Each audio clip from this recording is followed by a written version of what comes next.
Welcome back to the Right Now-a-thon, Chapter 2, as we get into the next round of events for our epic 30-hour writing celebration. So let me tell you, we have had so much fun over the course of the first part of the Right Now-a-thon, as we have had conversations looking back on 2025 and conversations about writing, about our strengths, about genre bending, the future of writing, world building, and so many other things in between. We're so excited to get into chapter 2, our evening segment. And I will throw up my screen so we can see just what we're getting into with this next round. Awesome. So as you can see, we're going to be having some more fun events on the horizon. Right now, we're going to be getting into Together We Tailor a Tale, a brainstorming session. And then we're going to be playing some games. We're actually going to have a surprise guest here because we had to make a schedule adjustment. Then we will be having a planning session with Holly Davis and some animal writing creature development exercises. So let me tell you guys, you know me, I'm creating a world full of animals and creatures and beasts.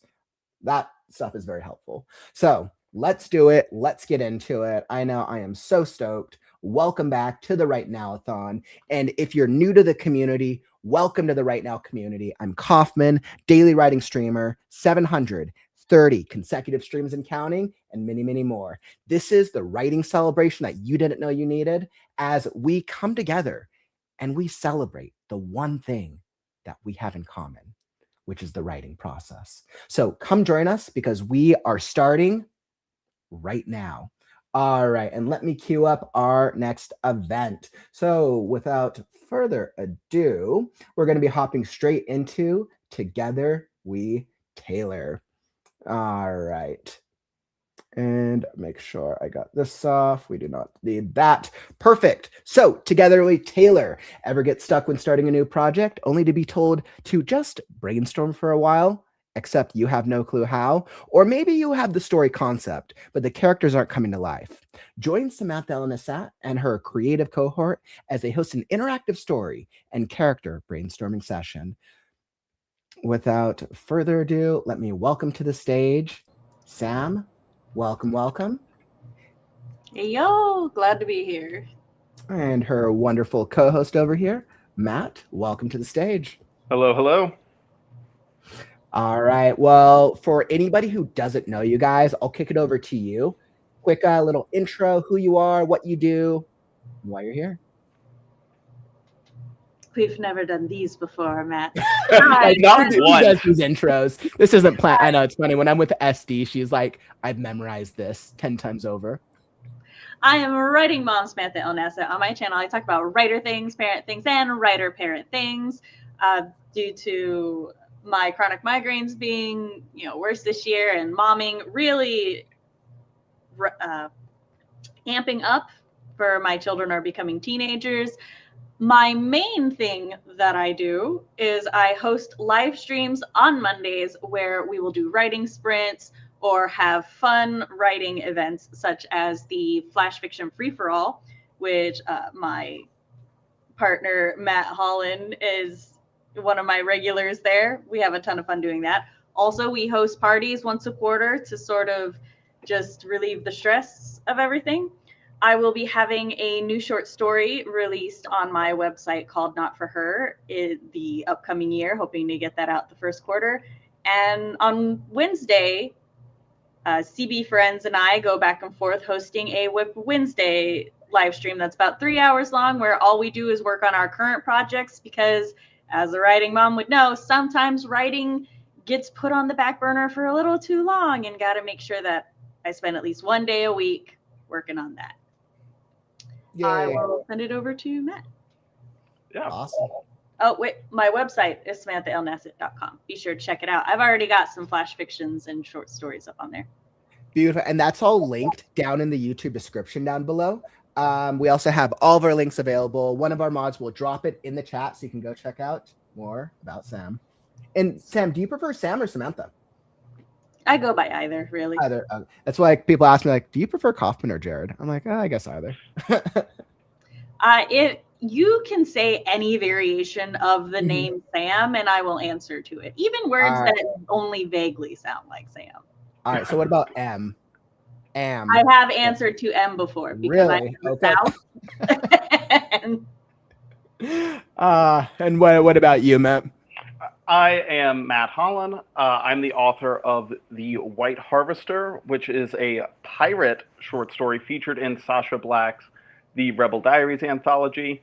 Beyond that, you can also find me very frequently on Sam's channel, participating in those writing sprints, those parties, and the Flash Fiction Free-for-All. Always a good time, especially when CB is losing to me. That's always the best.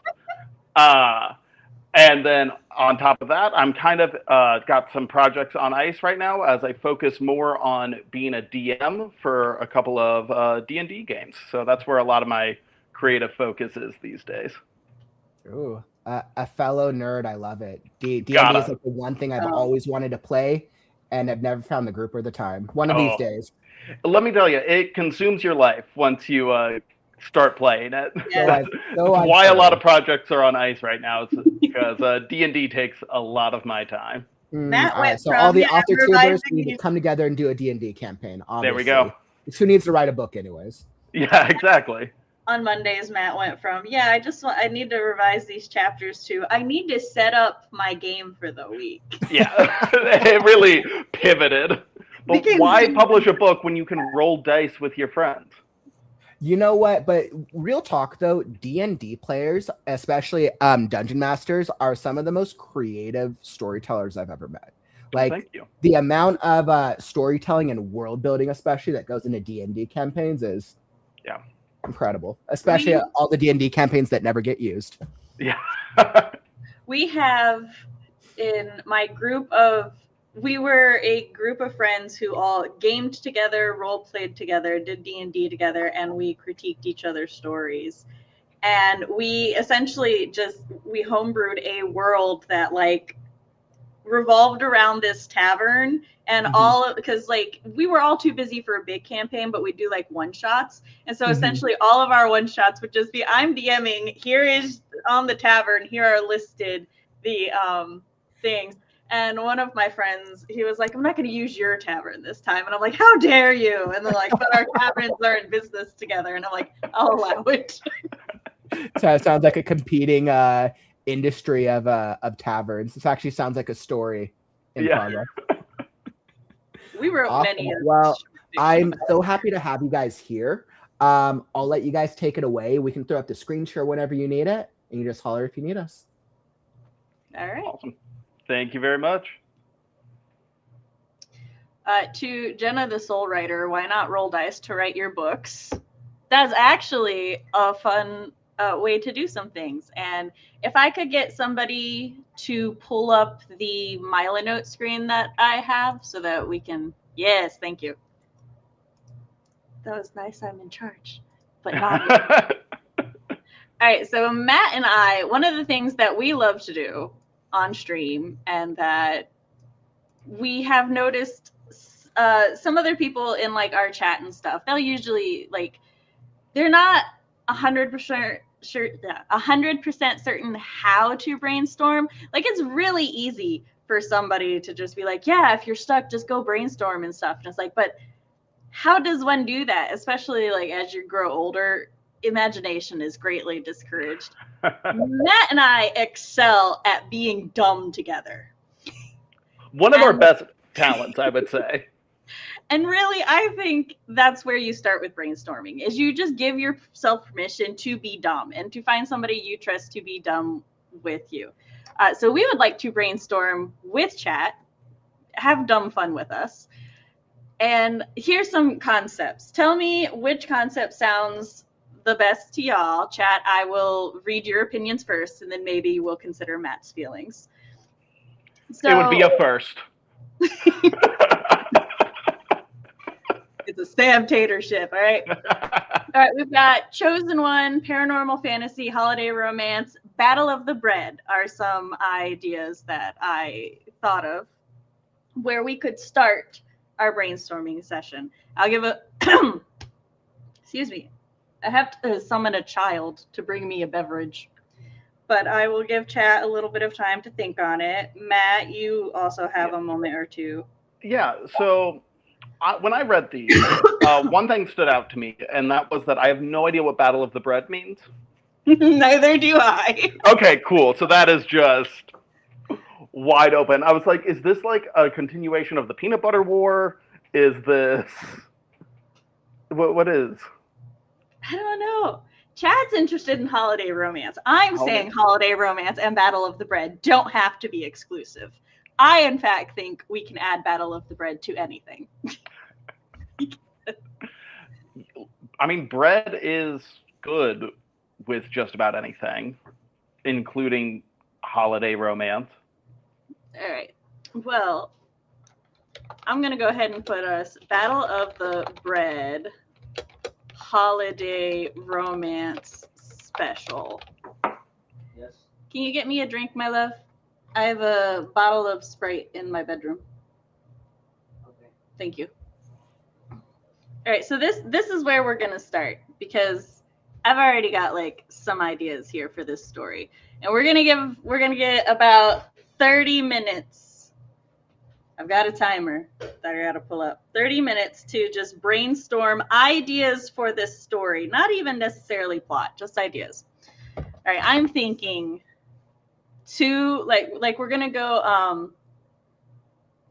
The technical, like the original term is the Montagues and the Capulets, but I like using Hatfields and McCoy. So we're going Hatfields and McCoy. Yeah. Bakeries. Ooh, maybe one is like a fancy pastry place. Ooh. Yeah, like do that like class divide in the pastries themselves. You see where I'm coming from. Yeah, exactly. All right. How do we want to phrase the other one? Yeah, like croissant versus roll is like the very like. I like that. Hold on, we're going back up. Croissant. I spelled that. This is where everyone is going to be like, Sam really can't fucking spell. She does, in fact. Oh, are we allowed to curse during this event? I need to switch over. If not, I'll just bleep as you begin to curse. I'm trying to click on this screen. It's up here. Fancy pastry place, and then the like homemade cozy food, right? Yeah. Somebody said English versus French bakery. Here's the problem with that. That's almost the same bread, in my opinion. Like, I know there are differences and stuff, but a lot of British cuisine pulls from French and Italian cuisine. So I'm thinking, when I think more fancy breads, I honestly think more Asia, because they have such good fancy breads. Like a milk bread? Yes. Or like we just got the kids like snack rolls. We made them snack stockings, and we got them the little fish cakes with cream filling. So I am English and I disagree. Well, you are more of the authority on British food than I. But I am in charge. So we're still not doing yeah, so we have this like class divide, this bakery divide, you know. Yeah. And then I think holiday, I think, you know, the very classic anti-capitalist message. Sam Wicker has the braided bread. I do count that in the fancy.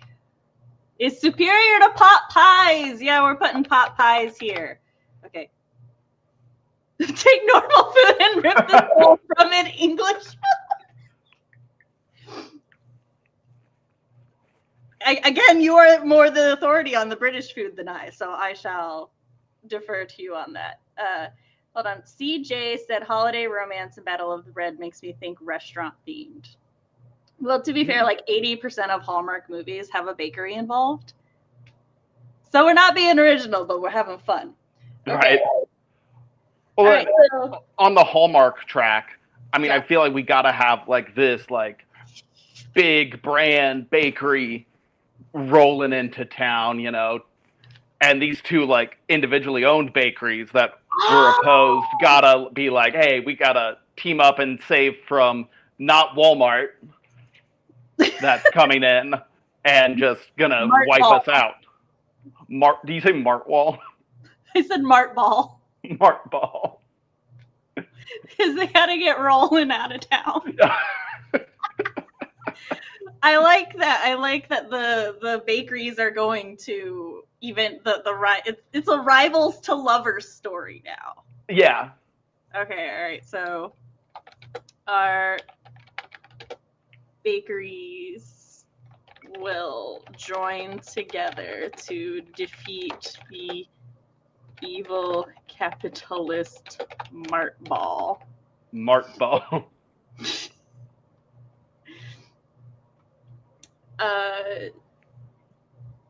Someone has to come back from the big city to take over the family business. Sam is correct. Yeah, that is correct. Okay, so what about if it's the fancy heir, right? Mm-hmm. Because they had to go get training in the city. Right. So they're heir to the bread pyre to go get trained. Ooh, and what if they are exes with the person that is bringing in the Mart Ball? Oh! And like that's how Mart Ball even was like, ooh, like this is a market we could come in and kind of take over, because they used to go and canoodle and talk shop, and then like, all right, yeah, bet I'm gonna slide in after we break up, bring my family's like big box bakery in. I will say, concept-wise, I don't enjoy the idea of the X coming in, but we'll execute it well enough. It'll be fun.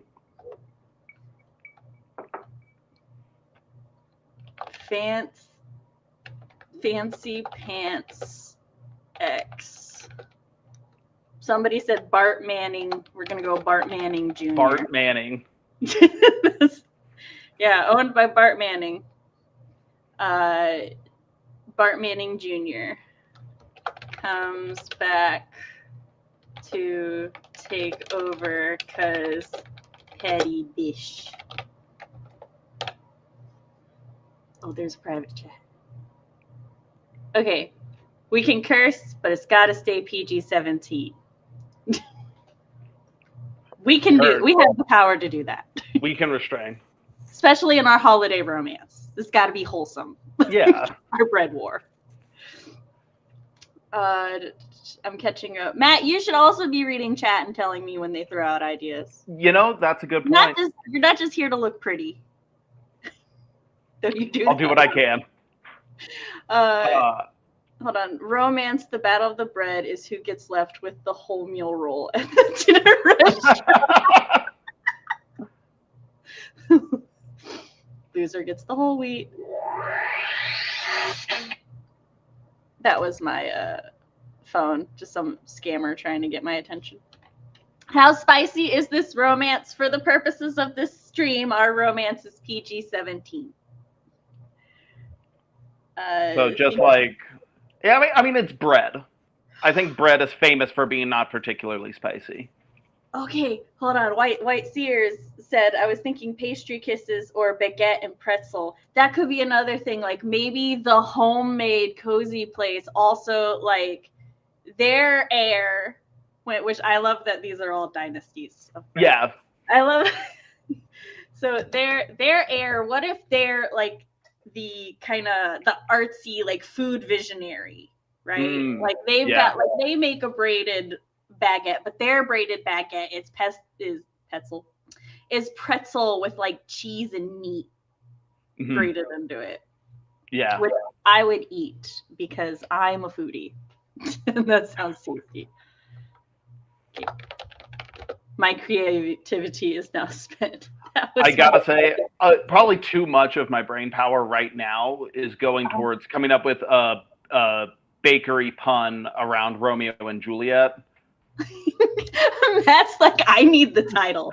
I'm like, sure, details. How do we make Romeo and Juliet be food? Braided baguette Oh, hold on. No. Heir to the... Not spell check, that's for sure.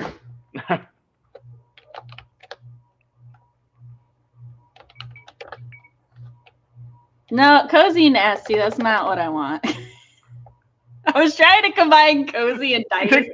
Cozy It did not work out in my nasty. favor. That's wild. Is it Romeo and Juliet, but with bakers? Not directly Romeo and Juliet, I don't think. Okay, so But more like rival lovers.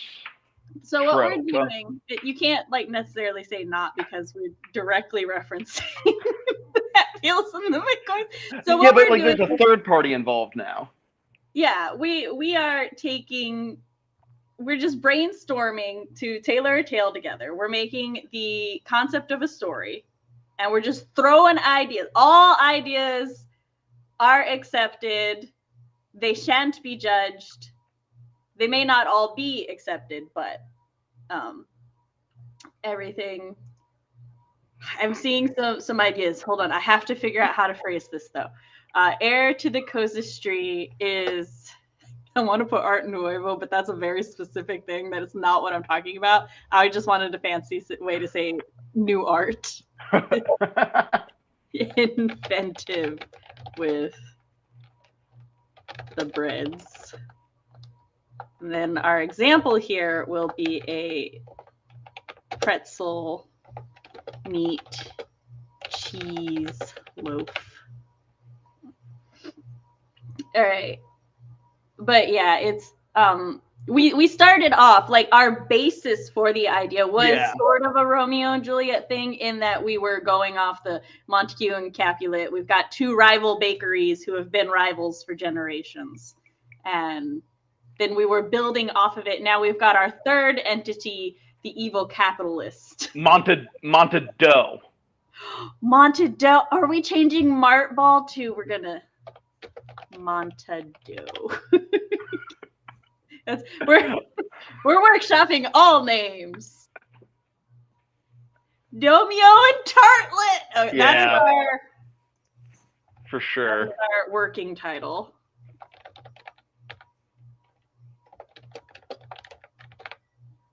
But yes, this is an exercise in just how to get the creative flow going and how to have fun with things. Rising to smell as sweet, what's in a name that which we call a rose by any other name would smell as sweet. I do love the use of rising here. Yes. Perhaps the heirs have to hunt for super secret. They heard of the golden recipe that won the national bakery thing, and it's been lost for generations. It is in fact what started the rivalry, because the like great grand whoever they were like, this is the secret ingredient, and the other one was like, no, it's this one. And so for a Christmas thing. Oh yeah, because it is a holiday. We got to remember. You know, it doesn't have to be Christmas though. We could make this just an Easter movie. You say Easter? It's an Easter movie. Spring bread. Okay, hold on. We've got our McGuffin. Yeah. The golden recipe won nationals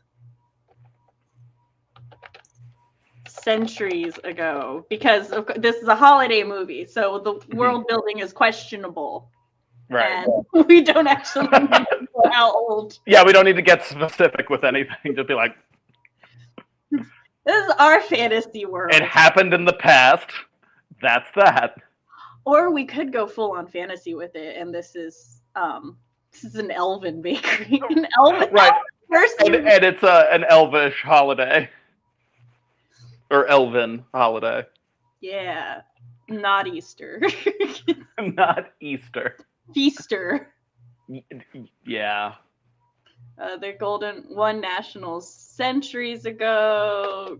Great grand question marks. disagreed on the... I see the red squiggle. This is now in my dictionary. Disagreed on the final ingredient. Thus fell out. Pun names, I got everything else. I'll show myself out. We will accept all the Mega Dough Corp. Ooh, yeah. I love it. Looks so ominous in this font. Yeah, very sinister. Mega Death Dough. Oh, gingerbread houses. I do want to offer up another MacGuffin option, courtesy of Fox. Basically a sourdough starter that has been lost to time. Or no, it can't be lost to time because then the sourdough starter would be destroyed. Okay. So if we're flipping the genre, if we're going fantasy, right? What if the MacGuffin is instead a grimoire, a recipe grimoire, like a cookbook? Yeah. We gotta Mythic yeast. mythic yeast. That rocks. Okay, but actually though, like if we pull on, because like yeast being like alive, if we pull on like this elvish like connection to nature thing with the yeast, and like that's what this like big bakery, this big human bakery is missing, is they don't have that connection to the yeast. And so it's like, yeah, they can make bread, but they can't make like living bread. Like one of those fantasy worlds where like elves and everything used to exist, but humans don't really talk to them anymore. Mm-hmm. And that kind of connects to like it becoming more capital, like in what was that movie we watched with the Orc brothers who were blue? Oh God. The Pixar What was that called? Onward. The name in my head was Away. Onward and Away. It's a bit of a world like that where it's mixing. Yeah, it's like a urban fantasy, not in the traditional sense, but in the sense that it is a fantasy world that has since become urbanized. CJ said something about the gingerbread man coming alive. Not my Gonna Drop Butler. That would be a really good like mess up. Like somebody writes a note. Do not add this to the thing. They may become sentient. Yeah, just a little like living gingerbread companion. Warning in book: do not use or may become. So is this becoming sort of like a little bit like a journey as well as romance? Like these two are like on a quest together to get this recipe grimoire.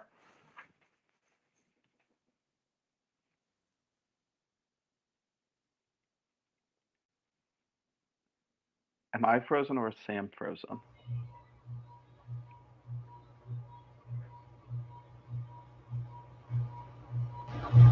Hello, am I back? You are back. Sorry, my what I was saying is later when they have to fight the mega corporation, right? Mm-hmm. They can make a gingerbread army. Parody the Aragorn scene, like with the army battle, but it's just gingerbread.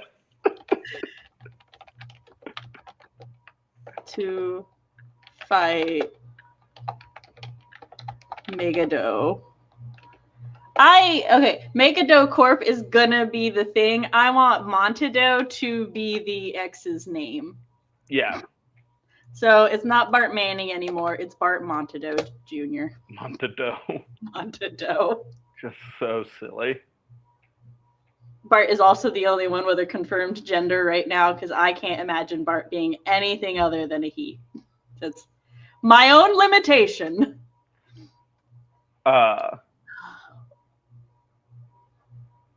Yes, the scavenger hunt for ancient recipes. So would we want it to be like a scavenger hunt for ancient recipes? So like they got to put the grimoire back together? Oh, yeah, I love that. Yeah, and so like the recipe will only ever show the first half of the recipe until it is put back in the grimoire. Yep. Yeah, because then like you get to play around with more like fun locations and stuff. Get to really live in the setting. Get to have fun world building with stuff This like could that. become like an anthology. Yeah. Then like each like short story would be for a specific recipe. Yep, exactly. This may be our project for next year. Yeah, we might have to work on this. Matt and I might just. Yeah. What was I saying? Oh yeah, hunting for each recipe. Only half shows until it is back in the grimoire. I do think it would be fun as from a character perspective if like one of them is very like technique forward in their thinking and they're like it's all about how you work with the ingredients, and then the other is very like no, it's all about having quality ingredients and like letting them shine for themselves. Let the dough talk to you. Let the dough talk to you, and the other's like no, you got to talk to the dough. It's like, no, I'm in charge, not the dough. No. Let the dough lead you. And then we get a ghost scene. And yeah, it's all like very like symbolic of their own budding relationship. I'm coming over. This is the characters now. Fancy pants. Technique oriented. Very traditional. What do we want to our stand-in name for the other one to be? Well, if they're fancy pants, old shirt. Comfy shirt. Comfy shirt. Yeah, that's better. Each group finds different clues. Ooh, that could be fun too. That's fun. Matt, are you in the Mila note? I can be. Okay, well, I sent you the link so that you could do this. Go make a note for us that the groups find different clues. Meaty threads. Comfort shirt is... No, oh, I'm going to put stiffly traditional. And then flexibly traditional.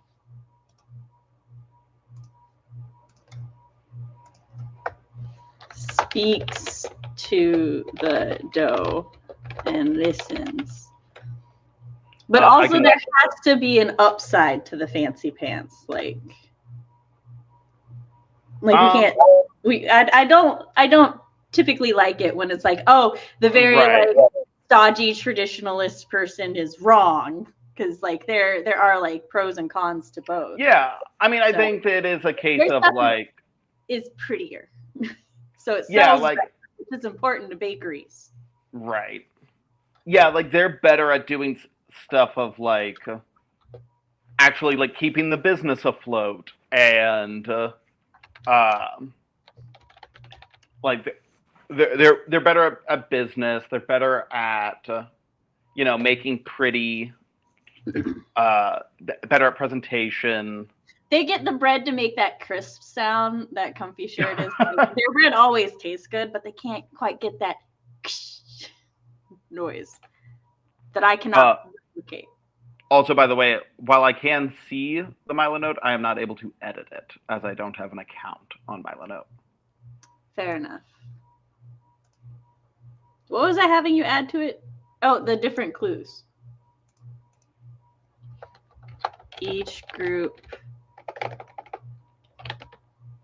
has/gets different clues. Must work together. I would also like to redeem Bart Montado. Okay.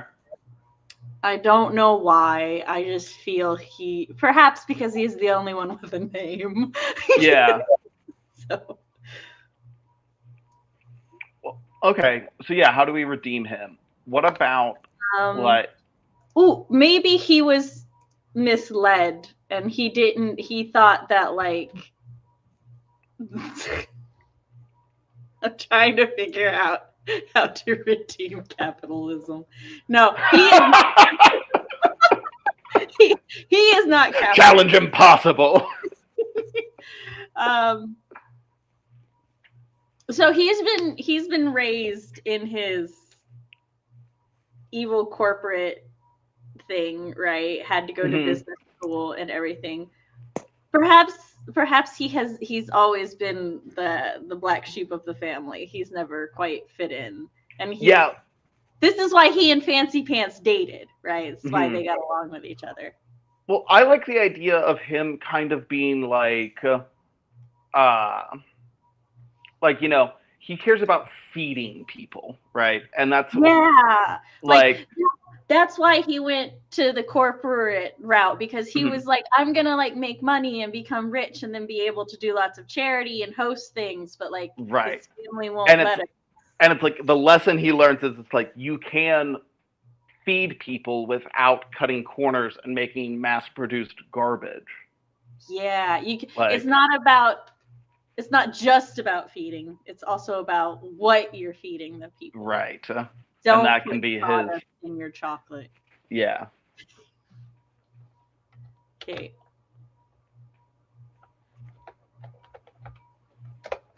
I like how he's the only one with an arc right now. Yeah. The others were like, they fall in love, whatever. They're going on an adventure together. All right, so now we got a grimoire that summons Gingerbread Army to fight a Megado monster.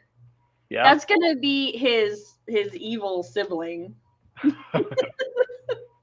They're like, no, just feed the people sawdust. They're happy. This is sounding Sweeney Todd like now. I'm totally here for this. Yeah, it is getting a little Sweeney Todd. It's Sweetie Todd. Sweetie Todd. But we're not baking anybody into the bread. No. Although we are talking about living yeast that we are baking into the bread. We are eating the gingerbreads. Yeah. It's a thin line. Oh my God, I don't want to think about, because that's one of the things that always gets me with living food is I'm like, it's sentient. Yeah. Like there are lots of ramifications of this that things just don't want to. No meat pie. That's what I'm saying. No meat pie. Yeah. Our meat pies are homegrown, the lamb and the cows. I am regrettably craving a chicken pot pie now. Redeems self by helping defeat corporate stuff. I can't be. We're running low on time. I have to do right. This. Just wants to feed the hungry. Good things. Will any of the sentient monsters be gluten-free? Yes, of course. The gluten-free division that comes in as like a cavalry.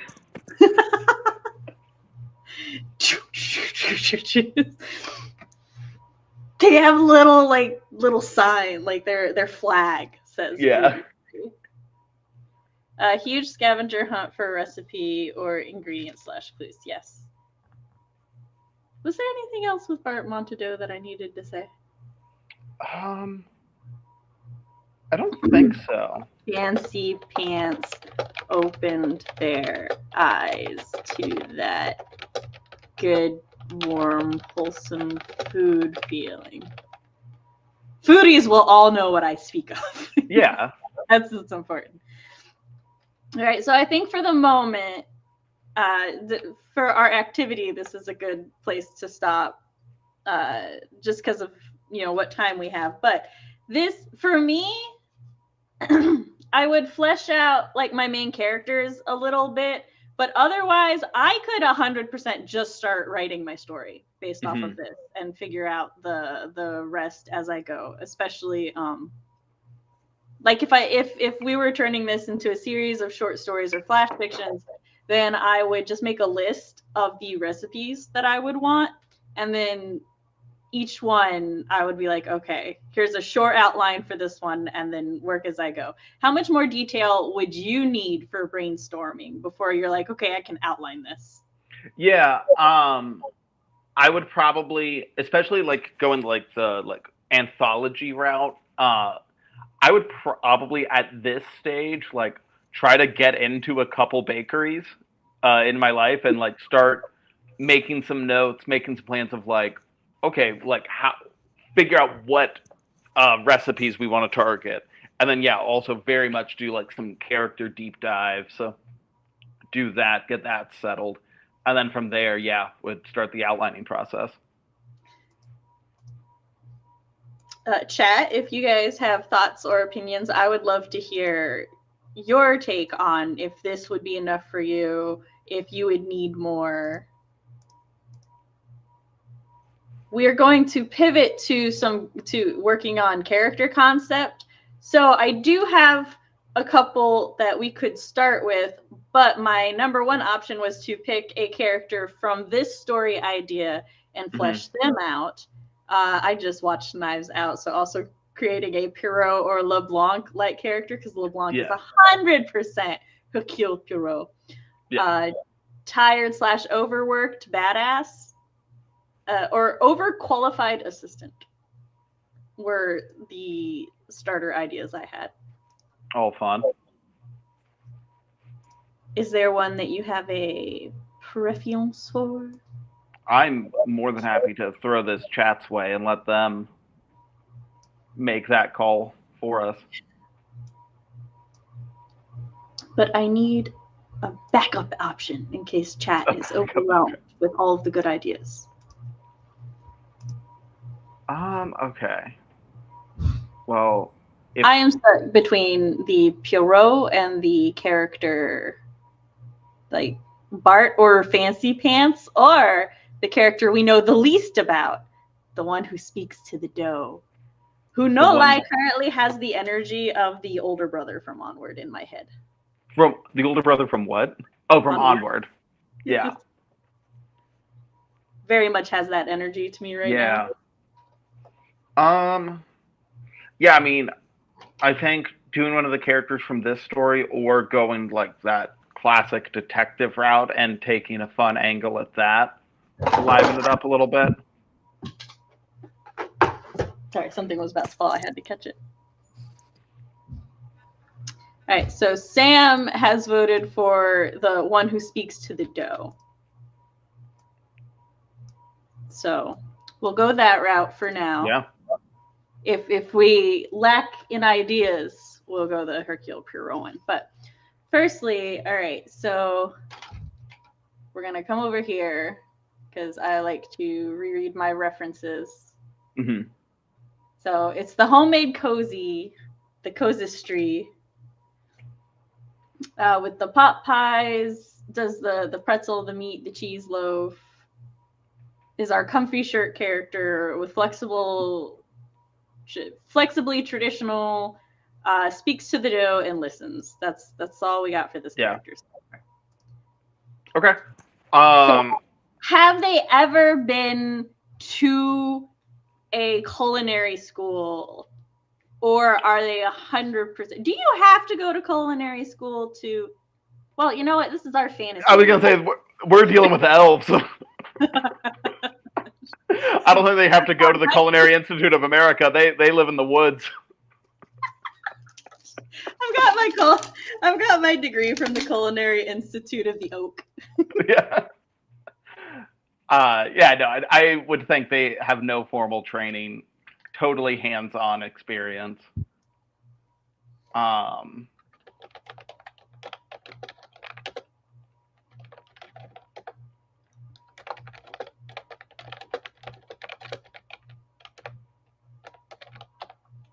Ooh, I like Sam's idea. Was secretly trained by a highly sought after baker who was traveling because of burnout. Like basically, yeah, like they're instead of like like a school going mentor and like didn't teach them like a bunch of like techniques and stuff, taught them like, yo, you just listen to the dough. Trained by the Merlin of baking. Yeah. Has secret family recipes passed on by oral tradition instead of recipe cards. Ooh. Oh, I love doesn't work off a recipe. Because, yeah, like that's so like cookbook of like, you know, you read like an old family cookbook and it's like, you know, throw some of this in there, then a handful of that. And it's very like, okay, well, I can't replicate this based off of what you've written here. Yeah. Has all the recipes memorized, but measures with the eyes and heart. Yeah. Can't write down a recipe to save their life. I'm relating now. Yeah. Yeah, I'm like, been there. This is how I cook. The slight differences between a pinch of smudge and oh yeah, knows the differences between a smidge, pinch, and Southern cooking measure with your. That's right, CJ. Your ancestors whispered, "No, that's enough, child." When adding. They smack your hand when you go to add the wrong seasoning. All right, but what does... No. Sorry, I misread hands-on as handsome. I was like, what? Now, at this point, what I would personally do is I would start researching yeast because we've already established living yeast as a thing, and I think that's a really cool concept. Well, I mean, like, living yeast and like being able to like convene with the yeast. And yeah, I would start like literally reading the yeast Wikipedia page and like trying to find some yeast lore to work into this of like what does talking to yeast look like? Because yeast is bacteria, and right? Yeah, yeast is a bacteria. I said that with a lot of confidence, and then I was like, is yeast bacteria or is it like fungus? I don't know. Yeast is bacteria, and like, what level of conversation with bacteria do they have? Is it like a hive mind situation? Are they able to speak to individual yeast cells? I think. Okay, so yeah, chat has. I was about to highlight that one. Firstly, I like the idea of being generous with rum and alcohol in things, and we will always has some special pastries for the stressed adults. So I do that. The yeast thing that Natalie brought up is one of those things where like with the gingerbread, that's one of those things. It's like in kids' movies, there are aspects of it that people just don't think about, but I want us to think about the yeast opinion on being sacrificed. And I think that yes, the yeast, our magical yeast, should be aware. Yeah. And they're picky. Oh yeah, like they don't want to be. That's what their like conversation is about. It's the like they're communicating what this dough is going to be used for and what it's going to be used to create, and the yeast has to be on board with what you're doing. Otherwise, it won't rise properly, and you'll have a messed up. And that's pastry. why the corporate bread isn't as good, because all their yeast is just dead. Because they care about controlling the yeast instead of working with the yeast. Yes, that's right. It's their yeast is all just chemical reactions and stuff, whereas our yeast is sacrificing themselves for the chemical. Yeah, I do wish we could have a better outcome for the yeast. Unfortunately, no. Maybe they're like really circle of life about it, and they're like, we And go you into the just- bread, and the bread goes into the life, and the life goes into the world. It's like the mother yeast, like the mother dough, and it's just Mhm. giving parts of itself away, Yeah. which is symbolic to another sad thing, but it's fine. But yeah, as a mother, I approve this. Akin to bleached or unbleached flour, but yeast, yes. Yeah. We will go with that. I want honey, or oh no, I want sugar from the West. Ooh, I love adding honey to bread. I just love adding honey to, like, end of sentence. I love adding honey. Right? Like I don't need more. Little yeast beasts screaming, it burns when they're it burns, it freezes. Okay, favored by the yeast.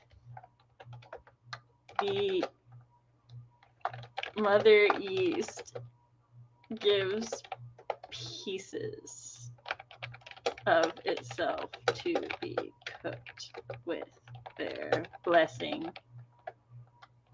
Always turns out better. All right, now this for our character. What is their personality going to be like outside of the Right. baking? Like, are they a hardcore wall climber? Yeah. Their day job is to work the bakery. Their night job is to climb. Just parkour. Mm-hmm. I'm glad I'm not the only one. Because if we like parkour, you know, it's about breaking down barriers, or not so much breaking down barriers as going up and over barriers, which is also Finding very your way like, around. yeah, and that's very like, you know, listening to. So yeah, I think they should be very like, almost like hippie-ish, like go with the flow, very free spirit. I think as opposed to hippie, like more like skater. Okay. Yeah. Because it's like two different kinds of chill. Right. Kind of skater boy vibes. See, they do talk to other humans, because this is our one who's like very family oriented, right? Mm-hmm. So this is the one that like they were taught by both their grand nanny, grandpappy, and the Merlin of baking, whom Mm-hmm. they Uncle Jed, Auntie Chalene, misunderstood yeast harker, and parkour person. They like every year during the holidays, they secretly take packages of bread to like the poorest people in town, and Mm-hmm. they get in Santa style using their parkour. Yeah. Is the secret bread Santa, and thus we will have a throuple at the end of this romance. because our Bart Montadoe, that's all they want to do is they feed people, and then our skater boy will teach them. It's like, you don't have to become capitalist, you just have to become a burglar. You just have to break into people's houses. Incredible. Leave them bread.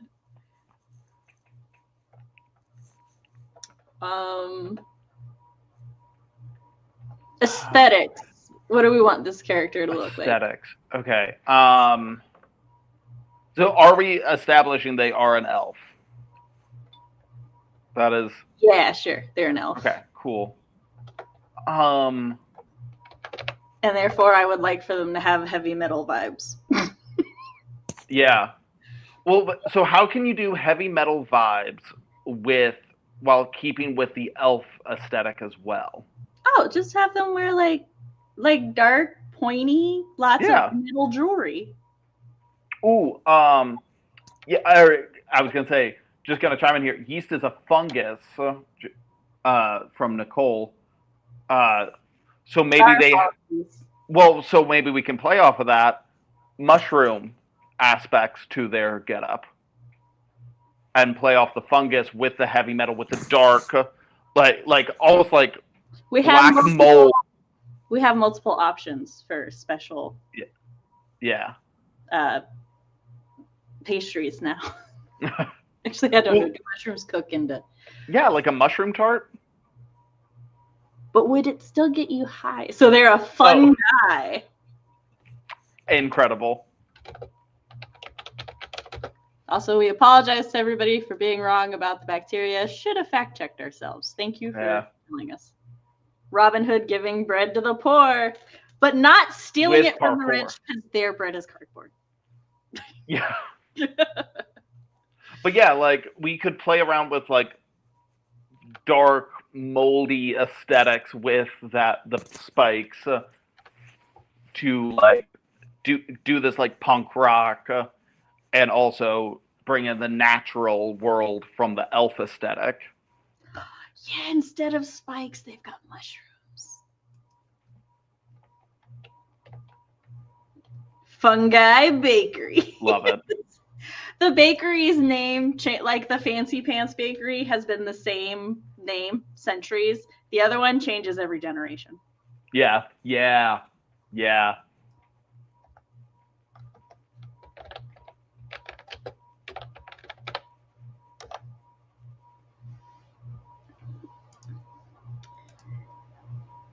All right. Parents. Good relationship with parents. Are they alive? I think I'm a big fan of doing like my go-to parental relationship aspect is alive, but alive has a relationship is a strained but well-meaning relationship. Okay. But do we want to? I want to do that with Fancy Pants. With Fancy Pants? Yeah. Yeah. Because, like, I think going to the city to get the bakery training may have strained their relationship a bit. Okay, so do you want to do just like full-blown great relationship with the family? Yes, but are the parents dead? It's fungus growing on top of them. Are we harvesting corpse mushrooms from the parents?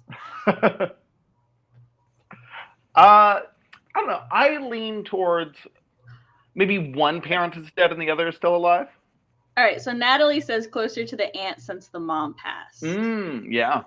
So we could combine ideas slightly. What's the word I'm looking for?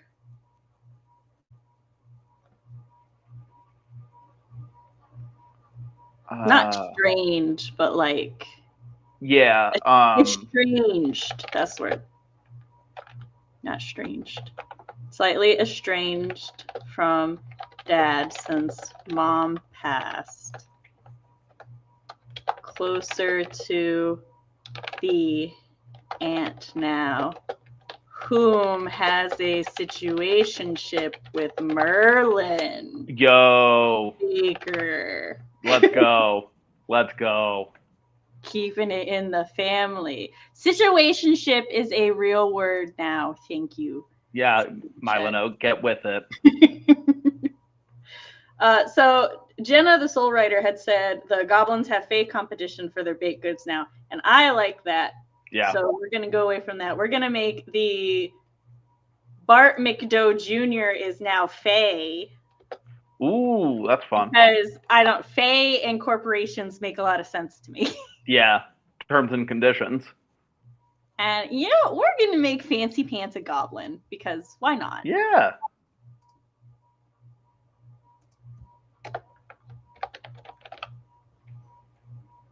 I like the idea of goblins in suits being posh. Yeah, that's very fun.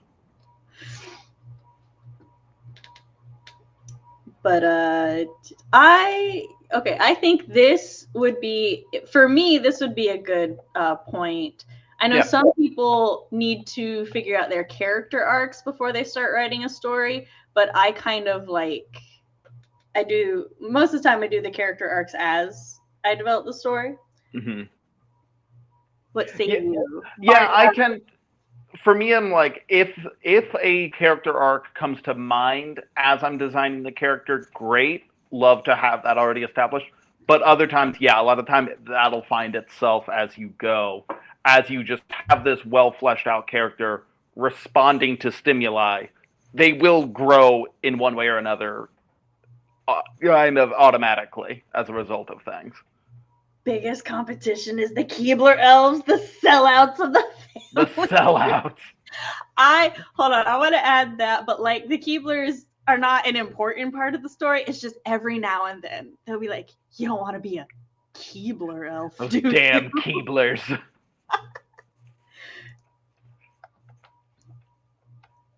Keebler elf call out. Ultimate insult. Oh, the drama. You know, the only people we hate less than the fancy pants goblins? The Keeblers. Keeblers. Now CJ's hungry for cookies. We really should put a warning on our streams, Matt. Yeah, as a general rule, anytime we are on camera together, we will talk about food for a significant portion of it. So I think we can call it, because I had planned in here so that we would have a couple minutes extra at the end so they can prep for the next stream. Yeah. I have had very much fun. Yeah. And this may turn into an actual short story series. I think it would be fun. It would be. We would need to figure out definitely more about Fancy Pants. Fancy Pants is currently their only personality and everything is just that they're a stiffy, a posh goblin who used to date a fae. Yeah, like, well, just like we did this little character deep dive, we would have to do one for them as well. Would probably be next on the creative to-do list.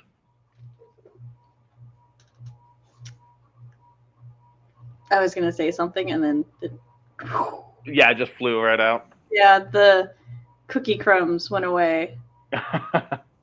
Very topical. I think if I like one of my priorities, justifiably or unjustifiably, is I would be like, I must design the grimoire. Yeah. Like, not in detail, but I need a list of recipes because you could use the recipes to like inform part of the story. Like the mythic yeast could be an early thing, right? Yeah. It would need to be an early thing, or just not be in the grimoire and that just be a thing that metal elf can do. Mm-hmm. Warning, food drama is not for everyone. Side effects may include hunger pains and uncontrollable urges to raid your fridge. Ask your doctor if food drama is right for you. But yeah, I would say that we are done. I hope that chat had fun with us. Chat definitely gave us a lot of good ideas that we ran with. And this is one of my favorite things to do. Brainstorming is so much fun. Yeah, it is. And yeah, I was not informed how we transitioned to the next thing. We snap our fingers.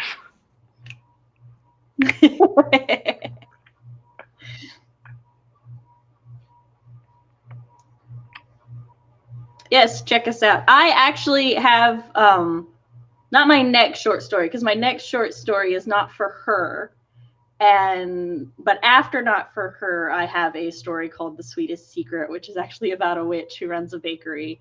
And the entire goal of the short story is that she's trying to figure out the secret ingredient that her mother-in-law had for like a pie for her wife, because her mother-in-law passed before she could give her the recipe. So. Nice. Food story is very on brand. Very much so. That was awesome. That was like really entertaining. That was so fun.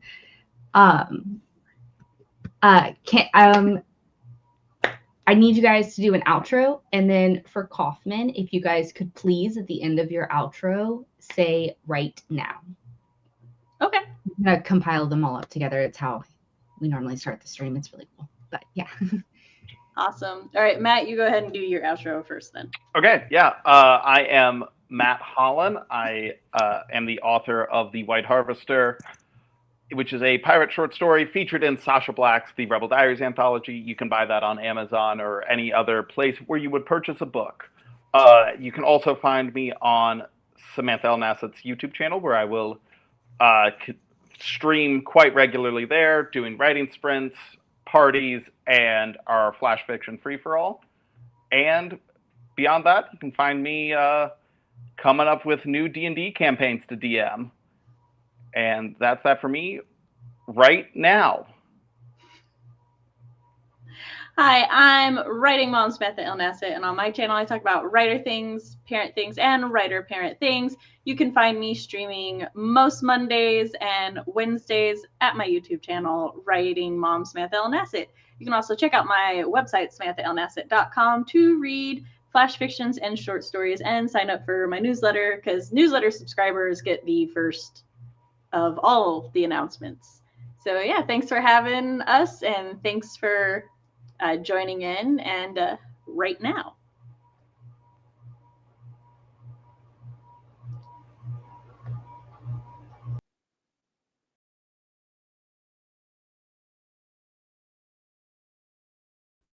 You're on mute, honey.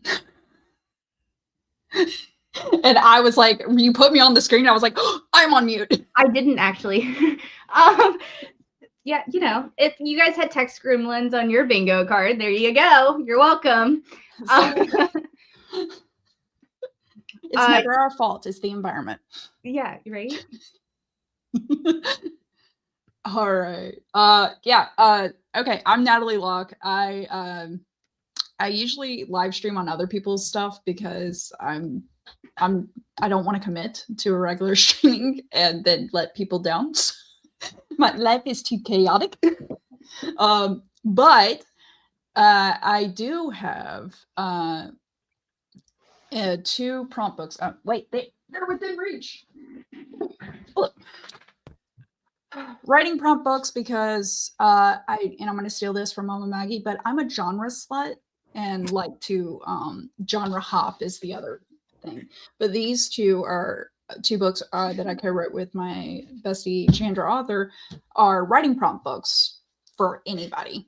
And what's cool is that they got stickers in the back, hence the name 1,000 words to get started, 1,000 words to ignite romance. Thanks.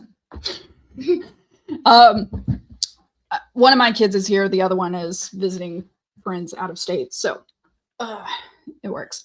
But today we have a game called Fortunately, Unfortunately. So we are intentionally going to roadblock our plot and then figure out a way to get around it.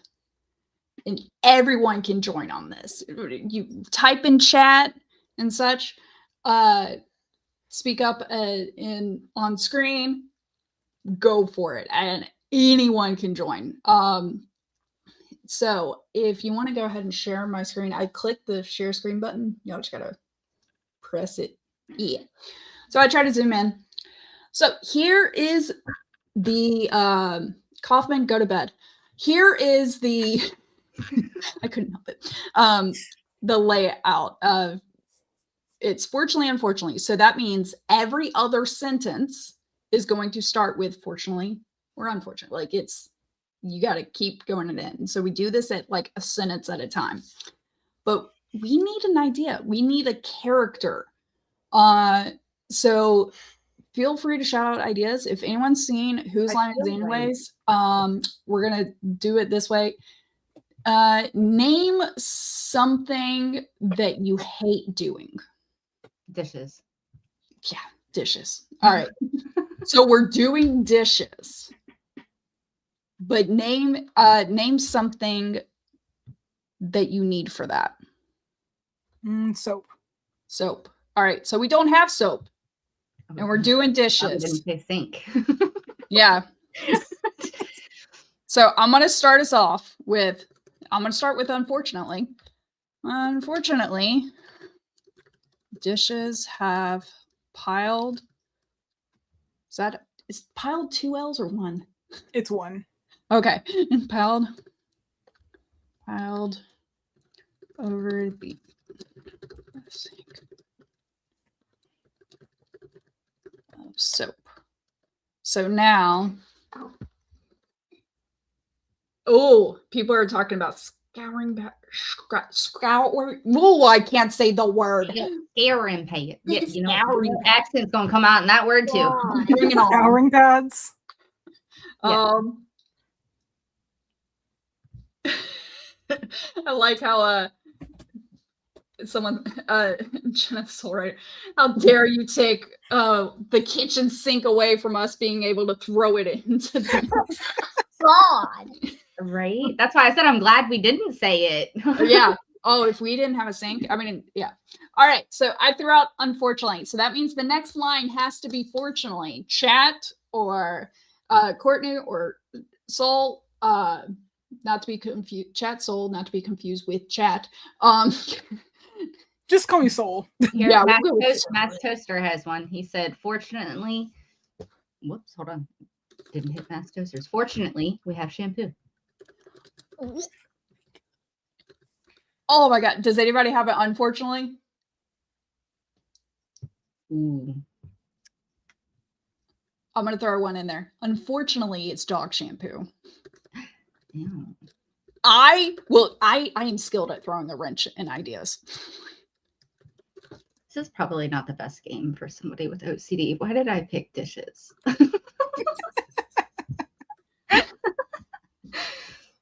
No. I love how someone else said. Yeah. Okay, so now the next one will be fortunately.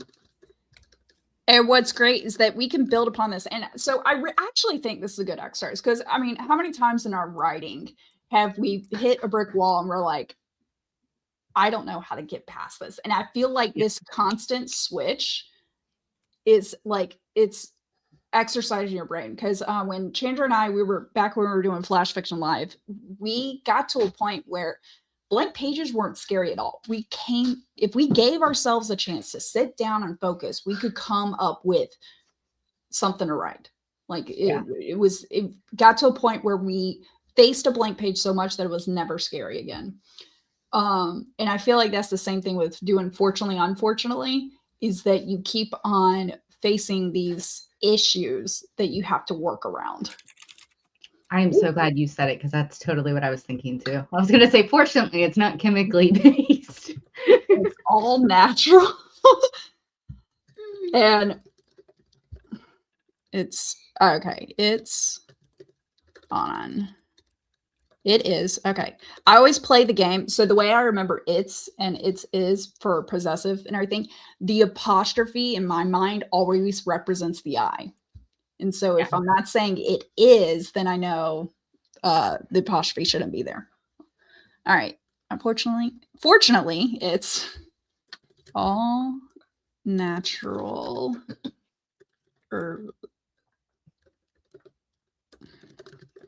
made shampoo. Okay. Now we have an unfortunately. All right. Come on, guys, pull your weight. At least I know I can write that next. There's only half a teaspoon left. I was going there. Teaspoon left. All right, chat, bring it on. Unfortunately. Oh no.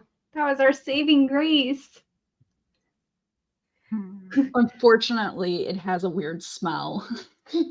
I love the question. What are we learning? We're learning how to counter roadblocks in our writing. Yeah, there you go. We are learning how to unstump ourselves when we write. Sometimes, fortunately, we know how to make more paragraphs to get back to where you need to be. Kind of like hitting the undo of playing chess or something.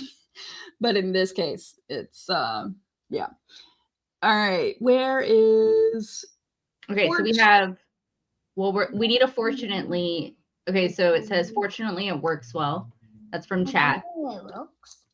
it? I'm gonna change that slightly, but it's keeping with the idea. I'm gonna say fortunately it is enough to no, or fortunately it makes plenty of bubbles.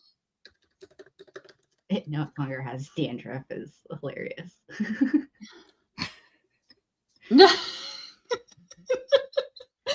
All right. So unfortunately, so we got plenty of bubbles. All right. I think we're going to be moving because we also are building the story of, all right, we've made the bubbles, and even though we were without soap, now we're shifting to, we got soap in the sink, dishes in the sink with the water. And we have an, unfortunately, where was that? It has a weird smell. And then unfortunately, the water heater has died, meaning no hot water. Did we run the sink while we were getting this dog shampoo? Because that would make sense why our water heater has run out of hot water.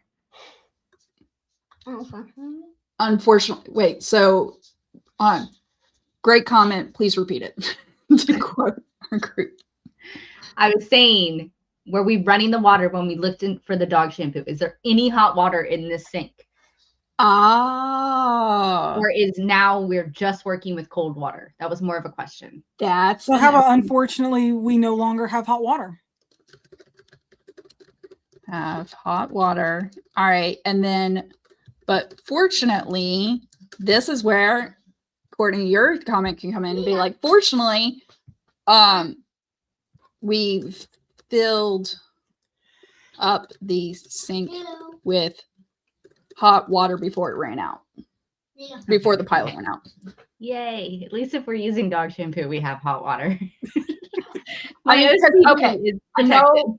Yeah, I know we're using dog shampoo, but honestly, at the end of the day, when it comes to like cleaning things, we need heat. It's the yes, that's what I'm saying. At least we have the one I know hypothetical, but I just please don't make me write about cold water trying to clean stuff. Right? Okay. All right, so now we're on unfortunately, chat. Dude, I got that from across the house from my room. Sorry. Nicole, fortunately, we live on a volcano. All right. I don't know. That would be wonderful living on a volcano. Even for someone who loves the heat, I don't know if that's an actual fortunate thing. I really do like the heat, but yet I hate going outside. I am a conundrum sometimes. Oh no. Oh, we're going fantasy here. Unfortunately, gnomes keep jumping into the sink. Then why can't they clean the dishes? Oh, speaking of that, then, fortunately, they slide down the dirty plates, wiping away the I can't see my screen because there we go. Scroll, Natalie. Wiping away the residual. God, spell check saves me. I'm about to publicly show you. I am so glad I'm not the only person who tries to write books that is terrible at spelling. I am I'm horrible I at am it. like feeling not alone tonight. This is wonderful. Yeah. I love the WriteNow. One of my favorite things to do when we were doing Flash Fiction Live is that we're live writing it. And I'm like, you're about to see it's how exactly bad why I can't first do what draft. Kaufman does and write his entire story. You guys would see how much I suck at spelling. Like, what? Yeah. Wiping away the residual food stuck on them. Okay. Good questions. Thanks, Spencer. Thank you. Okay. So, Okay. chat. So, and you know what? Hold on. Unfortunately, unlike gremlins, gnomes do not transform into bad things, but rather multiply into money dropping friends. They're gonna pay me to do dishes? Yes, please. Which I and might then, want to do then that she brings up a good then. point. She's like, and can an unfortunate thing can be a good thing in the long run. I concur. So the entire not to go full parent on this. So we like Bluey in this household. There's an episode of Bluey called The Sign where Bluey is being told that they're selling their house and they're going to move, and she finally figures out what that means of like, oh, I'm moving, I'm not going to see my friends and everything, and she gets upset. And her teacher, Calypso, in case you have no clue about Bluey, I'm about to walk you through it, reads a story where, and the story I think is a great example of how bad things can turn into good things. Like hindsight is what puts something into the context of bad or good. So this farmer gets a horse, but the horse runs away. And the neighbors are like, oh, that's bad. And he's like, no, we'll see. Horse comes back with 3 other Mustangs to bring back, and the neighbors are like, oh, that's really great news. And the farmer's like, we'll see. Well, one of those Mustangs bucks his son off when he's trying to train it. Mustangs are horses. I'll teach you that later. All right. I'm getting corrected by my 8-year-old. One of those horses bucks off the son. The son breaks his leg, and the neighbor's like, oh, that's terrible news. And the farmer says, we'll see. Then the army comes in to grab recruits. Well, they skip over the son. Oh, that's excellent news, the neighbors say. And the farmer says, we'll see. Every situation could be twisted bad, good, and everything. Like even the 3 Mustangs coming in. Excuse me, I'm not made of money. I got 3 more mouths to feed. That to me isn't a good thing. But in the story, it came across as a good thing to the neighbors. So either way, my point is that's actually some of the writing. I can make a full circle. So in the writing of writing, unfortunately, it could be unfortunate in the moment, but it turns out to be a good thing later. There's another story with that, but we got to get back to the story. This story that's writing. All right. Okay. So unfortunately, unlike gremlins, the gnomes do not transform into bad things, but rather multiply into money-dropping friends. It depends on how much money, because I'm thinking like Scrooge McDuck, like, can I swim in this? Or am I going to like, or is it like Green Gots where it multiplies and you're about to get crushed? I would be okay with being crushed by money. Yeah. Which is still swimming in it. I feel like you gave You're us swimming in it until you're not. I mean, it's about the same situation. All right. I'm going to move that. Thank you. Okay, so fortunately, the dragon. Oh, hold on. I feel like the chat is going faster than we are. Fortunately, Gremlins also had the foresight to order a new water heater from Amazon. So they buy us things and give us money. This is awesome. I want to do more dishes. Foresight to order a new water heater. You know what? And actually, chat, we're going to be creative. I'm going to try to like not name things, products and everything, because this is another thing we run into when we're writing, where you don't want to name a name brand or a specific, like I've seen spin-offs of like, instead of Instagram, it's Insta photo or something like they call it like that. So let's think of another thing for Amazon. I just got an idea, but I'm willing to hear other people's ideas, but we can put, I can call it storks. Ooh, the brown box. Huh? The brown box. Brown box. Or blue tape. We could just describe it. The internet. All right. So just throwing it out there. All right. Brown box, like it's an official.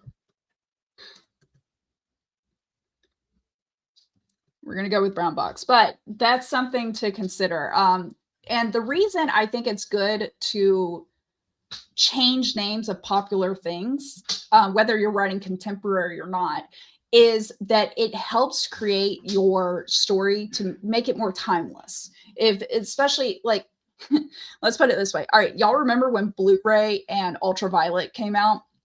Like they were both hot, and now Blu-ray is the thing. And so if we say Blu-ray, we all think of the same thing.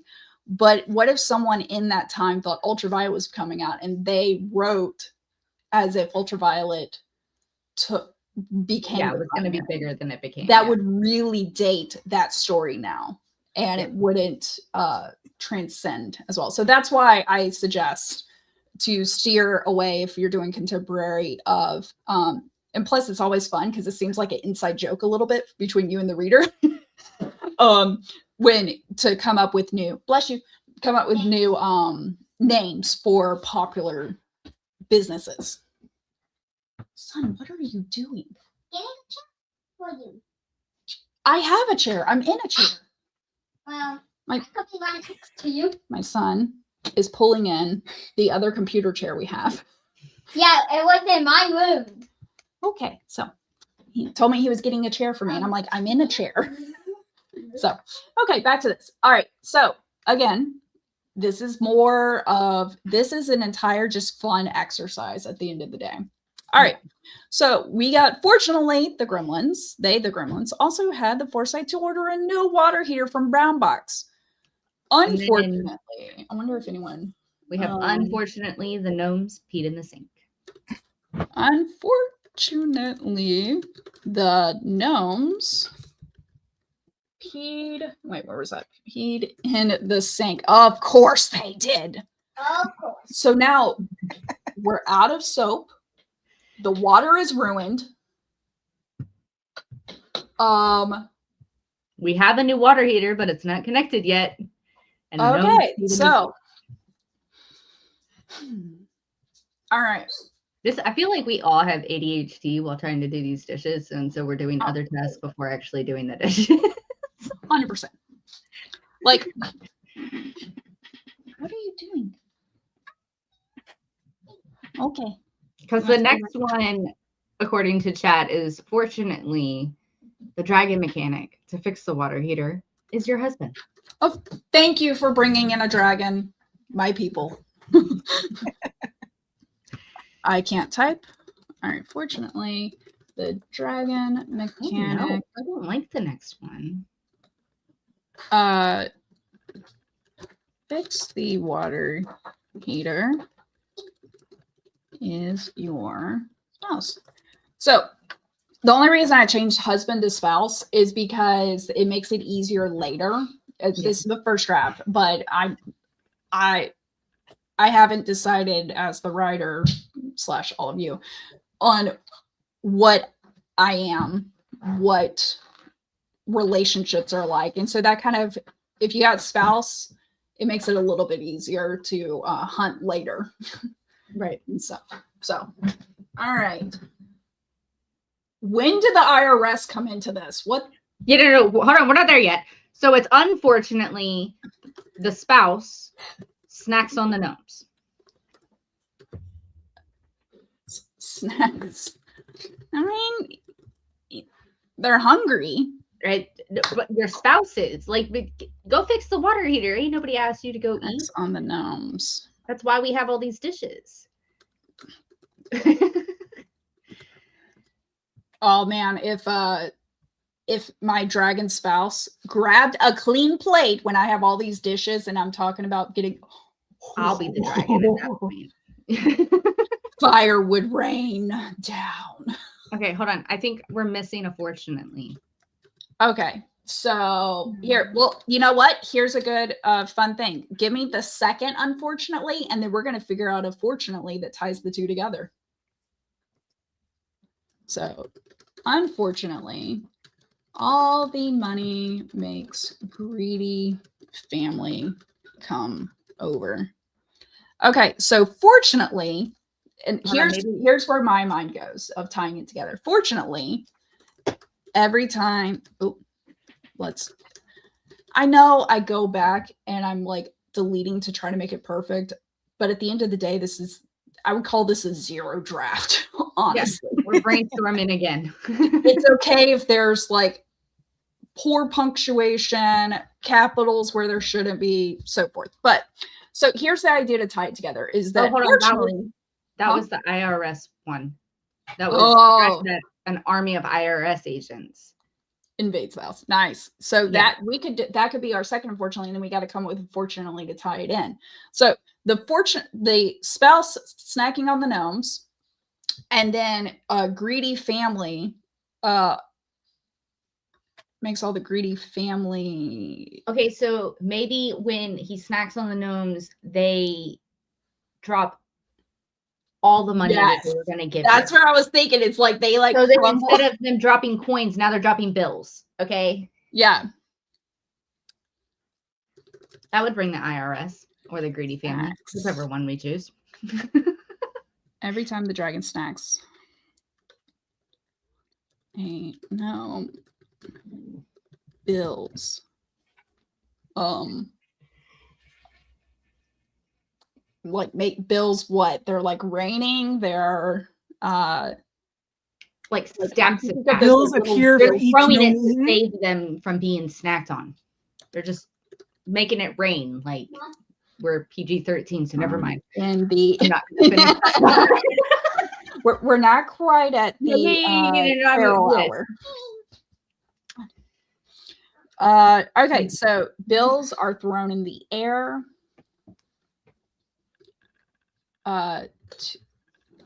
In an effort to save their lives. Okay, so we got spouse stacking on the gnomes. The gnomes end up sending bills into the air, which is more than the coins, I guess, even though we talked about them dropping up.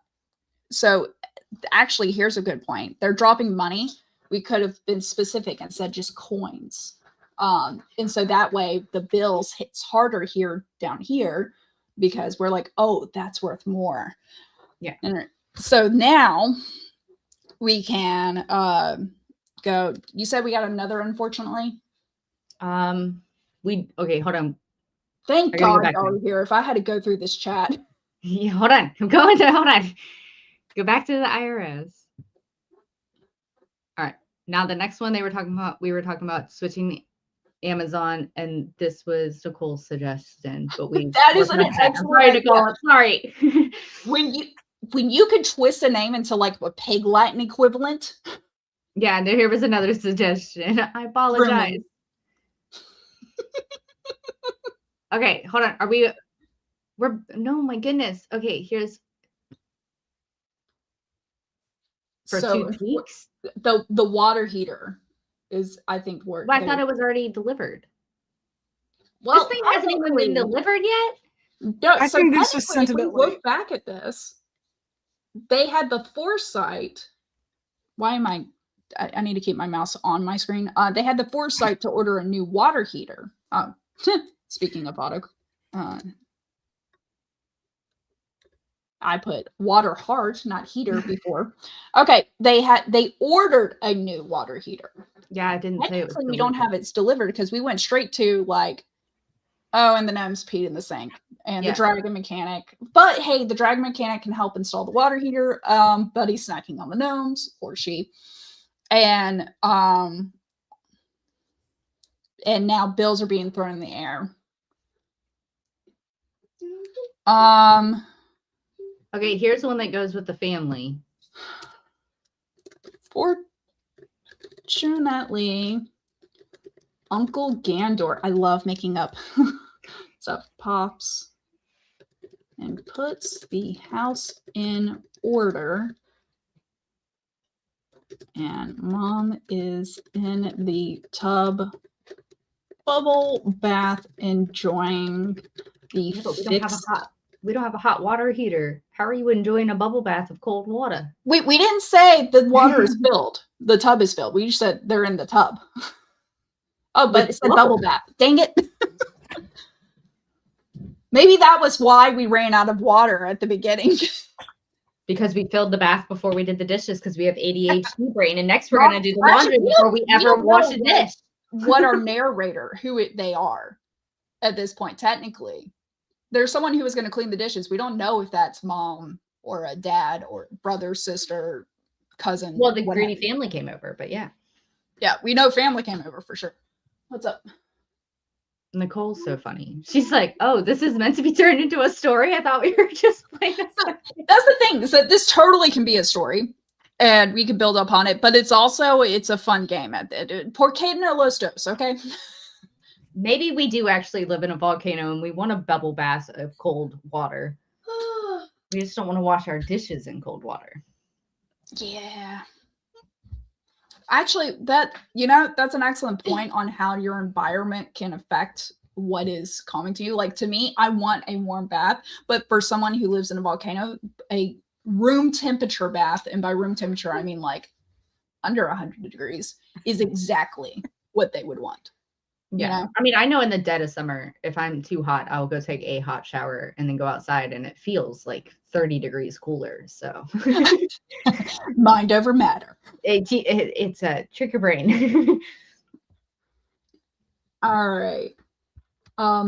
So another story to bring up, where the whole idea of it's more of an idea of everything happens for a reason, which is another way to look at bad things becoming good. But so there's this prince that's super selfish and is and has his servant that he's grown up with. Like, they're friends, but at the end of the day, the guy is his servant. And they're traveling and they're going hunting, and the servant is trying to be like nice, of like, hey, here's how you hold the gun to go hunting and all this other stuff. But the kid is just not listening. The prince, like, he's going like, leave me alone. I'm doing this my way or whatever. Eventually, the prince gets so upset that he ends up throwing his friend / servant into the cells and everything. And it's like, I don't want you near me or around me. I'm going to go hunt by myself. I don't need you.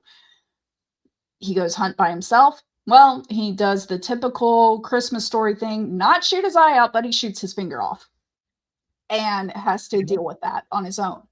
And while he got lost, and while he's on his way back, he actually runs into a cannibalistic society.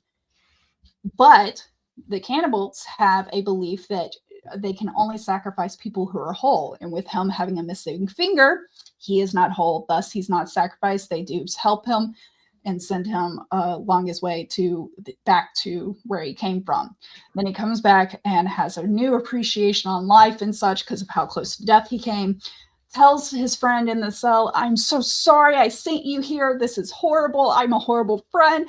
This is not how you treat people. I've learned my ways. And the friend's like, no, it's good. We're good. And I was like, what? I treated you horribly. What do you mean we're good? Well, if you didn't send me to jail when you did, I would have been with you when you ran into the cannibals. So, Fortunately, unfortunately. Exactly. All right.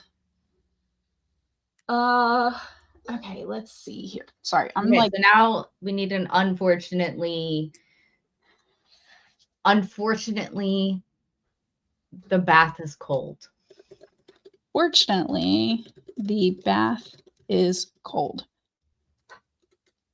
All right.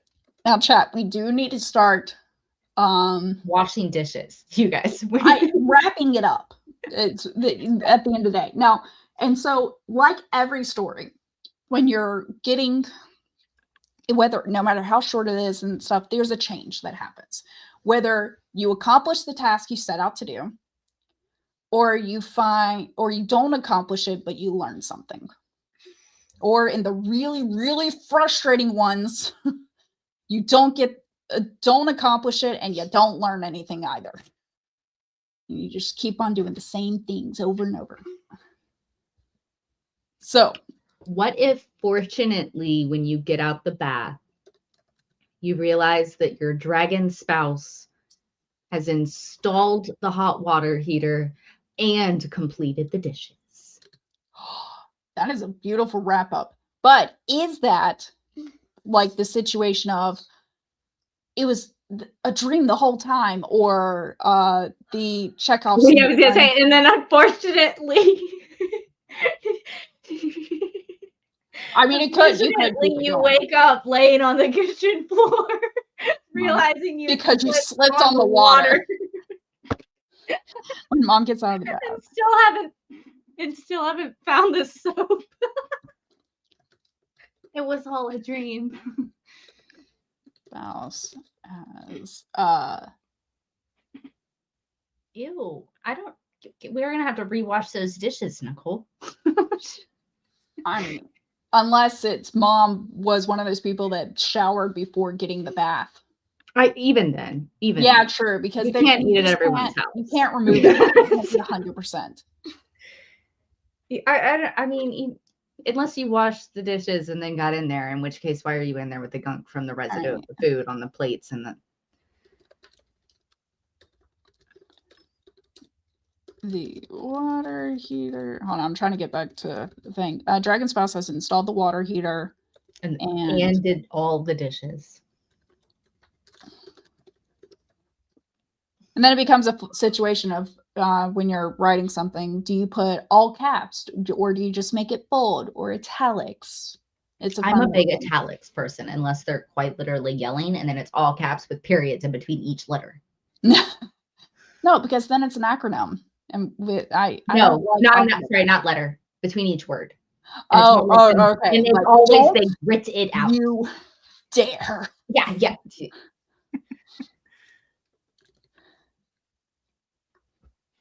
And then for good measure, just mess with people and put he said calmly at the end of it.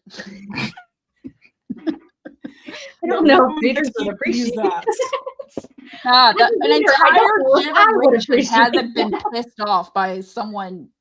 I probably would highlight that and make a note and go, this is probably a typo. And if it's not, it should be. I am so glad authors can't read my notes. What are you doing, child? I've changed names before because I couldn't pronounce them. So I shorten them. I give them nicknames. Yeah. All right. Unfortunately. Oh, yeah, I got an idea. So fortunately, mom gets out of the bath and finds that Dragon Spouse has cleaned all the dishes, installed the water heater, but unfortunately, the entire family has just finished dinner and put their dirty dishes. Oh yeah, there you go. Dishes in the sink. So what's good about this on the exercise here is we just did what I call, I don't even know if I'm using the right terminology, of mirroring, where the opening line and the ending line are pretty much like you're back to the beginning. Yeah, but in this case, we're actually better postured because we have a water heater now. Whereas before we didn't. Technically, we're out of soap still, though. Yeah, and we're out of dog shampoo. Yeah, so I mean, all we have to do these next. We got one thing, but we still got to get the rest. Yeah, we just have to go to the store, and now we have all this money from the gnomes. So we're you know what? I'm not even going to the store. I'm gonna have hold on. Fortunately, with all the money, Sealing Mart,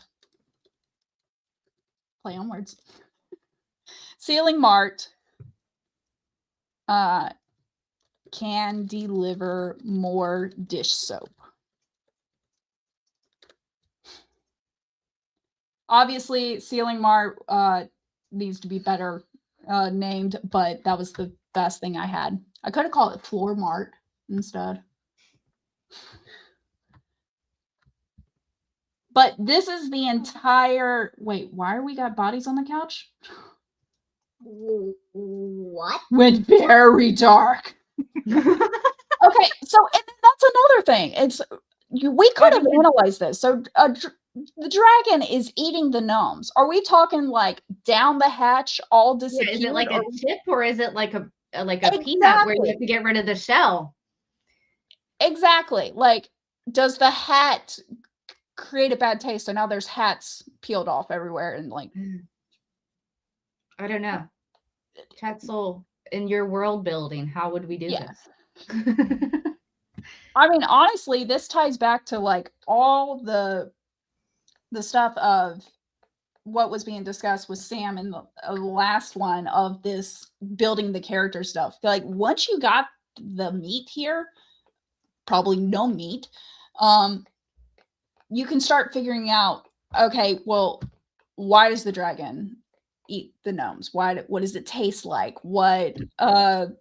And then not to mention the fun other games that you had of creating obscure brands relating to the real world, running into roadblocks and then figuring out, well, I still got to wash the dishes. Everything. Oh, you know what we forgot? The plot hole or the plot bunny in this whole thing? The gnomes peed in the water. So what do you mean the dragon cleaned them? Was it like a situation? Well, we were dealing with cold water bath. Okay, so and that's a situation where you would want like a little throw at the bottom of like, unfortunately, everything has to be cleaned again because the gnomes peed. You don't want to forget about that bad little thing up here. Unfortunately, everyone got sick because Dragon Spouse forgot to drain the water before he washed the dishes, and they all ate dinner. Yes, exactly. And I think that's what I like about this little exercise. One, it's more fun in groups, but two, there's so many little things that you're bound to miss something, and you get this moment of, how do I fix this plot hole? And it's a lot of fun. I've always enjoyed it. The dog shampoo handled the gnome pee. Ooh, yeah. I mean, if it's good enough for a dog. Yeah, but it's herbal and natural. We purposely did that so it wasn't the chemical one. Well, and what's herbal? Are things out there that natural counter dog shampoo, ammonia? like tea tree. Ammonia. Is that like tea tree? No, instead of ammonia, which is usually a smell, a chemical smell that's associated with cat pee. Yeah. I just thought of anomia, like. It's so funny because we're spin not the only person who thought of that. Oh my gosh! No, Manila. The amount when you give yourself the freedom to just be like chaos and no physics or whatever, like just be out there, you will stumble across a lot of moments, and it's very helpful. And I think because the thing is that even if this was contemporary, how many times have you hung out with your friends when you were younger and y'all come up with a brand new word, be like, oh, it should be named that, and that becomes your inside joke, you know? And so that stuff like this is very helpful for that. Yeah. The only thing we did not do, and it's probably because I averted it subconsciously, we didn't create a magic system. That's not my wheelhouse. That is why I realized I am not a fantasy writer. I am not. Yeah. I'm trying to get better. Were involved. We knew that was not going to be Courtney's forte. I do like gnome chips, though. Can we have some? I'm going to need the recipe on these gnome chips. That is wonderful. Awesome. Okay. Well, I'm assuming we need to get ready for the next chat. Are they here? Why? I can't find my mouse. This one happens when I have more than one screen. No, I think we still have time with you because the other one ran over. Oh, that works. Okay. Then okay. All right. So with this game, we got a few, as I brought up a few things. There's, of course, let's say you come up, instead of ceiling mart, we come up with something better of, I'm trying to think of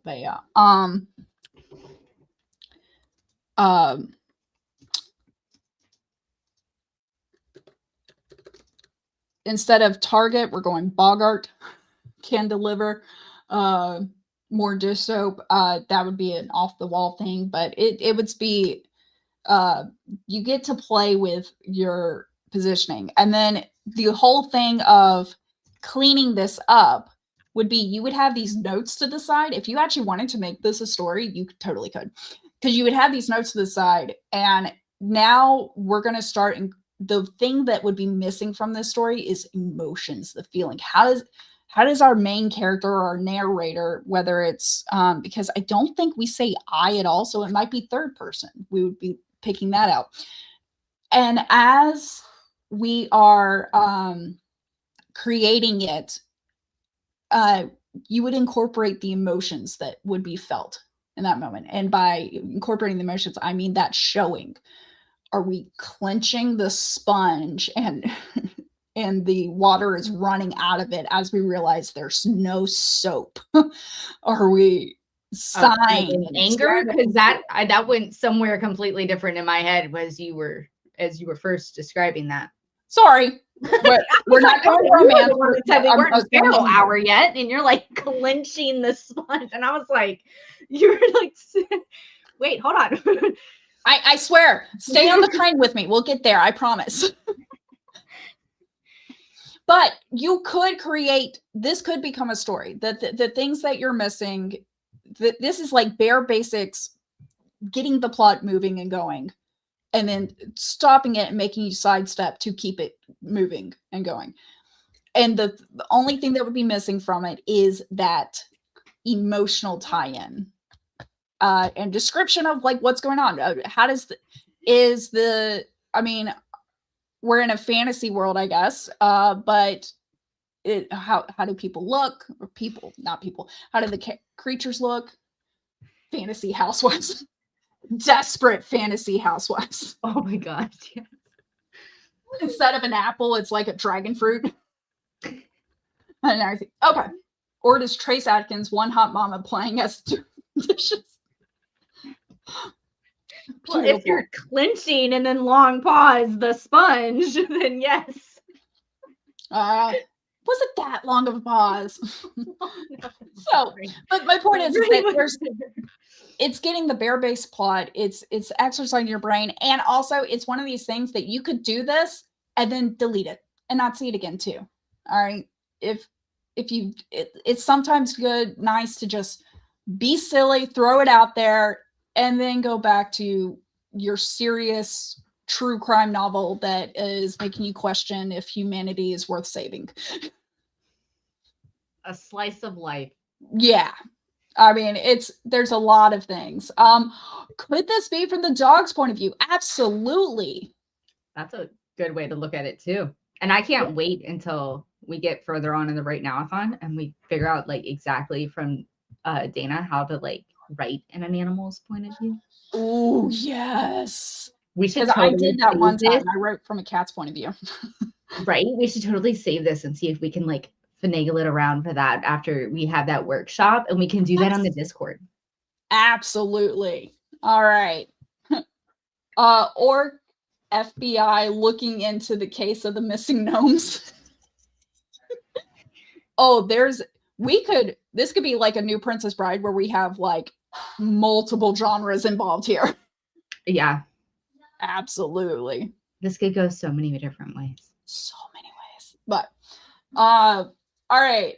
I mean, I could write this forever. Yeah. I mean, I this is a fun game. I think we might have to like put it in one of the sections for Discord and see if we can have like a right now going, fortunately. Oh yeah, if you had like a back and forth concept. Yeah, like we have another game like this, not fortunately, unfortunately, but we have another game like this in the Discord. So I might knock when Kaufman wakes up, tell him that this should be added to the Discord when we do our big Discord update, because I think we do it at like the beginning of the year. So this is totally should be in there, and I think that could be it. Really on board with that. And then dare I say, have because it could get lengthy, and at a certain point have AI summarize it for you. Oh my gosh, that would be crazy. Yeah. All right. Are you ready for the transition to the next? I will, but I would like you to do your outro. Outro. I gotta say right now. All right. Yep. And then Kaufman wants to write now. All right. Well, I'm Natalie Locke. I am all over the place. I usually am not on my own channel. I'm on everyone else's. But you can find me on Instagram as Writer Locke, and my website is natalielockeBooks.com. And when I say Locke, it's Locke with an E at the end, because why not? I'll just throw a silent letter in there. I'm a writer. But feel free to join me on Instagram. I will be a little more active. I promise eventually it's coming. But stay tuned, because I do have some big news coming up in the new year as well. And I hope you enjoy right now. I almost forgot. Good job. Thanks. My cheerleader over here. You're on mute, honey. I think Tatzel's going to come back and do the transition. There we go. Perfect. It was so lovely. Yeah. Cheers. Thank you. I appreciate it.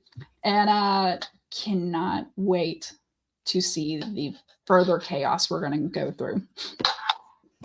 Chaos is a very good word for it. All right. We'll see you later. All right. So I believe next we have no.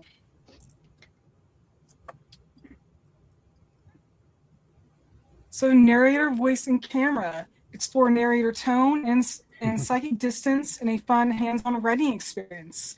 You'll get a shared scene prompt, then randomize your narrator's perspective in 3 psychic distance levels. After a quick 15-minute write, we'll read our versions and see how wildly different the scene can become. So it sounds interesting. Well, then I will leave it to you now. Great, am I on stage? Hey, everybody. How are we doing today? So let's see. So that was the prompt. Thanks for reading it. I didn't know you were sharing those summaries. I think I should have updated that. So the plan changed a little bit over time. Well, through the course of making it, I just didn't know how to manage the interactive component. And I don't know if that's disappointing. Like I haven't watched all the other people's presentations, so I'm sure there was like all fun games and sprints, and I'm like, let's do learning now. I'm sure that's not as exciting, but ready to go for teaching. I got my Mr. Rogers sweater. I got my fantasy portal shirts on with Alice in Wonderland. So let's see. Oh, can you see my presentation yet? Sorry about that.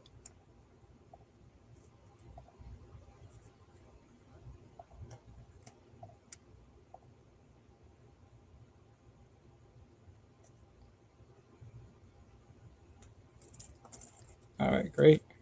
So you can see that now, right?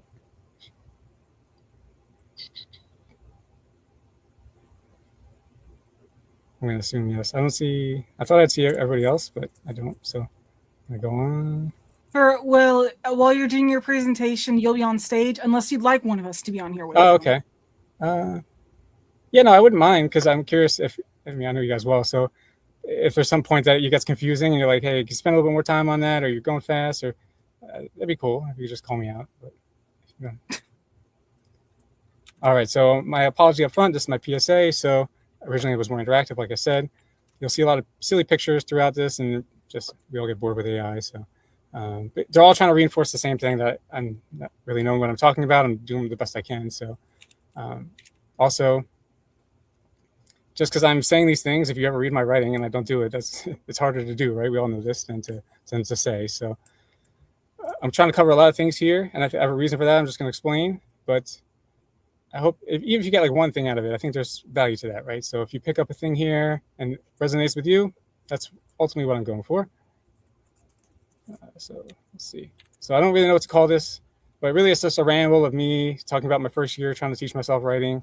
I get into some deep stuff, and sometimes like, well, wouldn't it be cool if people want to hear us about that? So there's a narrative concept, maybe you've heard before, psychic distance. So I'm going to use that, but I'm going to also jump into little things I've learned, because what I kept struggling with and still working on as a new writer is everyone would say, I don't feel close to your writing, and I'm like, well, how do I get there? So I kept trying to explore different things and put the puzzles together. So we might have heard these things, but I'm hoping maybe my presentation is connecting them in a way for you that might be a little bit more helpful. So that's really what I'm trying to do. So I'm going through the who, what, where, when, why. So it's me, Nil. So I'm not an expert. So I stopped reading 25 years ago. I was burnt out on school. And then I was trying to explore all my little interests and hobbies. And then I started to want to think about writing a story. And I realized that a lot has changed. It's interesting, right? Writing, we think as this, at least I did, as this static thing. But I was fascinated that how much it's evolved in a short time from Tolkien to George R. R. Martin to Sanderson, like these entirely different styles. And I was fascinated by how to get better at that. And I started to take in craft videos passively, just listening to podcasts. But then I came across Jared and the WriteNow community, and that's really where I started writing with Freaky Friday. So why would I talk? So being a first-year person, I think it's just fun. I think what Jared is doing is awesome. I want to thank him. I want to participate if I can. I think just the WriteNow community is very, very supportive. It's not for my level of public speaking, that's for sure. So I'm just trying to share my experience as a first-year person. And if you know this stuff from school, that's fine. But also, I think I stand out in my experience because once I learned that critiquing group was very helpful, I tried to really understand this to the deepest way I could. I looked into so many different formats, different lengths of places, online, in person. I would guarantee more critique groups than anybody else. So, all right. So what did I learn initially in my first year? So writing is hard. We all know this. My initial writing was bad, right? Of course. So what are the common newbie mistakes? I was making them all. I was like, you got your head book, the story's in your head, but on paper, it's just not coming through to the reader, right? So you have white room, there's no details, there's talking heads, right? All these common mistakes I was doing them. People were saying you're not feeling close. And this is the part I felt in time, I can get better at this. But it was the closeness thing that I was like, I got to figure that out. So I realized I needed feedback, right? So as I said, I went to critique groups. You guys like my picture so far? So initially I thought that writing would be like telling a story, but I quickly realized it's not like that. I think you just talk, but no. I thought that when I went to critique groups, it would be like, okay, you just got to edit some minor thing. But really, if you're talking about arcs and stuff, you're rewriting whole chapters. It's not like that at all. So I found that for me, at least, more than anything, I think critique groups are linked to success for writing. Like I think an artist could probably draw and follow guides and get better, but why I think critique groups is different for writing, it's almost essential, is because like as a writer, we don't have that radar. I think that's very hard to figure out is what are we missing? Because we have the story in our head, so we don't know, and you need people to point that out to you. So that's why I went to so many. So the how to get better with closeness, right? This is the CSI, the enhance, right? So I tried, my initial thing was like, let me add some internal thoughts. If you're getting the thoughts of the person, you got to feel closer to the character, right? But people are still telling me the same thing. I don't feel close to your characters. So here's why I just want to use the frame of psychic distance to go through this presentation. So I think it's a lot of little things that add up, and even at distant levels, quote unquote, you can feel closer. And I'm trying to show you some of those things. So yeah, when will the answer come? I started to analyze authors on my own. I just did a lot of study and analysis. And really, I want to see, are there better terms we could have in critique groups? Could we say things more specifically than just get closer?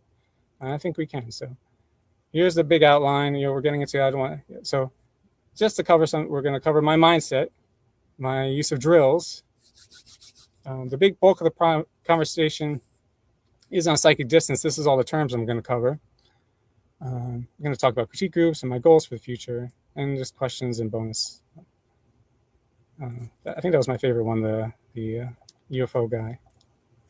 All right, so this is my big breakthrough. First year was books are not movies. It sounds obvious. I wish someone told me. It sounds so silly, right? This is what I was doing when I was first writing. I was saying, think of the scene in your head, pause the movie, write the scene, fast forward, pause the movie, write the scene. I kept doing that, and no one felt close.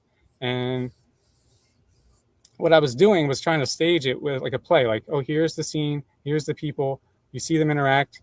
Don't you feel what I feel? But no, people weren't, because they're not in my head. I'm not giving them an emotional connection. So, right, I think the best example, thank you, is I spent so much time on these pictures. It's Titanic. We've all seen Titanic.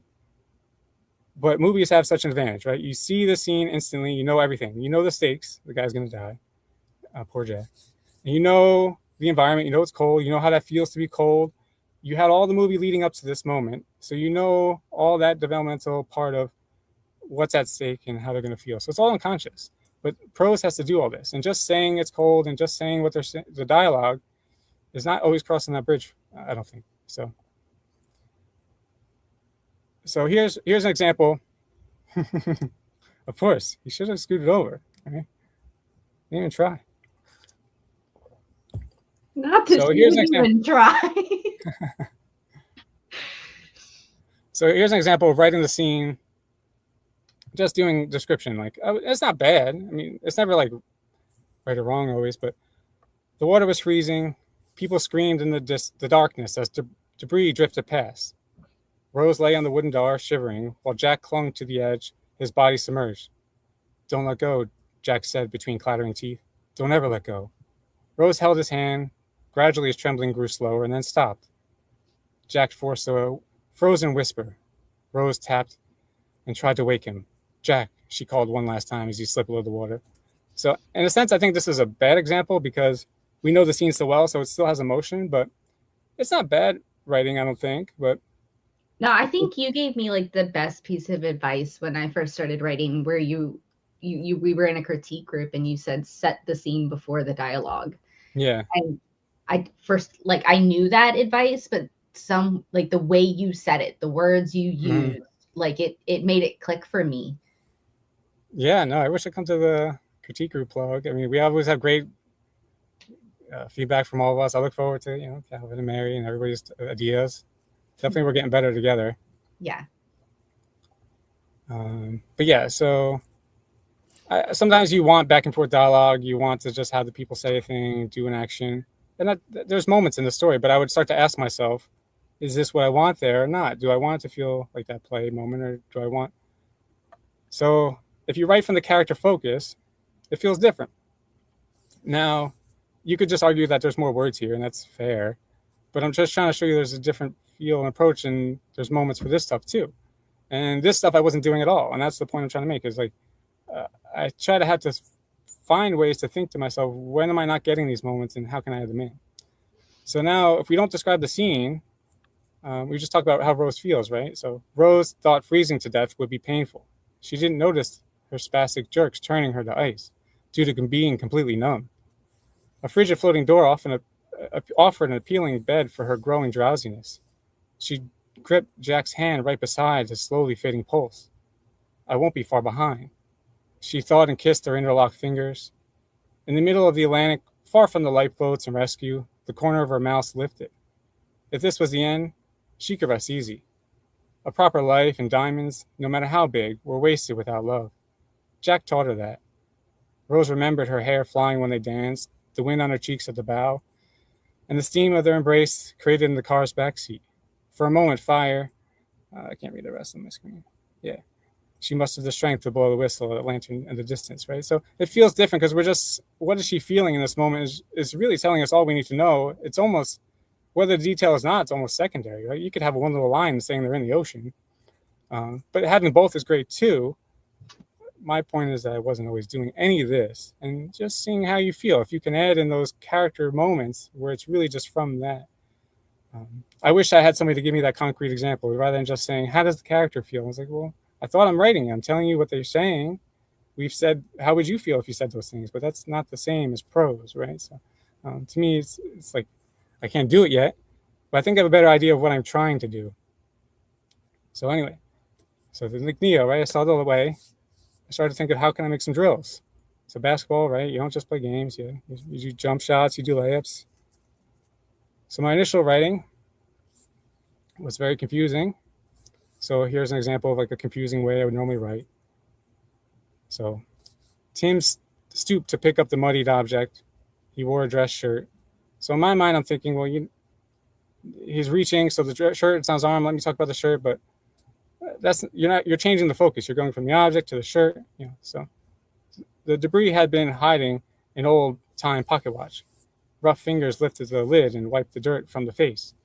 The moon rose overhead like a banshee. His grandfather was in World War II, did 2 tours, came home with a pocket watch. So there's a lot of problems with this, right? I'm highlighting the issues and I'm labeling them.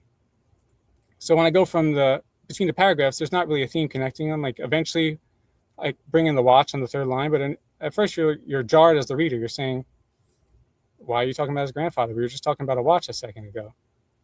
So at 2-3 lines like this, and then the reader's lost, and then they kind of lose place in the story, right? So these things I was doing a lot, changing focus, not keeping a theme to my paragraphs, not having good transitions. So what I did was I tried to make myself some exercises.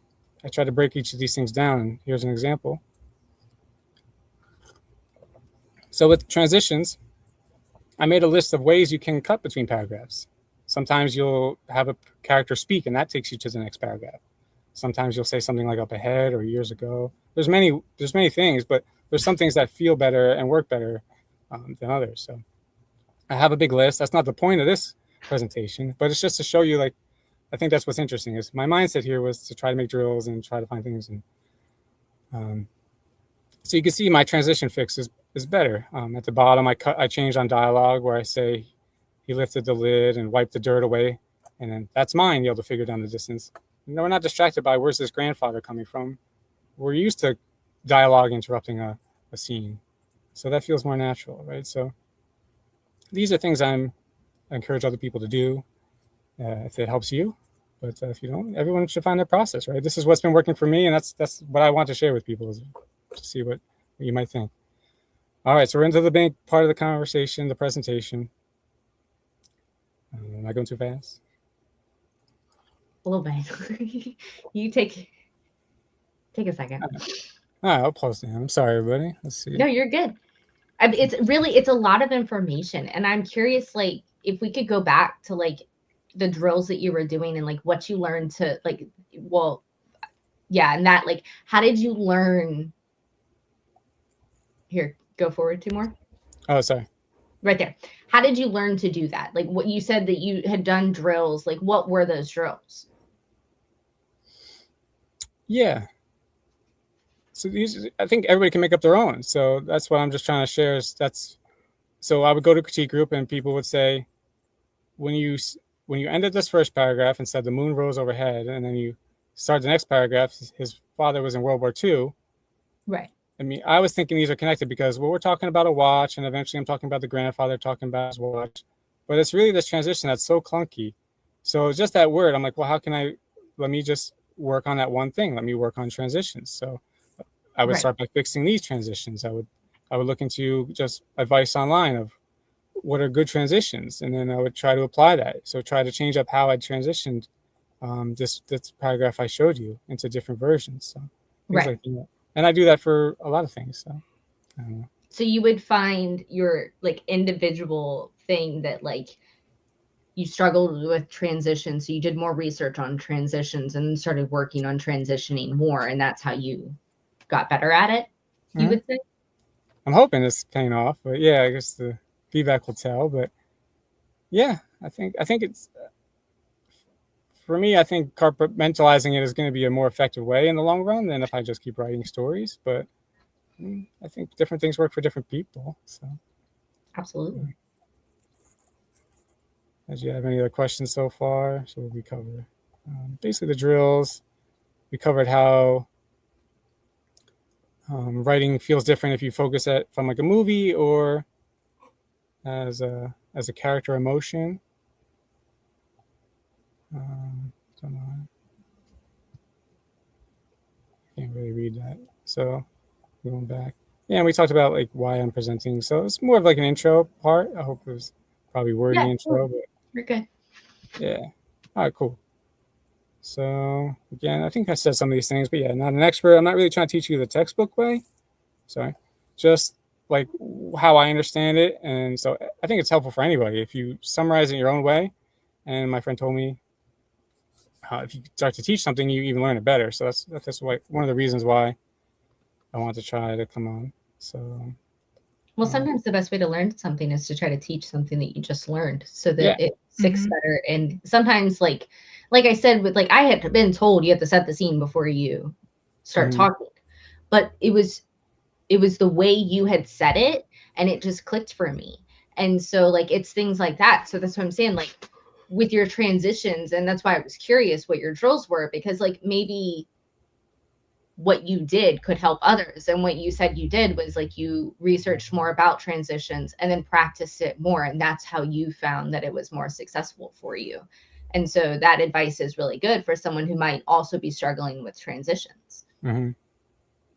Yeah, and that's what I hope comes out of this is I just wish that I love critique groups, and I just think sometimes we could just have a little bit more ability to break things down and talk about them. It was just a couple more words and guide people. You don't have to, if they want them or not, just, hey, there's some drills I did. If you find them helpful, go try them out, but it's up to you. But exactly. And then and Bruce said, is there a such thing as too many transitions in one span of time of writing? Like a chapter or such. I think that's why I'm stuck where I am in my current writing right now. I think as a reader, because I'm also not a pro, I think there's a such thing as too much transitions. Either you're starting it too early, you're starting it too late. I need a reason for all those all those time jumps, all those transitions for me to understand. But that's me personally as a reader. What would you say, Noah? Oh yeah, definitely. I know it's a little different than the closeness, but it's definitely a big factor in writing is anytime you're jumping in time, that takes word count. And anytime you're changing an emotional state, that takes word count. When I was speaking to transitions there, I was more talking about just the craft. Every page is going to have multiple paragraphs. And going between those two without an awkward flow is what I was more referring to. But yeah, all these things are all part of writing. And yeah. Right. All right. So yeah, psychic distance. This is the main bulk. So this is a narrative scale. People might have heard of it. It's a tribute to John Gardner. So it's basically how close does your narration feel to the story. So 1 is very far, 5 is very close. So I would start to ask myself, how can I make different levels feel closer, even at the same level? And I think that improved the way I understood them a little bit more. I think even though we could describe them by examples, I usually focus on like these 3 factors and how they, so like knowledge, the identity, and the camera. So psychic distance 1, this is the farthest away. So the main thing I think of is depersonalization. So it's just a figure walked into town, right? It's just very vague. Your mind just fills in the blank. When I hear a town, I'm thinking like bird head view. I'm not thinking like walking down the street. That's where my head goes initially. So to me, it's a far camera. But you could do something like the man's arm was bruised. It's still depersonalized, but it's a little closer. So I'm just playing around with things like that. Like, okay, well, how does camera affect a level 1? So here's an example, and this advice applies to a lot of things of writing. Is like the order stresses things in a sentence. So if we say the man wiped his brow as the sun beat overhead, our focus is more on the man. I'm not really thinking about the environment and the sun. But if I reverse it, and I say the sun beat overhead as the man wiped his brow, I am thinking like more looking down on the man. So I think that's interesting, even at level 1, the little camera shift there. So do you feel closer or not? And then you could separate them and give them a little bit more characterization. So say for the sun part, say you say the sun out west was stubborn and hung overhead longer than noon at home. Now you're asking questions like, why did this person move? Where is this desert? Right? So sometimes just being aware of, are we just packing in these details, but not taking the moment to separate those two things, the camera, right? So even at level 1, this person isn't described. We don't know where we are, but we have some character now that's going to attach us. All these things is my kind of idea, is that these are going to add up. Same thing with the man, right? The man's eyes stung with sweat. Each blink, a reminder of the desert. He stared at the ball of fire, right? So he's characterized now more than just wiping his eyes, like trying to show that he's in the desert. So I think that's interesting. So I feel like now I'm starting to feel like I'm covering too much. But, all right. This is the presentation. All right, so tone, your narrator, you can have a tone, right? He can have pity on your character. He can feel that his situation is deserved. When I was trying to show it, I would describe the scene and I'd have dialogue and the character would be like, don't ignore me, right? But we don't really feel that. What I realized is that inference can carry a lot more attachment. So here's an example, right? Let's say others paid tab and celebrated. Hours passed and relationships formed around him, like a shivering penguin outside the huddle. That to me sounds like the narrator is pitying this person a little bit. But now if you change one or two words, say others paid tabs and celebrated, hours passed and relationships formed away from him, like trash outside. Now it sounds like the narrator feels that this person deserves it. So I think that's interesting, right? We're at level 1 still, but we're getting so much more connection to the writing and the character because the narrator has the pity. So, I mean, that's not fitting for every story, but I think that's an interesting thing to know. And I think the frequency at which you do this, if you want that to be a part of your story, is going to build attachment. So, all right, we covered level 1. We got 4 more. How you doing, everybody? All right, so I'll keep going. I was going too fast.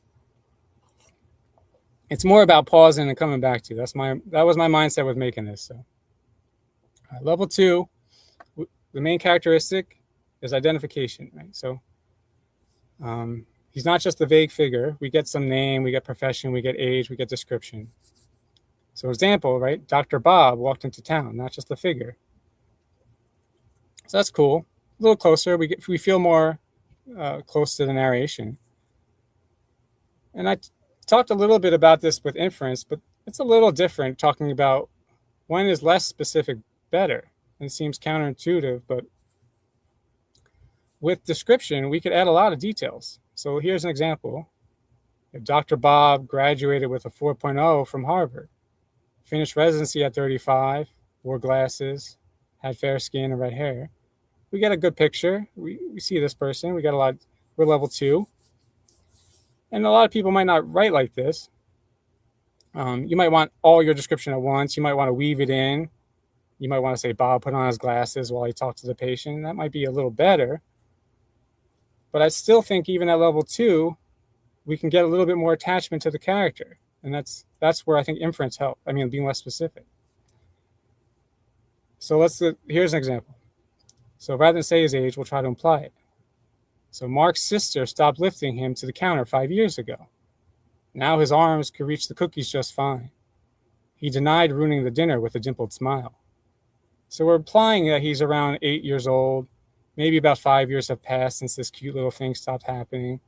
There's a sibling dynamic that's there. We get a lot more character. We feel a lot closer. So like you could show somebody level the psychic scale is my overall point. But even at these levels, there's little nuances to them, and that's what I'm trying to connect to, these little things I've learned. So I think that's a little bit closer. Does it vary on POV? Well, closeness? It's challenging because, first person, right? You're supposed to be in that character's thoughts the whole time. So that's supposed to have a different feel. And ideally, you would want your first person not to feel like a third person story. If you could just change the pronouns, you would want it to feel like everything they're describing is in a way that only that character would. So I think it's a challenge to make it feel, to really know that character at that level. And I think that would be the main thing I would comment on the POV. I do have a section at the end, which we probably won't get to, but it was my bonus if we had time, was omniscient, like fairy tale POV. Because I love that stuff. So, but I think my argument is that you can still feel close to a narrator because they notice things in a way that the more neutral narrator doesn't. And I think that's all part of closeness and attachment. So it's the same overall point, and that's why I included it at the end. But I don't think it says, not as many people are trying to write that. So. All right, we got 2 down. All right. All right, so level 3. The main characteristic is summarized feelings. So Bob was scared. So the narrator knows enough in the character's head to know that how they feel. That's a closeness that rather than just seeing them walk on the street. But this is where topics like show don't tell come up. We don't want to just say the person was scared. And the example I always hear is, don't tell me they're happy, show me them jumping up and down, right? So how do you get closer at 3? So 3 doesn't have direct thoughts. You're not going to have italicized. You're not going to have that. So there's a thing to talk about with 3, and we've probably seen this advice to remove filters, is filters create like a 2-step separation, right? Bob thought about how scary spiders were. The thought about makes us, as a reader, we're seeing Bob think about something. So it's like this double step. So, but you can just write how Bob thinks. And then that's what people usually advise you to do, just take out the filters. But I want to challenge myself. And again, all these things are trying to connect to, how can I write closer? So let's see, sorry. So I had an idea. So we often describe things by trying to show it by seeing how the character is reacting. So we might have sweaty palms, we might have a lump in our throat. And I think it's pretty interesting to, even if we think about the narrator having more knowledge, knowing what's going on inside your body is a little bit different than what's outside if they see you panting. So sometimes I try to separate that as a different lever. I try to sometimes make all that internal stuff be later on to be a little bit more close. So remember, again, I'm trying to tie it back to my approach, right? Exercise. So show, don't tell, right? This is what we're taught. This is how I was going about it when I first started, right? So I'd be like, well, I can't say Bob's scared of spiders. So what I'm going to say is Bob's heart's raced as he touched the web, because your heart would race when you're scared. And I think people would get that. But people don't, that doesn't really how it works too well. So I started to ask myself, could I write emotion at level 3 without any physical cues, without any heart racing, without any sweaty palms? And this has been good for me because it's forcing me to think of backstory. And maybe this comes naturally for some writers if they're writing prose and they just flow between narration and like the scene moments, but it doesn't for me. So looking at my level 3s, when I get to the point where I'm thinking Bob is scared and I think, well, I got to change that, it's been prompting me to, all the stuff I had in my head about who this character is, to talk about those things. So level 3 doesn't get into immediately how they're feeling, but it talks about patterns and behaviors. So this is a level 3 scared of spiders. Bob had learned early that instincts demanded caution. His first memory was crying in a hospital bed. 3-year-olds put anything in their mouth. To them, sticky web is no different from cotton candy. Now he stomps all spiders, not just black widows. So we get this inferred backstory that he probably swallowed a black widow spider and he got really sick and was probably almost dead. This gives us a lot of context for how this person would react to being scared of spiders without saying it. So even at level 3, this is interesting. A little closer.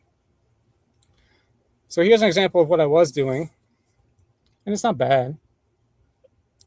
So I would try to describe the scene by using better words, more vivid language, maybe metaphors.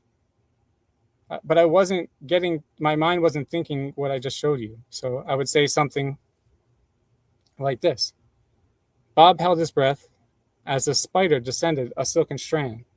His heart raced as its obsidian body inched its razor fangs closer, like a grim reaper with 8 legs. So it's pretty descriptive, but in my mind, it works better if you follow it up from this context summary of scared to this detailed description of the spider. Now we start to feel how the character would feel. And I was missing all those summaries before. So yeah, to me, this is what a lot of my prose was like, and I hope it's getting better. It was very clippy. I would go from statements of an action to a feeling to an internal thought but I wasn't spending time on any one of them. And now that I can label them, I can see where I might want to spend some time.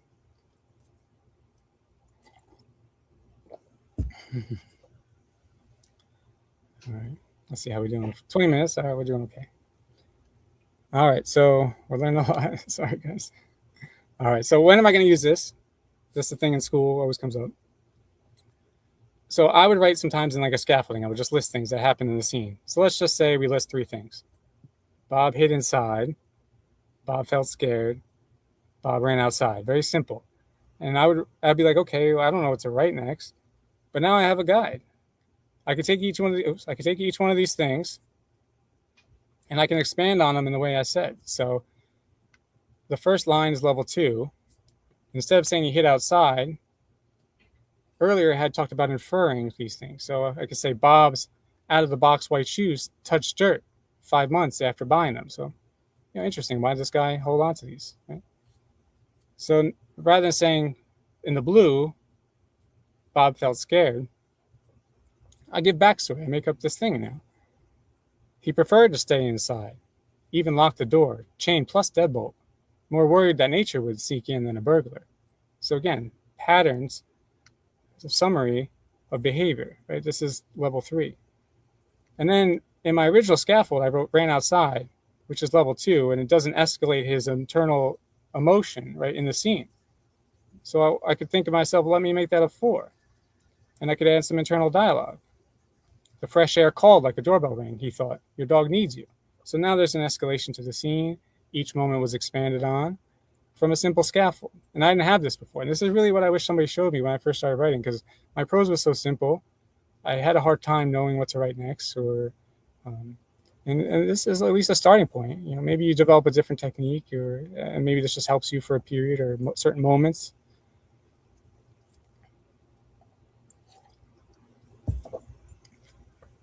All right, level 4. 2 more. They get harder. Oh, geez.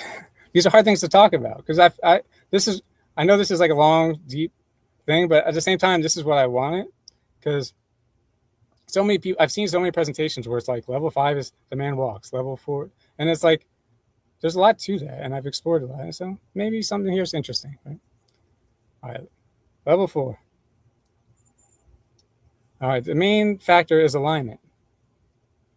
So the narrator is now giving you your thoughts, but you still have a sense that the narrator is telling the story, right? You can use italics, and that's done sometimes. But we're going beyond summarized level 3. We're not just talking about patterns. So as I mentioned, italics, right? Formatting has become the convention, but it's also, I think it has some pitfalls. I think if you don't know about the levels, you might make some big jumps thinking that the formatting is doing more work than it is. So here, Bob looked at the stars as level 2. We're just thinking about a man looking at the stars. But then we go right into his internal thoughts saying, I'll have your heart on a platter. And we're like, well, we didn't have that emotional connection to jump there to his mind just yet. It's more jarring. And sometimes that can be for an effect, and you might want that. But being aware of it, I think, is helpful. So I think level 3 and level 4 both have value, right? It's like, are we showing and telling? I think they do different things, and I think if you build them, so here's an example. I want to read the green part first because it's level 4, and I want to explain why. And then I want to read it with the level 3. So above him, the stars waited. The North Star offered a straight line there. 3 days, no, more. I'll have your heart on a platter. And that part's italicized. So that part is that internal thoughts. That's level 4. But even before that, we're still level 4 because stars don't really wait. But that's something the character might be thinking. And let's look at what it's not saying, right? It's not saying there's a star in the sky and the North Star's 5 miles from where he wants to go. That's level 2. There's no connection to the character. But if we connect it to him with a narrative phrasing, like above him the stars waited, we're building up this chain of thinking in the character's head, but we're not always just getting verbatim thoughts.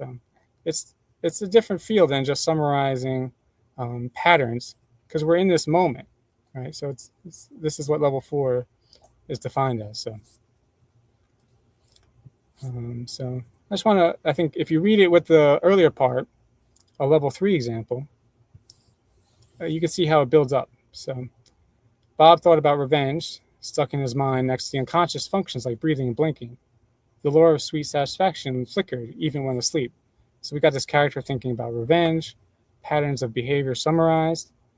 Above him, the stars waited. The North Star offered a straight line there. 3 days, no more. I'll have your heart on a platter. So now we're thinking in his head of how he's going to go about this plan to get revenge. So, all right. So train the reader. So we talked about before about taking out filters, but they can be helpful. They can train your reader to know when you're going to go into eternal thoughts without using italics. And that's pretty good writing, I think. So Ender's Game does this pretty effectively. Orson Scott Card, right? So he wrote in third person, so Ender in the first paragraph. So Ender tried to imagine as like a filter. But then it goes into all this, I'll roll over on my back and it won't be pressing there. He's thinking now. And I won't read it all, but there's 3 paragraphs. And at the end it says, but Ender knew, even as he thought it. And it goes into third person again. So we're using these filtered cues at the beginning of end before we go into this deeper monologue. So you can train the reader to do that. It's pretty interesting. All right. So let's see. We know the levels. We could look at a scene and we could think, that scene I just showed you of a person thinking about revenge and talking about getting their heart on a platter. What if we want to phase this scene out and have them think about the chapter ending in a more distant view? We could level down. We could go determined. This is a summarized feeling. The warrior took the first steps. It's descriptive, but it's a little less personal. And then the man faded into the valley. Very, very vague.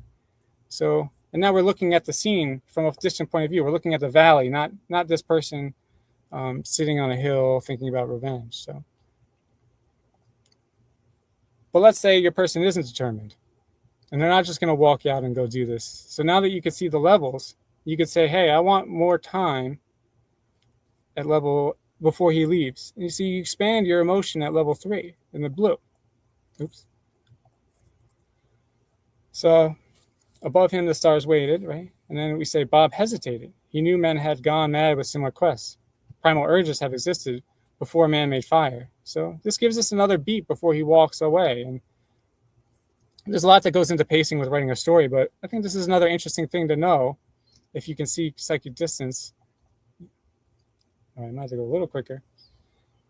All right, so level 5. The main term is embodiment. So right now, the prose doesn't have that narrator presence anymore. We're talking in fragments. The emotion is from their worldview. So there's an important term that's helpful to reference. So it's called free indirect discourse. So when we talked before about taking all those filters out, that's usually writing without those things is what we mean when we're saying free indirect discourse. We're acknowledging that you don't need to say the person thought. We could just write their thoughts. But it's also helpful to build up to that and with the levels. So it's not really the same as the levels, but it's just part of it in a way.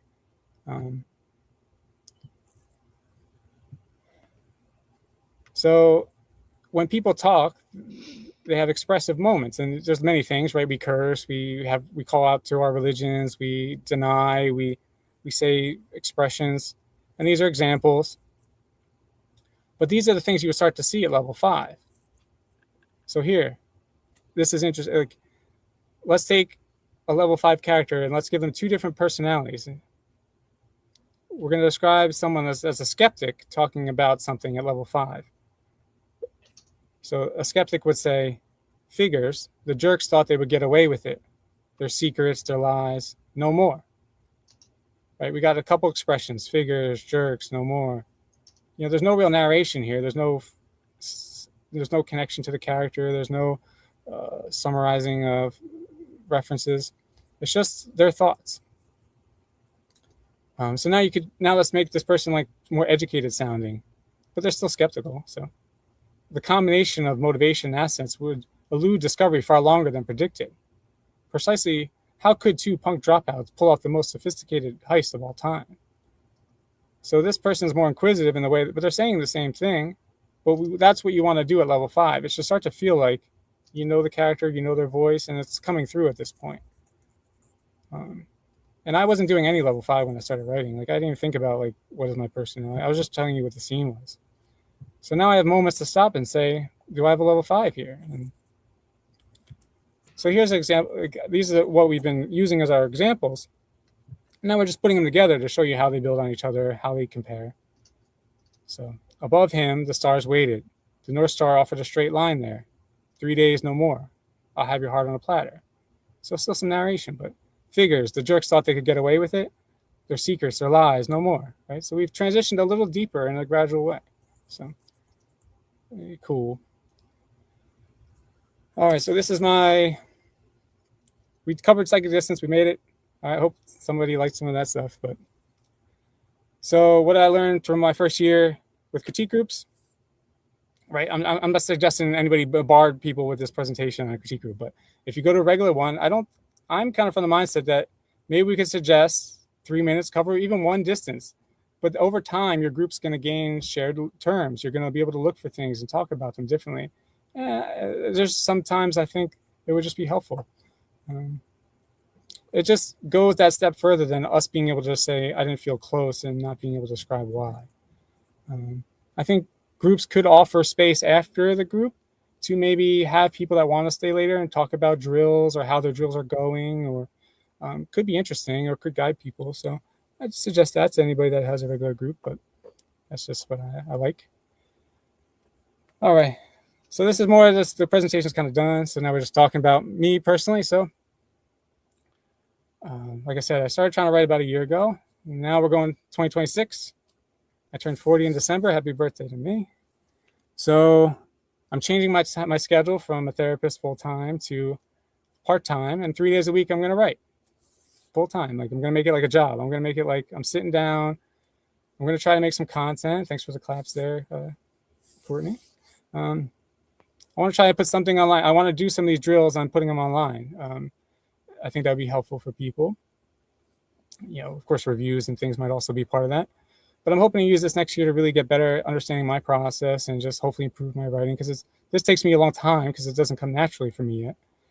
But I'm hoping by 2027 I can maybe have like a portal novella, and then by the future that might start to be part of my style. Is like, okay, he likes portal novellas, he likes experiments, and but I have to know the craft first, and I'm not there yet. So You'll get there. that's my plan. Yeah, no, that's what we're all working to. We're all on our journey, and thanks, Soul.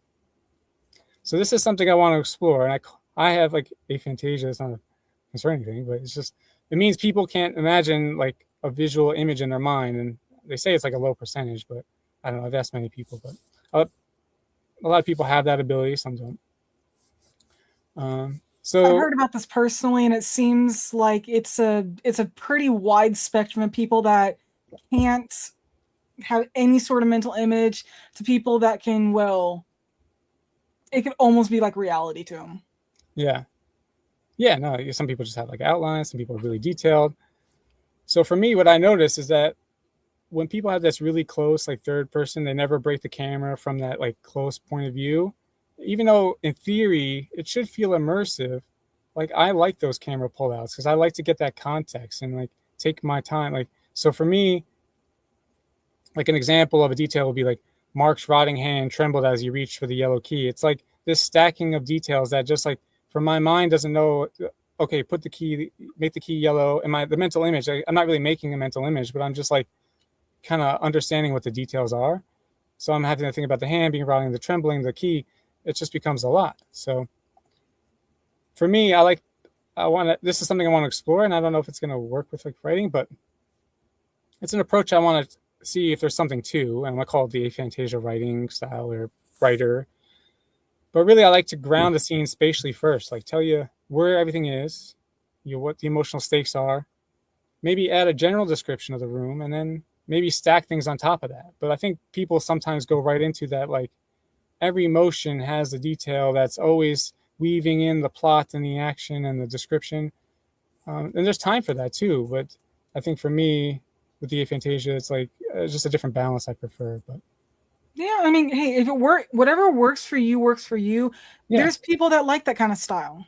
Yeah, no, great. Yeah, definitely. That's why we need all different writers and all different readers. And so yeah, I just want to give an example of like what an aphantasia like paragraph would be like. So just 2 steps into the door, and Jake wanted to turn back. He hadn't seen her since his birth. What difference does it make now? The difference, the room smelt of neglect, a time capsule from 1976. His footsteps creaked on the floorboard. Mom's face reflected the peeling yellow wallpaper. Hi, he shrugged. Hello, son. So it's like, eventually at the end, it's almost like a play, right? We're getting into the back and forth dialogue, but I'm just holding those details, keeping them general, then adding them in, and I try to outline it. But really what I want up front is like, rather than telling me the door is creaking and each step of getting in the doorway and the light is dim, like, don't overload me with those sensory things. Just tell me we're in a room with your possible mom and how that feels at that moment. And then I could just like start to add the details. And that's the order I like, but it's just something I want to be aware of. And I also like to do experiments. And some of you might have seen these, but I like to think about where the narrator is in syntax. Like, so when Ferris Bueller, right, the guy Ferris Bueller talks to the camera, that's a little bit different. So fourth wall breaking is done in books, but a narrator can have different things going on. I want to see if it can happen. So here's an example where I was like, well, what if there's 2 narrators, but no one's describing what they're looking like? They're just talking. They're just kind of existing in the page between the reader. Could I have 2 on the same page? So this is like an experiment I did where like orange on the left was one narrator, and then blue on the right, and they talk. You hear their dialogue, you infer maybe what they're doing, and then between that, they're telling a story between each other. So that's an experiment that I want to try. I don't see things like that done in prose, and I'd like to see what's going on with that, and if anything could be interesting. Like another example I have is like, imagine you have a book with illustrations on one side and then the prose on the other page. But I've never heard like the main character talk about the illustrations and say, hey, you see that picture over there? And do that throughout the book and tell a story that relates to those pictures.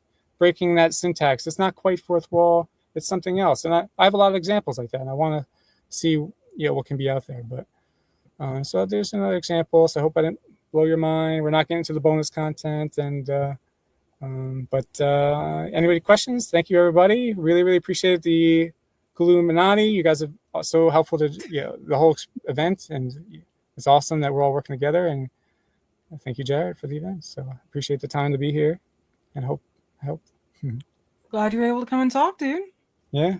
Yeah. So if anybody has any questions, in the future I don't have like a big website because it's part of my 2026 goals, but hopefully there will be an aphantasia website that you can go to for my writing updates, and you'll find me online doing some drills and things. Speak it into the universe. What's that? I said, speak that into the universe. Oh yeah, no, that's out there. Yeah, I already changed my work status, so I have a lot of free time. Got to do something with it, so might as well write some good stuff. Yeah. If you want to do your outro, please, for Jared, make sure you have right now at the end of it so he can clip them. Okay. While we get everything situated for the next presentation. Mm-hmm. All right. So let's see. Yeah, not too much. Like mostly. Did I break the thing? No, you're good. Keep going. Oh, okay. All right. Yeah. So I'm Neil. Mostly here not to promote my writing, but just to tell you, maybe you'll see me around, and I hope something here caught your interest that you might want to check out my journey if anything did. So I'll show you my writing shirt. So I was trying to get both in there, but all right. So right now. All right. Thanks, guys. Have a good one.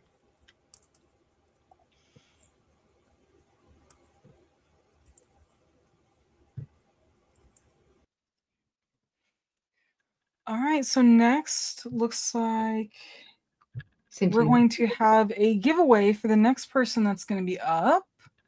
me one moment here. I'm going to get a graphic up for the giveaway if you want to read that off, Courtney. Yes. Next up is going to be Plan With Me a 2026 Reading and Writing Goals. Plan your 2026 writing and reading goals in a chill sprint style session. We'll draft or schedule, map out TBRs, and then hang out after we share plans for the year. Bring whatever planning method works for you with the amazing Holly Davis. All right. So I will bring Holly up. Hello. Share the screen for. I'm gonna find it. How are you doing this evening? Good. How are you guys? Good. I had to work today, so I missed like the opening of the WriteNow-a-thon, but I hope it's going well. Yeah, I think it's going pretty awesome. Yay. Since we so happen to be giving away your giveaway, do you want to introduce it while Chat Soul brings it up? Yes, for sure. So I'm Holly Davis, author of A Diamond Bright and Broken, which is included in this giveaway. This is a YA fantasy with no spy sapphic romance. I pitch it as a tangled retelling with a gender-bent Flynn writer. So there's disability rep with a wheelchair crutch user. Unique magic because the main character cries diamond tears. And yeah, if you like, and they're also biracial female main characters, so just a lot of representation. So if that sounds good to you, you should enjoy this book. It is a duology. The sequel, A Shadow Dark and Daring, is coming out August 4th, 2026, and that will wrap up the story. So you can read this and then quickly figure out everything that's going to happen. That's awesome. Okay, so if you guys want the physical copy of this, please, physical copy, that's going to be US. Do you have the ability to do ebook if they are outside the US? Yes, and there is paperback international version. It's not in every country, but I know in Europe, I think Australia, it is available in paperback. So that's awesome. Yes. So if you want the physical book, do #goals, and then we will announce who won this giveaway at the end of Holly's presentation for you guys. Yay. Hello to people I see in the comments. So then am I cool to? Yes. From us? Okay. Okay, cool. So I totally forgot this was happening this weekend. Yeah, so we'll be going till tomorrow. What is that, 5 p.m. Eastern? So but yeah, this is gonna be like a super chill stream. I have a timer that I'm gonna pop up. That is the kitty race timer that I frequently use on my channel on Monday nights. I do writing sprints. But so you can use whatever method you want. I'll share what I'm using to do my reading and writing goals. I didn't know how long this was going to take for me to do, so we'll see. But so I printed out this 2026 books reading like bookshelf because I like to write all of the physical books that I already own. I should do like ebooks and like that I already bought as well. So maybe I'll do that this year since this is pretty big. But my focus for reading is always to try to prioritize the books I already own because like readers, this is just the beginning of this specific segment, I guess. Yeah, so we're just at the start of the hour for the plan with me. So you didn't miss anything RP for this. But yeah, so I like to prioritize the books I already own. I know it's hard for us as readers. We usually will buy all the books and then not read any of the books. So this is what I like to use to help me. So I'm going to be planning that out. And then I like to highlight, because this is mine from 2025. You could see, there's some books that I read, but anyways, so then I highlight when I read it, and then I put on the side. So I had a dry spell here with zeros, but anyways. And then for the writing goals, so feel free to do whatever works for you. If you want to just do like life goals, things that you want to work on for your like mental or physical health, if you have like career goals or things like that, something that you need to fill out for school, you can do whatever you want. For me, I'm going to be planning out my like writing goals, what I want, what works in progresses I want to work on this year, and when I hope to accomplish them by. So I don't know if any of you guys know Heart Breathings on YouTube, but she's who I follow, like the HB90 method, where you plan things out by quarters. But anyway, so there was like a printout. And so you guys can just do this on, in a notebook too. You don't need this like fancy paper here, but I'm just writing out like, how did my writing go in 2025? What am I most proud of from the past year? What things can I shift or change in 2026 to create a more consistent routine and or support your writing in some way? um and so then you kind of go through like what you accomplished this year, what you want to accomplish next year, and then there's like a calendar. So feel free to do this like digitally, or if you have a paper calendar. I like doing both. I'm going to do both physical, and I'm going to transfer it in my Google Calendar, but then I've got kind of like a calendar here. So I'm going to circle like January 1st and be like, I'm going to work on my developmental edits because I should be getting that back from my publisher. And then I know I'm going to then get line edits in March. So do that. So that's what I'm going to be doing. Feel free to do whatever works for you. Like I said, it's super chill. Um, let's see. Let's see. Can I pull up present? Okay, cool, thanks. Um, so this is the kitty race timer. This is just for bragging rights. You can vote for which cat you think is going to win this sprint as we plan out our 2026 year. So you can say either the color of the cat. We frequently give them nicknames. So like the orange one is Ginger or Garfield. Or you can just say a number 1 through 15. And yeah, then you get bragging rights. So I'm gonna go with um number 14. No, I'm gonna go with number 6 because he's red and we are finishing up Christmas, celebrations. So oh yay, people are getting their votes in. It's super fun. There's fish trees in the background. They're gonna be chasing a ball of yarn.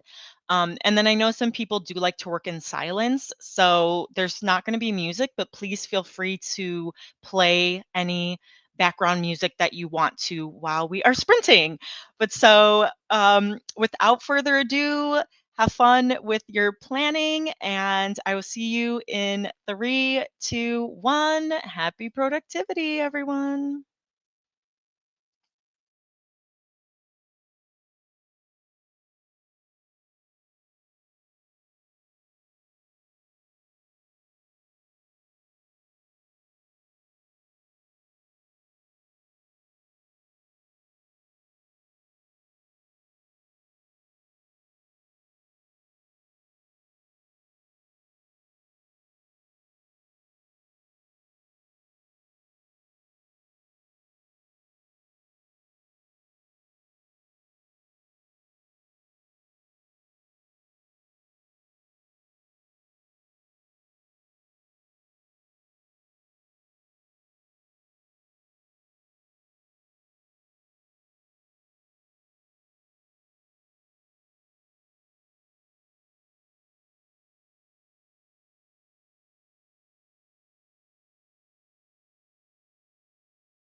All right, that was the end of the sprint.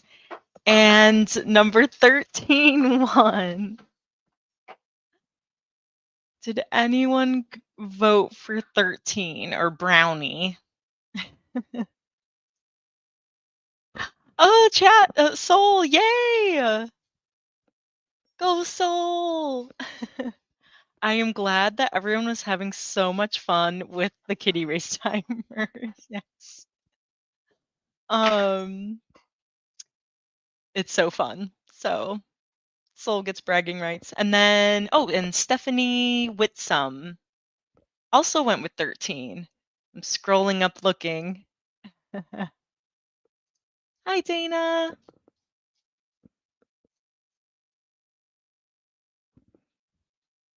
Okay.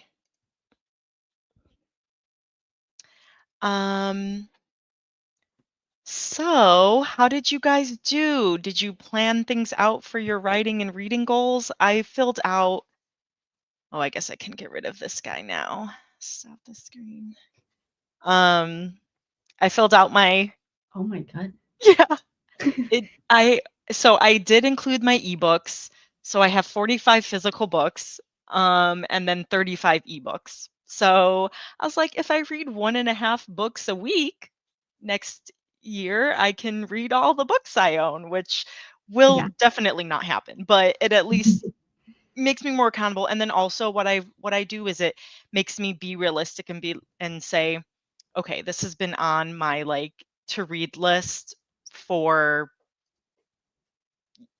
4 years or something, and I still haven't read it. I should probably, gift this, So anyway, so that was that. And then I barely got to get started on my writing goals. I just filled out, how the year went, what worked, what didn't work, and then I started marking things, days that I'm not going to be free to work on anything writing related. Like if I have weekend shifts, because I work at a hospital on the weekends sometimes, birthdays, vacations, things like that. So I started to do that.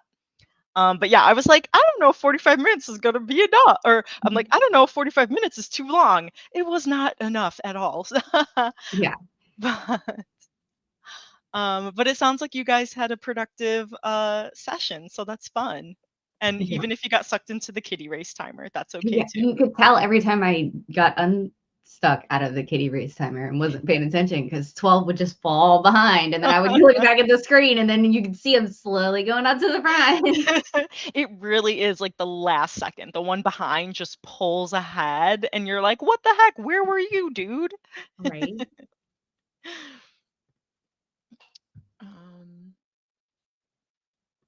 But yeah, I guess we can. Yeah. So you want to do a last push for your giveaway? Yes, yes. So please, you can still enter the giveaway. #goals for this Tangled retelling with a gender bent Flynn Rider duology. Copy of it. Yeah. Yes, you can get hardcover copy. Ebook, if you're international, might also be able to get paperback internationally. So.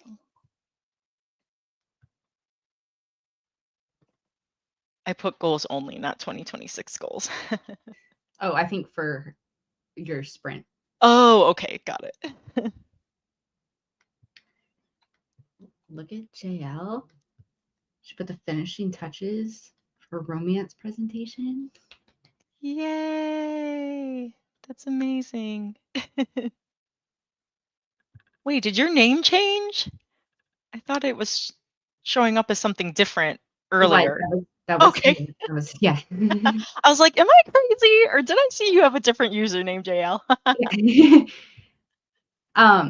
Yeah, I think this is her new account that she's building up that she posts. Oh my, she posted this really cool video yesterday. Jennifer, that was it. Yeah. Oh, cool. Oh, I'll have to follow you. Switched. We noticed. She thought she was sneaky about it. Yes. The person who did the cover is Keelan Rivers. She is, oh my gosh, fantasy book cover. Hold on, let me see her Instagram.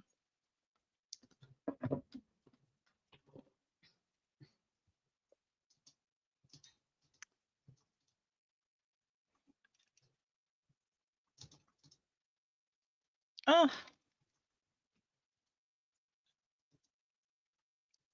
She is not popping up for me. What? Why is that? But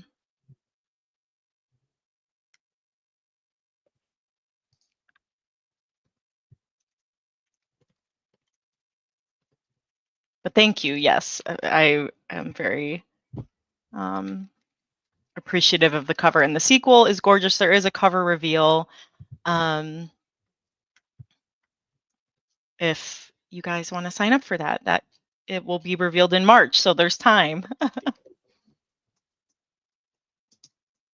I think she's kind of she used to have a website, but I think she's more like she works with my publisher, so I don't know if she actually has like a website anymore. But... Oh, thank you, Cough. Lurking behind the scenes. So the cover, it's not shiny, but under the dust jacket, I should have shown that. Oh my goodness. Along with the map, there is under the dust jacket art, and that is shiny, embossed emblems. So there's this shiny diamond, and on the other side is this cool emblem, which when you read the book, you'll find out what that is. That's awesome. And the hardcover has an exclusive bonus chapter from a different character's point of view. So definitely recommend getting the hardcover versus the ebook if you're interested. That's awesome. He is the true ninja, yes. Ninja Cough. Aw.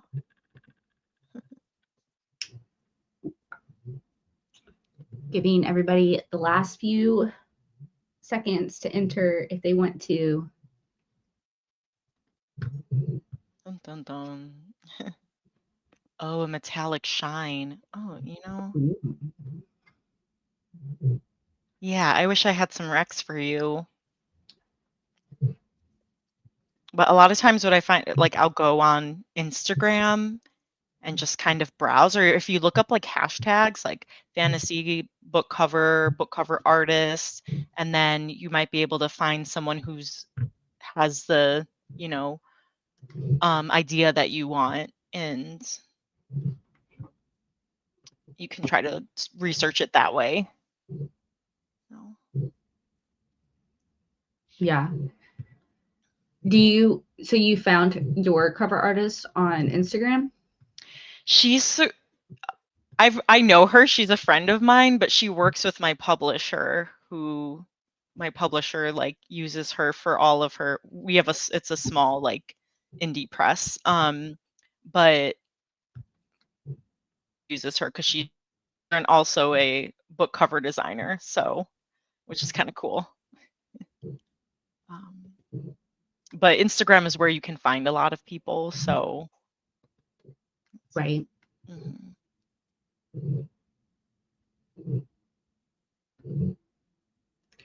Okay, I'm gonna see if this works to do your giveaway. It might not. And it might. There we go. Yay, it worked. Okay. Ooh. You ready? Yes. Here we go. Drum roll. I'm coughing and I don't have all the sound effects. Nil. Nil. Yay. Congratulations. Yes, congratulations, Nil. We are going to put the link for you to do that. And I have, here's a coffin phrase. I have everything ready.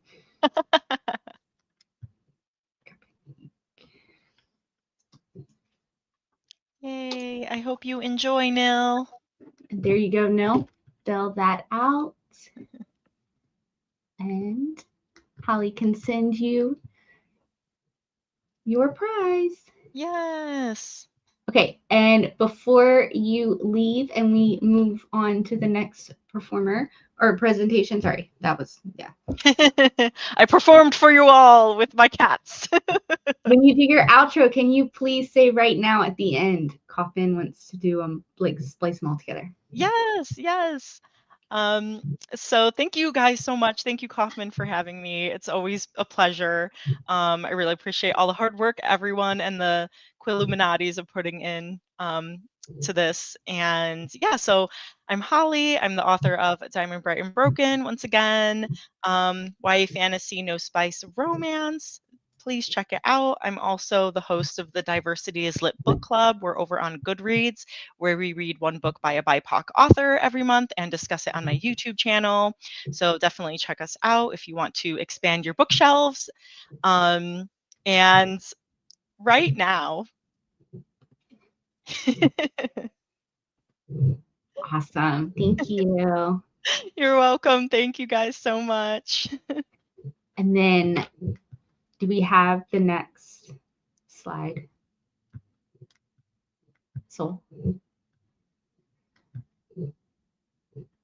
we can do that one first. That's fine. We have another giveaway. I know, so fast. Yay. Okay, this one is going to be for 18 plus because this one is spicy too. So please, if you do not want spicy, please do not submit for this one. This giveaway is from Dana. And I think it would be best if Dana describes her book because who better? Hi, good evening. All right. Blood Bright. I'm going to give you the basic how this all comes together. This is a paranormal romance writer at a science fiction convention who meets the science guest of honor who happens to be a vampire. And I will guarantee you that nobody has done that before, and it gets really complicated after that. This is in the mid-spicy range. Not extreme, just the mid-spicy range. I double-checked the ratings. That's good information to have. So if you want mid-spicy physical book, do you have the ability to do an ebook if they're overseas? No. Okay, so please. I did arrange it with my publisher, so no. That's fine. I wasn't able to either. So please, if you're overseas, please don't enter to win this one, but please check out Dana's information. I will post that link in a second. But if you want to be entered into win Blood Bride, please do #animal. And then if you want to pull up. I don't have an actual physical presentation. No, I'm sorry. Soul, if you want to pull up her.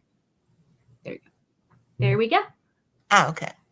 And then you're all ready to go. Okay, then.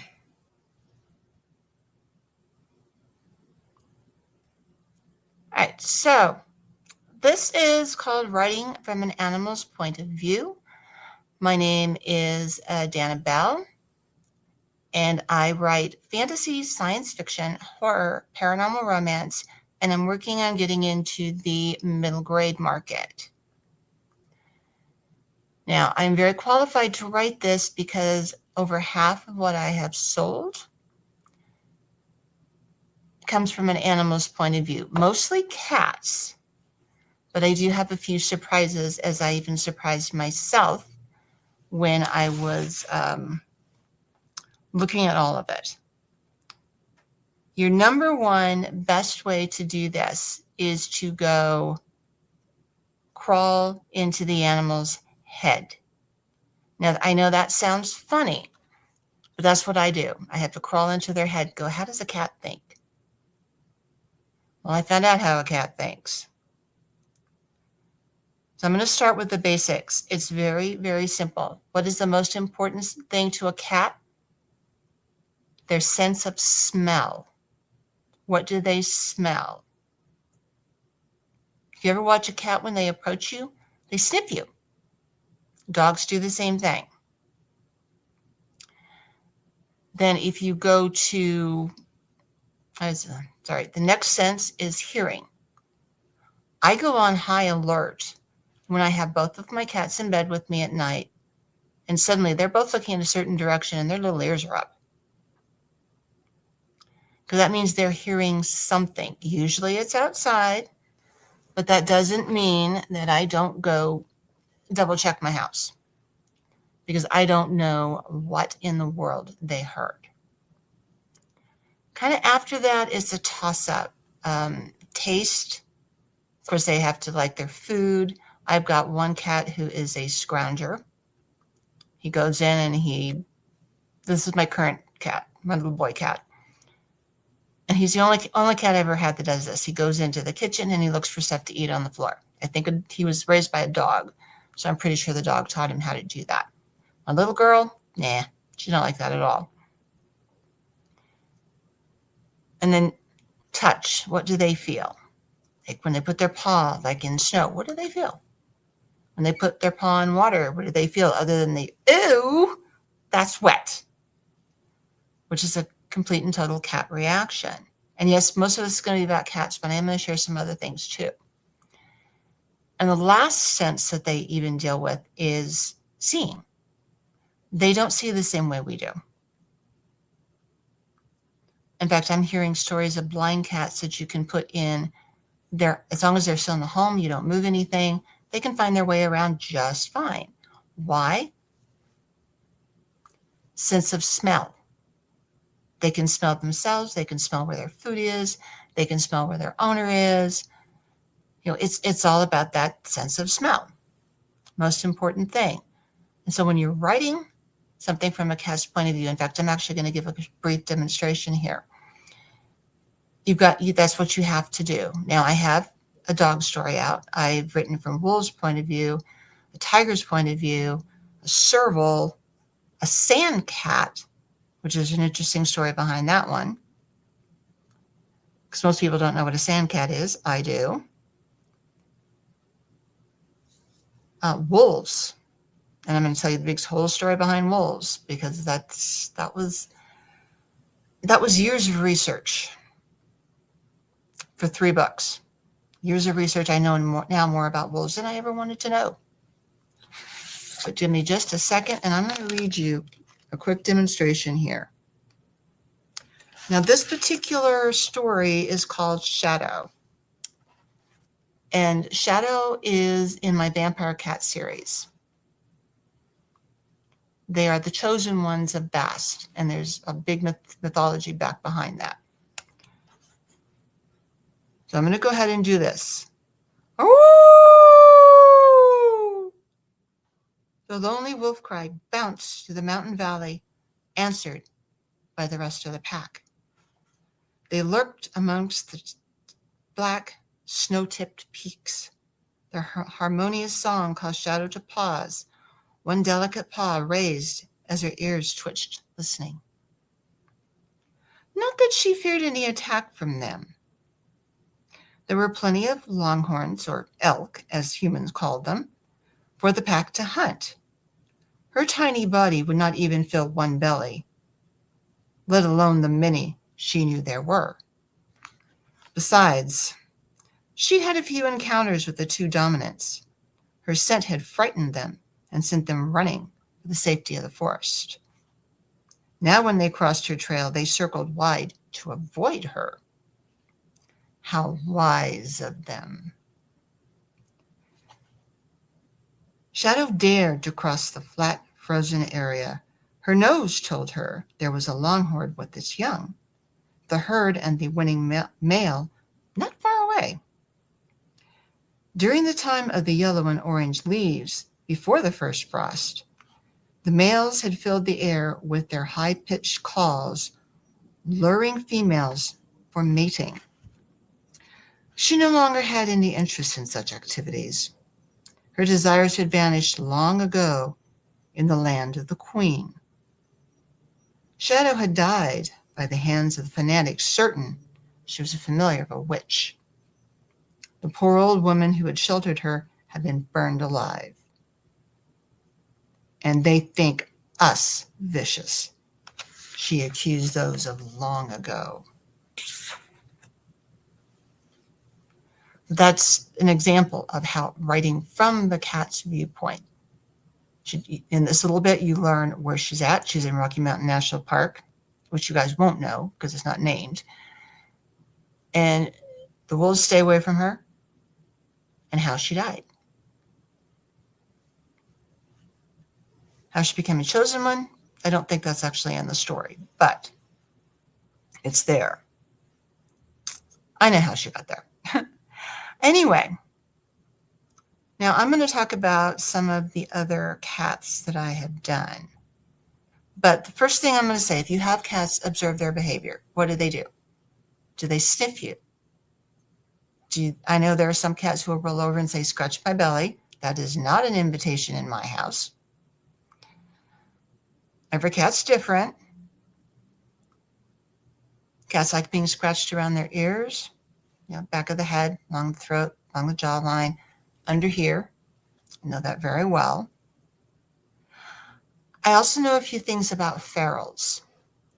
Feral cats live in a slightly different society than everyone else.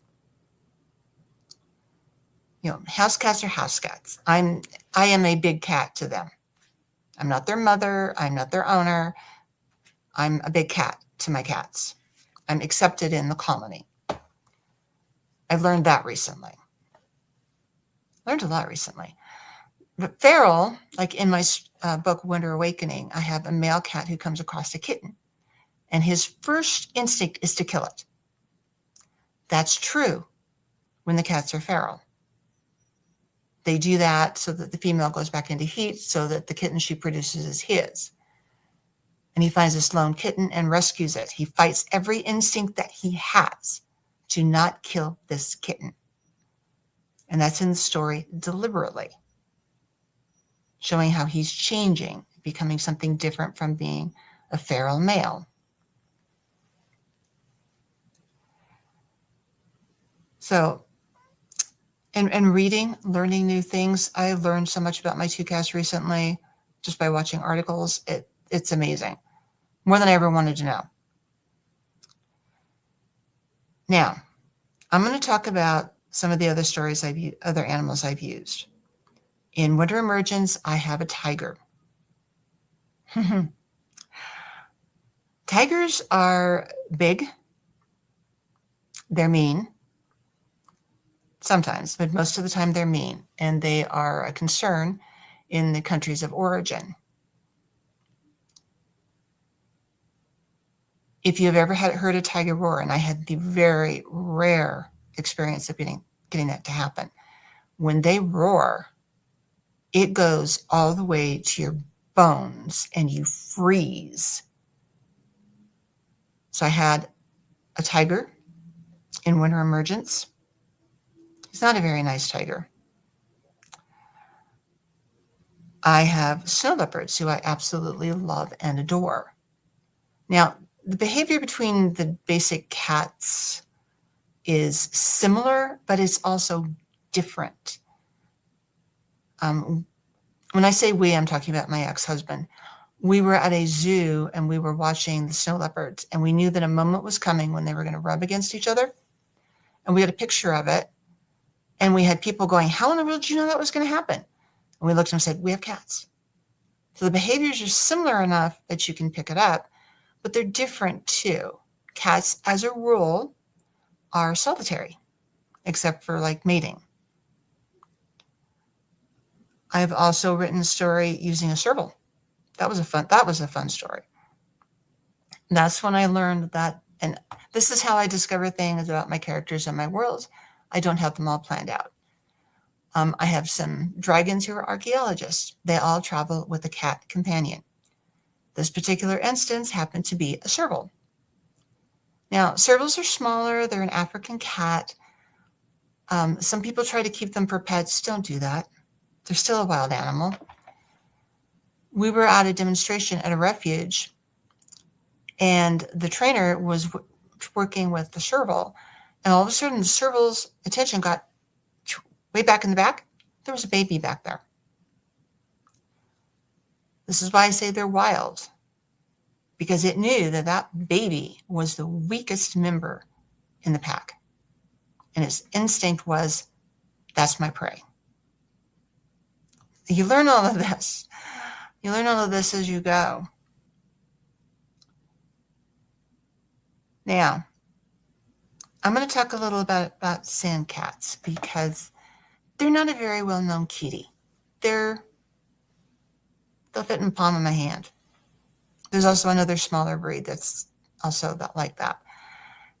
Sand cats live in the Sahara. They don't drink water. They get all the moisture they need out of their prey. Whatever they kill, that's where they get their moisture. I wrote a story based on Mars, and yes, you can do that,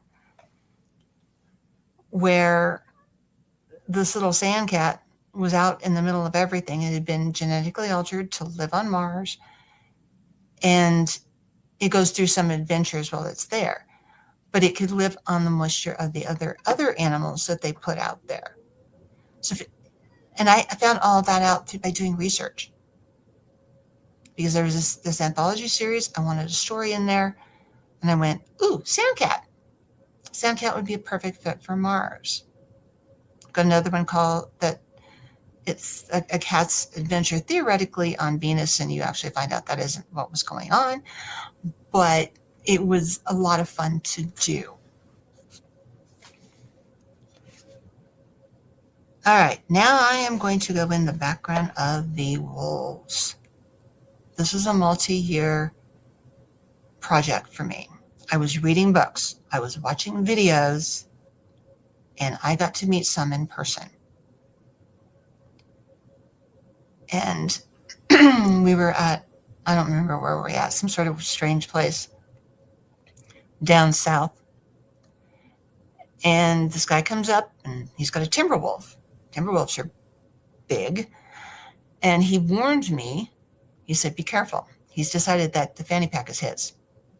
And I went, okay. So I guarded the fanny pack. He was like past my waist. I mean, that's how big that wolf is. So that gave me an idea of size. I also learned their habits. They'll go hunting, they'll go out and they will catch something, they will eat, and they will come home. Now the puppies, and there's reasons that I'm telling you all of this. This all has to do with learning how to correctly portray the animal. Because puppies will come up and they'll lick around the mouth.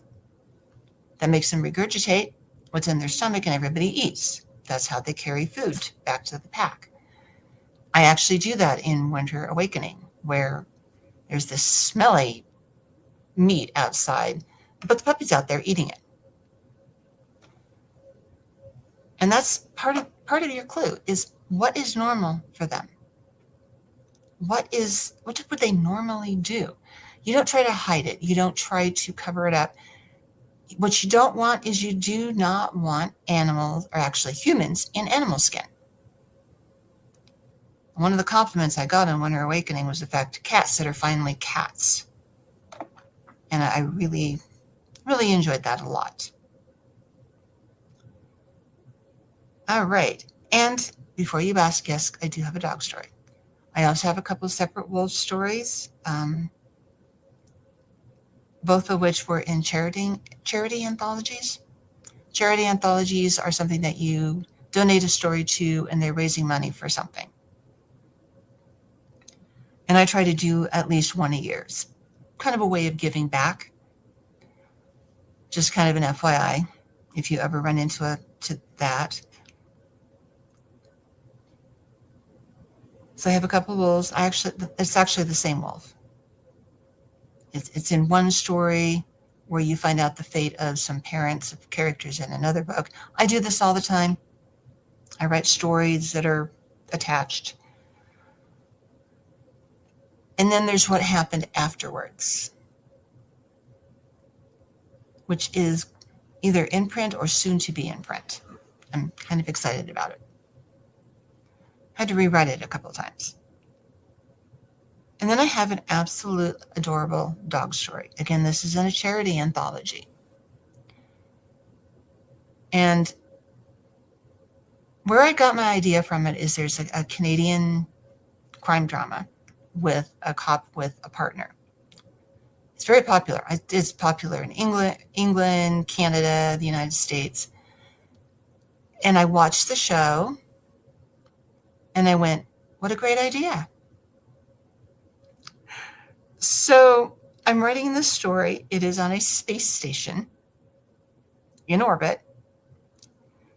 This is a cop with her canine partner, and the story is told from the dog's point of view. It's kind of a funny story because what they're smuggling, there shouldn't be a law against. It's hilarious. And the title of the story is They're Smuggling What? And it's their job to actually hunt down whoever is smuggling this on board. And it didn't quite end up that way. But it was fun telling it from the dog's point of view. And since I used the show as a basis, you know, the loyalty to the human partner and the fact that the dog had his own definite personality and how well trained he was, because those dogs are really well trained. And all of this is just through observation. So if you are going to write a story from that animal's point of view, you've got to know them inside and out. You know, why do they do this? Why do they do that? Do you know that dogs are descended from an extinct version of a wolf? That's why they do the whole lick around your mouth thing. I just explained what it was for. So this is the animal kingdom for you. I like the animal kingdom a lot. And I've had a lot of experience observing different animals through refuges, through zoos. In fact, I think one of the funniest ones where somebody was saying, "What's that cat doing?" And my ex and I looked at him and said, "He's hunting that kid." And the guy went, "Nah." But yep, you, as I said, they're wild animals. You do not take the hunting instinct out of them. So I've visited a lot of them all over the place, all over the country. It's a lot of fun. Mountain lions do not sound like the gigantic roar that they have come out of their mouth. They don't sound like that. I'll tell you that ahead of time. We're very well trained about mountain lions here because people run on the trails and run. If you're running, they will chase you. They will hunt you. So I know what to do in my own self-defense, how to get away from a mountain lion. You fight if you have to. All right, so the reason that knowing, there's another reason for knowing behavior like that, is because, and this is going to go a little bit into setting an alien species. If you want your alien species to be believable, you got to make sure that you base their behaviors on the familiar. I learned this from a very, very popular science fiction writer that I read for years. I still read her books. In one of my books, I've got a species, a leopard. They don't wear clothes. They stand on the hind feet. They have their tails. And their claws are their weapons for hunting. Very simple, keep it simple. In my recent release, I included monkeys. Now, I had originally intended to do a Planet of the Apes thing. And I came across these videos from refuges in Cambodia, where I learned a lot about monkeys and monkey behavior. Let me tell you, it's a wonder any of their young ever make it to adulthood. It's very brutal. But then I went, you know what? It would be kind of fun in this one scene I got planned if I had monkeys. And they're doing actual monkey behavior. Never mind, they're brilliant geneticists. but they're still at their heart a monkey. So in this scene that I have set up, I have a rover captain and his daughter. They're there to pick up some horses. And this monkey male comes running across the ground, and he is dragging one of the babies by its tail. Yes, they do that. I wanted it to be believable, with Mama trying to get in between him and get her baby back. I had second thoughts about putting that scene in there, and third thoughts about putting that scene in there. But I'm like, you know what? It's realistic. It's what monkeys are like. This is how they behave. This is what they do. So let's just go ahead and do that. Now, places that you can do research, and I'm going to go into that right now. You can get videos. Like I said, when I was doing the one for wolves, I got videos and watched various documentaries on wolf behavior. Yellowstone has an amazing documentary on a particular wolf pack there. It's actually on a particular wolf that they were tracking. But it was just absolutely amazing. So I watched these. We were in Yellowstone, actually, and I picked up some of the books about the wolf packs. Now, I personally have nothing against wolves. I understand that ranchers do. I understand why they do. And a lot of this mythology. Wolves will run away from you if they can. They're not going to go after you. Will they go after an occasional sheep or cow? Yeah, they will. It's easy prey. But they're hunting. That's what they do. They hunt. Their preferences are things like elk. So that's, I studied them. I studied them in depth, and getting to meet them in person, that was amazing. We have a couple of refuges here in Colorado, and I got to visit one of them and went up and got to look at the wolves and actually be in a pen with the wolves. That was a little scary, but it was real. I can't put it into words because it was one of the most amazing experiences of my life. You can Google stuff. It's okay to Google stuff, but round it out. I mean, my personal research library is ridiculous. I have books on all kinds of stuff in this, on this, that, and other, and this other thing, and this other thing, and oh, that might be interesting, and that might be useful, and it's a miscellaneous bunch of stuff, but it does come in handy. It's like, I need to know about herbs. Where do I go? Oh, you know what? You got 2 books of herbs in your library. So I go up and look at it. I have stuff from Yellowstone. I've got stuff from all over Colorado. I said a lot of stuff in Colorado. And go to your public library. I mean, our public library is set up so that if you're looking for something in particular, you can actually look at it online. Like if I wanted to look at, let's say, lions, I would put lions in. It would tell me what it was there. And then I would actually go into the library, or actually I'd write all that down and then go into the library, go down to the nonfiction section and go looking for those books. I browse the nonfiction section like other people browse the fiction section. That's kind of what I do. It's the best way to get information. It's the best way to learn things. And it can be fun. For example, and this is a little off the subject, but I spent an entire summer researching history from 1865 to 1940. And there's a lot of stuff they don't teach in school that actually happened during that time period. I'm going to write a story about that one of these days. I'm also an amateur Titanic historian. I have more books on the Titanic than on anything else. Know that story inside and out as well. Now, lions were actually kind of my least favorite. Till I found some stuff in Egyptian mythology, and I do a lot of stuff with Egyptian mythology. And I am working on a paranormal romance series incorporating lions. I'm not going to tell you too much about it because nobody else is doing this, so I'm going to kind of keeping it under my hat. But I'm really excited to actually finally get to the point where I can get back to work on that.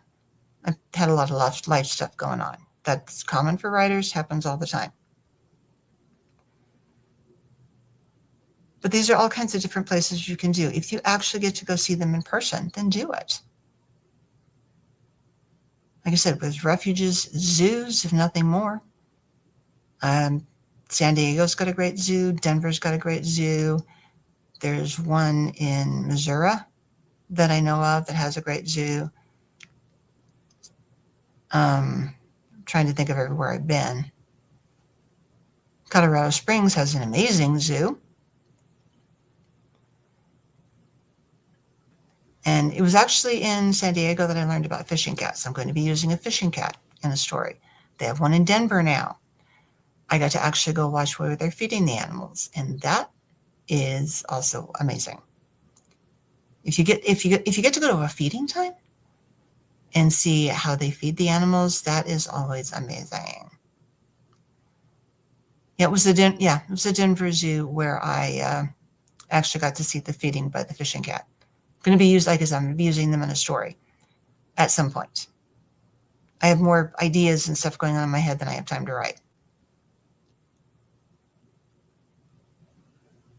But then there's taking all that head knowledge that you get and you gained from doing all this research on animals. What do you do with it? How do you crawl into the skull of a cat? How do you crawl into the skull of a wolf or an animal that you're not really familiar with? That's a good question, because I'm not even sure how I do it, other than the fact that I live with cats and I'm extremely bonded to my cats. Oh, and also when you're talking about cats, please understand that a lot of their language that they communicate with us is body language. For example, my two current cats, when Taj wants attention, he yells. And actually, they're silent between each other. And they actually developed the vocal. And they do about 100 vocal sounds, by the way. Dogs only do 10. And they did it to communicate with humans. I just recently found out they're more intelligent than we give them credit for. They have a much longer memory than we give them credit for. And they mourn the loss of their owner. I've seen a lot of stories about that recently. But let's go back to the physical. Like I said, cats do have a physical language. And I'm learning to read the two that I have right now pretty well. I've also been working from home for 4 years. So I've had the opportunity to watch them interact. The only time my female makes noise is when she's playing. The only time she makes noise. Every once in a while, she'll be a little bit verbal when she wants attention, but not very often. Her cue of I want attention is she stretches. His clue is body language. If you understand a cat's body language, they do this thing where they bump up against your leg. He never quite learned to do that. But then he bumped into my leg, or he didn't really bump into my leg, but he just does that motion. It's like, oh, you're looking for attention. Okay. It's just like a lot of just observation, learning the language. So I can probably say at this point I'm fluent in cat. Strange thing to be fluent in, but I'm still fluent in cat. Because I can read a cat's language. I'm even pretty good at reading a dog's language. I have friends in the complex because I met them through their dogs. Most of the dogs I remember their names. Not all of them, but most of them. Some dogs are shy, some dogs are friendly. I had one particular dog, belongs to a friend of mine, that she was forcing the dog to get socialized. Now the dog's at the point where the dog sees me, little tail goes, and allows me to pet her. The other dog's like, oh, there's one of my favorite people, and comes trucking over wanting to get attention. Happens a lot. I've had the shy ones who I'll go I don't want anything to do with you. Okay, that's fine. I will meet you on your terms. I have one dog that took over a year for them to even smell me. And so they're all different.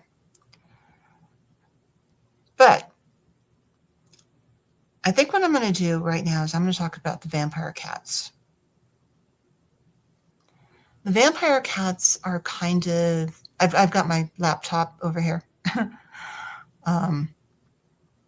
Also kind of tuned into the chat.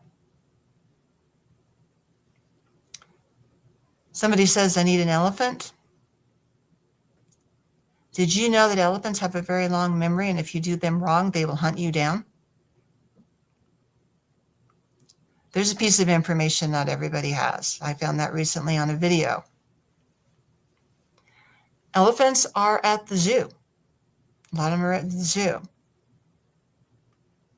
And you can go in and you can just go in and you can just look at them. Just watch them. Don't know a lot about elephants. I do know that they have a matriarch who runs it.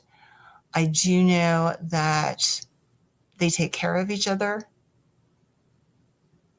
I watched a video where they rescued a baby elephant. So those are good things to do. Go in and look for videos and say elephants and see what they say. I'm also going to add here that I wrote a shapeshifter story where I had African wild dogs. Now, not a lot of the people do African wild dogs stories as a shifter. And I actually had to go out and find out what they sounded like, and they don't sound like dogs. And I had to figure out a way to translate that into the story that I was writing after they had shifted from human into the African wild dog.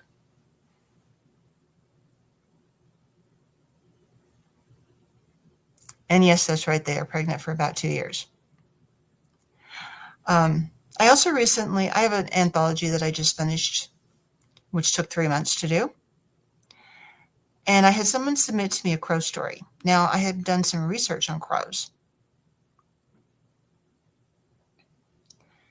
And so when I read her story, I found everything very, very believable. Because there's a lot of information coming in now. Crows remember people's faces. If you treat them well, they bring you gifts. If you don't treat them well, you better watch out. And she presented this crow story, and I read through the crow story, and I went, okay, this one's in. But it was told from the crow's point of view. I liked that. The only one I had from a different perspective. But she did it in a way that was very believable. It's like, yes, the crow would do that because I had been studying crows. I also know hawks fairly well. And I had the very rare privilege of watching a flying lesson between a mature eagle and an eaglet.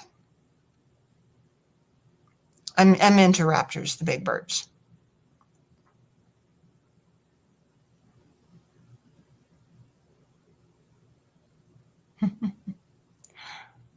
I don't know where you're talking about the owls there. I don't know where you are, but I do know that out in Aurora, east of where I'm at, there is a bird sanctuary. I'm not sure what birds they have in there, but I just thought that I'd just mention that. And yes, crows can be trained to do things. Crows are very smart. So are squirrels. Watch out for squirrels. We have squirrels around here too. They're always into trouble doing stuff. They'll in the summertime, I had the screen door open so the cats can look out, and that squirrel will come right up on the porch because he knows the cats can't get him. And the cats are like, but again, this is all observation. And I'm talking a lot about observation because humans use their eyes more than they use their other four senses.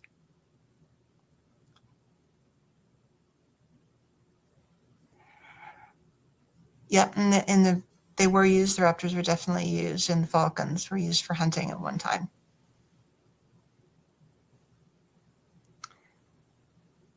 More during the Middle Ages than so much modern, but more during the Middle Ages they were used for that. Just agreeing with you. The only way at this point that I'm going to go into this, if you really want to write from the animal's point of view, you need to practice. There's a market for it. Over half of what I've sold are animal stories, told from the animal's point of view. The one that I was reading from, Shadow, is a Halloween prank. It's hilarious. It's the funniest thing, and it's only 1,000 words. I have a whole book, and I'm actually going to show you this book. Bastion's Chosen Ones and Other Cat Adventures. I like the cover. I'm going to show you the back. I think this is my favorite part of the anthology. And this is my personal anthology. All the stories in there are by me.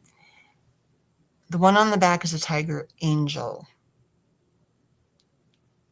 And it was accepted it's reprinted here, but it was accepted in an anthology where someone was doing an anthology on angels. And I'm like, well, what about tiger angels? That's an interesting idea. And I wrote it from the tiger's point of view. And the background story is in the introduction, where she said she had imagined these big, magnificent angels, and she got a whole bunch of stuff that she wasn't expecting. She even mentioned mine because it was not what she had expected, but it was fun to do. With the tiger angels, their stripes went into their wings. They didn't have like feather wings or anything else that we always show angels with. And they are sent on what I'm going to call the worst possible jobs, where God needs something done that's just not very pleasant. And they do this a lot. Anyway, I would consider saying what I'm going to kind of challenge you guys to do. You want to write a story from an animal's point of view. Pick an animal. Observe them. Study them any way that you can. Library, in person, books, videos. There was a cat series done years ago on the different breeds of cats. Oh, and that was one other point I wanted to make before I get into that. Just an FYI, cheetahs are the only big cats who do not hunt humans. Everybody else does. I just recently learned that. Now, of course, I have to put that in a story with the cheetah, of course. But I do challenge all of you to write a story from the animal's point of view and get as close to that animal as you possibly can. Pick whatever animal you want. What animal do you want? Do you want a bird? Do you want a cat? Do you want a dog? Do you want a wolf? What do you want? You want a crow? You want an eagle? They're a little harder, because I can tell you a gazillion things about hawks just because my ex and I used to watch hawks all the time. We had hawks all the time. I actually, here where I live now, I know where all the hawk territories are. It's like, oh yeah, they'll be up flying in the air, and I'm like, yeah, that's our local hawk. I know what their territory is, what they do, where they hang out. Because there's one there, there's one up that direction, there's another one farther down that direction. I know where they're at. But like I said, I'm just kind of challenging you guys to do that. It's going to take practice. My first story was called The Cat's Creation Tale. It was in an anthology about, what was it called? All About Eve, which is out of print, unfortunately. It's reprinted in this one, though. And I'm just like, I got this crazy idea. Again, it's in Rocky Mountain National Park. I do tend to set things in places that I know. And even in my stories that have humans in them as the main characters, there's still cats. In fact, there's one where there's a husky as well. So, sorry, lost my train of thought. I do that a lot sometimes. I would blame it on my age, but it's actually because I'm tired. It's been a long day. But the Cat's Creation Tale was the first and either first or second cat story that I got accepted when I first started out. Because the other one was The Chosen One, which was the beginning of the Cat Vampire series, which has a funny backstory. I found out that they were doing space horror. I happened to know the editor. I contacted them personally because it was invite only. And I went, hey, can I come in? Can I? He said, sure. I said, great. I'll give you a cat vampire story. No idea what I was going to write. Had no idea that I was going to write a whole bunch of those stories and sell a whole bunch of them.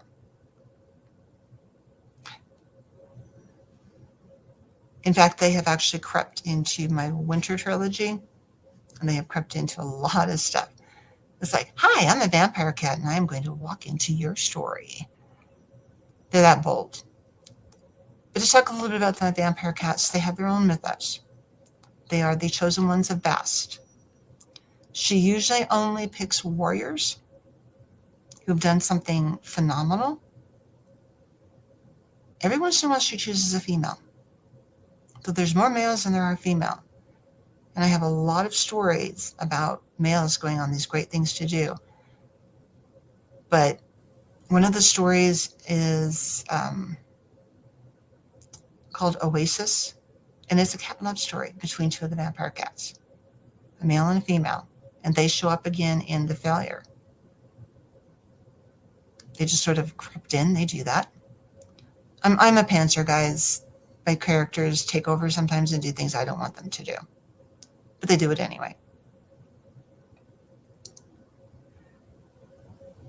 But Bast is the one who makes these cats, and she doesn't do it with fangs or anything else. She has a very different way of turning them into the vampire cats. They only eat rightful prey, which means they take blood from mice, bugs, snakes, that kind of thing.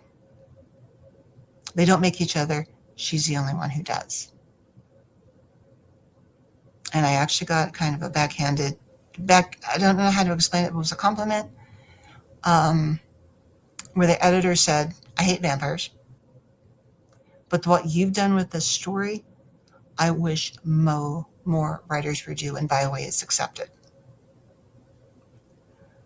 From an editor who hates vampire stories, and I do cat vampires. All right, so I can kind of see the chat here. Has anybody got any quick questions? I probably should have left more time for questions. Oh, and there's that.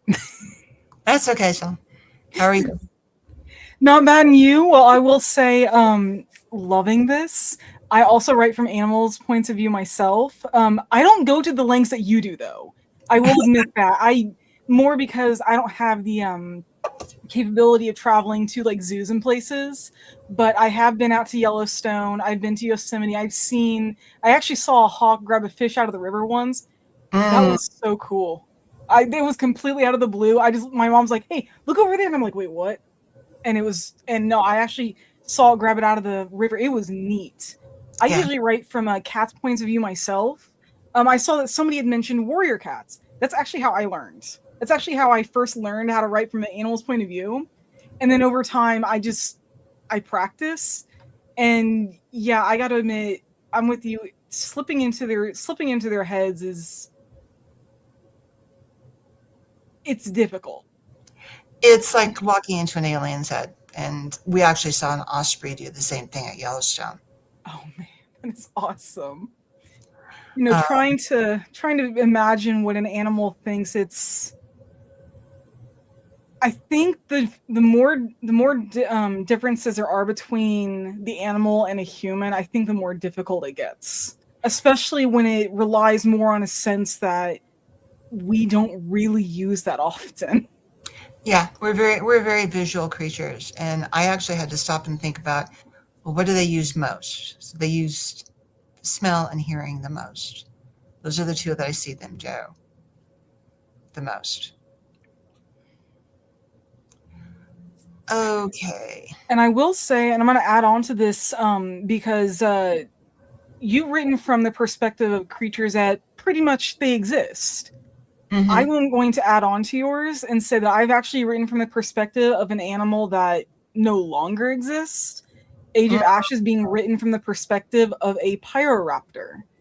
And Okay. so I actually had to think, I will admit what I did for that is I might have binged watched Jurassic Park just to get an idea of mainly how they moved.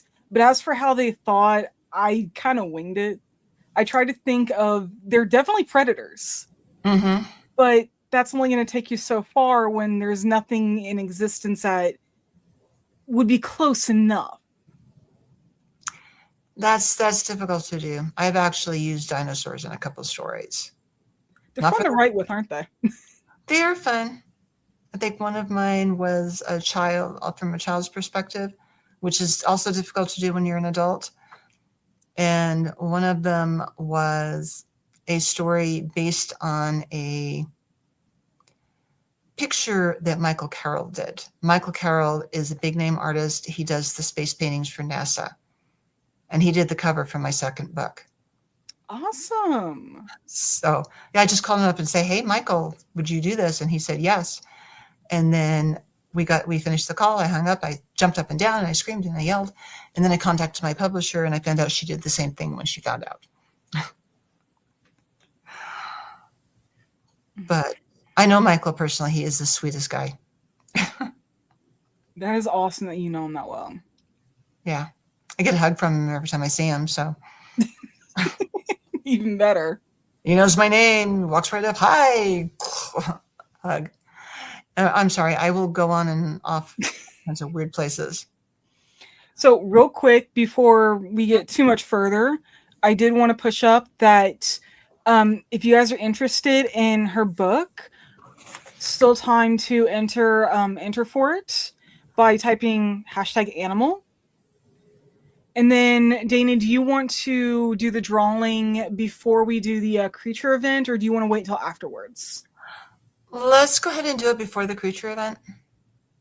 I'm down with that. All right, give me one moment here. Give people a couple. If I can speak tonight. Guys, this is a very, very good book, and per my publisher, it's the best thing I've written, which says a lot. It's pretty amazing. Like I said, it's in the semi-spicy range. There's only one not exactly explicit sex scene, and it was written that way deliberately, and it is between a married couple. And I'll be honest with you, even I will pick this book up and read it myself because I like it that much. Well, writers really should kind of like what they write, but yeah, somebody asked me, what's your favorite book? And I'm like going, and I just had somebody ask me that last Saturday. And I'm like, I have no idea. I like them all. So, let's see. So we're going to go ahead. I'm going to go ahead and pull up the giveaway then. Oh, so we've got 3 entries so far. Yeah, I said somebody asked, do I have any other fantasy other than vampire kitties like unicorns or dragons or other mythical creatures? I do have a book that does have dragons in them. In fact, in Bass Chosen Ones and Other Cat Adventures, there is a story in there with a dragon with a serval. There's that one, and then there is it's an Atlantis story, believe it or not. Atlantis time travel story. And in Home Falls Search, which is my latest release, there are dragons. Balmese dragons as my wild dragons, and then I have one of my dragon archaeologists traveling with a tiger. I tend to mix genres. And if you really into fantasy, there are a couple of anthologies that I'm in. Which anthologies are you in? One of them is called Wishing Well. The other one is, oh, come on, Magic Portals. I think I know that second one. This sounds familiar. Yeah. Because my story in Magic Portals is about a sorcerer whose best function is finding lost things. And there's a vampire in it, and there's outer space in it. Like I said, I mix genres. And the one in the other one, the Wishing Well, is called I Want My Kittens Back. And I was writing that one, and this little tiny Chinese dragon shows up. And I went, I don't know what you're doing in the story, but you can stay. And I love the ending of the story. It's absolutely darling. Absolutely darling. But that's kind of the closest. I don't write a lot of fantasy, but I will definitely mix it in with other things. Mixing genres can be fun. We had to talk about that earlier. And if you, there's ways that it can go wrong, but it seems like more often than not, mixing genres does tend to work out. It does make it a little more difficult to find like beta readers and whatnot, but mixing genres can be fun. Well, I learned that in fan fiction. I've got one story that's got 10 or 12 crossovers. Oh, wow. And it works. That is a lot of cross. I think the most I've ever seen is 3, but you said there was, what, 12? Somewhere between 10 and 12, there's a lot. And I just started writing it, and these characters kept walking in, and it works. Hey, if it works. It works. But anyway, guys, if you really want a copy of Blood Bride, I would go for it. Like I said, it's a very good book, very well done. There's some suggestiveness. There's a little bit of violence. My main male character, he's a scientist. He's been around since not the Civil War, but the Revolutionary War. And my paranormal romance writer, who gets caught up in some things that she writes about, and all of a sudden she's living it, which is not something most people do.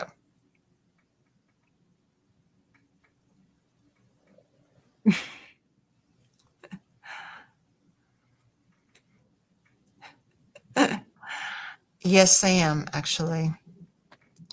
Not as productive as one of my babes, but a lot of that has to do with the fact that I was also working a full-time day job, which I got rid of in June. Oh, trust me, it was the best thing. I would never have made it through Worldcon if I hadn't done that. Now we'll go ahead and do the drawing before we start our creature event. Okay. I'm looking forward to that, actually. Oh, it's gonna be awesome. Dana has actually gotten a description of the creature that I'm gonna be drawing, so she has an idea. All right, Embro, nice. Congratulations on winning that. So then let's see. Then we'll drop a link for the giveaway form. You can fill that out and get the information. There we go. Cool. All right, now I'm going to switch over to a different program. I have honestly been waiting for this because I've been drawing a lot more recently. Oh, I wish I could draw. I can't, though. I'm not terrible. I can do better than stick figures, but I did a sketch earlier, but that was a sketch, and what I'm doing now is, well, gonna be a little better. Okay. Yeah, but I've been looking forward to this. I'm like, let's go ahead and do this. This will be fun. So real quick, oh, sorry. No, go ahead. I was just gonna pull up the description that I had sent you so that people can get an idea of what I'll be drawing. Oh, sorry. It's all right. Cat. Of course. And I've got one cat who's been kind of meowing at me a little bit lately. Yeah, they're doing the mommy. It's aren't you going to bed? They put me to bed at night. Here we go. Which is Something evidently other cats do. Actually, what I was going to mention earlier is I have a very strong sense of color thanks to my mom, who was it was, I guess, is the correct term right now. And she was a very excellent artist, and she taught me all about color. I do doll houses, so. Okay, so let's see. So the description that I had sent Dana earlier this week: a 6-legged digigrade mammalian scavenger with a long eel-like snout, 4 forward-facing slit pupil eyes, drooping echolocation ears, barbed jaws for gripping fish, and a hunched elongated body, dorsal quills, and a segmented whip tail. It's built low and forward heavy, furred, but the fur is slick, almost like an otter's, optimized for shoreline and river hunting. So yes, it is a very strange creature. I was going to send out a poll for it, but then I realized that there's so much that can go into creating creatures that it was faster and a little easier for me to just put it through a wheel picker, and I ended up with that. I chose each piece individually, and it ended up with what we're going to be doing. I can't wait to actually see it. Oh, I can't wait to draw this thing. I almost thought about practicing them. Like, you know what? No, it's gonna be funner just doing this, just winging it. I have not used this program in like weeks. Sorry, I've got the other chat over on my laptop, so if I keep looking over there, so I'm just kind of watching comments. Oh no, it's fine. I get it. So let's see. So for people who are familiar, so mammals are, they're like what we are. They're what cats are. They're what dogs are, etc. So that is the base that we're going with. Anybody who is familiar with James Cameron's Avatar, think of a viper wolf or a thanator. That is sort of what I pictured in terms of shape when I first actually read the description that I designed. Yeah, I'm a huge fan of that. I could name almost every creature in the Frontiers of Pandora game by this point. I play it way too often. I watched it a lot. I haven't watched it in a while. I have the second one, and I still haven't watched it. So, on Tuesday, I actually went to see the third one. How was it? I think I like it better than the first one.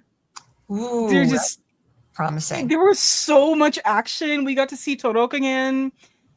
There was something very similar to an Ikran, but it had the wings where it had like sharp feathers on it, and it had a very sharp looking beak rather than jaws, which I thought was really interesting. I mean, it was definitely another aerial predator, not nearly the size of a storm glider, but a little bit bigger than an Ikran. So I tend to use the name that is most commonly heard, but if I can use the not me name, I usually do. Yeah. So I will admit, I don't normally start my drawings with circles. I've just recently started doing this when I'm doing from scratch instead of using a pose. So it might look just a little weird.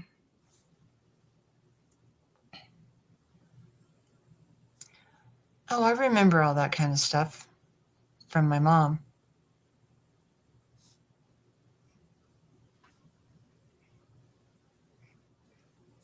In art, back in school, I actually wasn't terrible at art. Wasn't one of the best, but I was decent. And lately, I've been getting more and more into my drawings, and I usually draw people. I draw my fanfiction characters, but I've been wanting to draw animals more often lately. And that looked weird.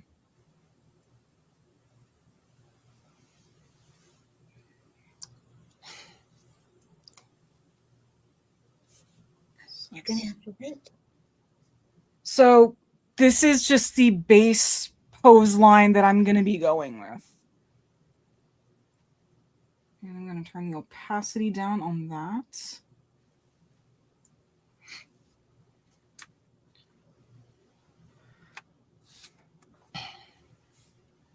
So let's see. So let's go ahead and start with the head. So let's see. Eel-like jaw. And 4 pupils.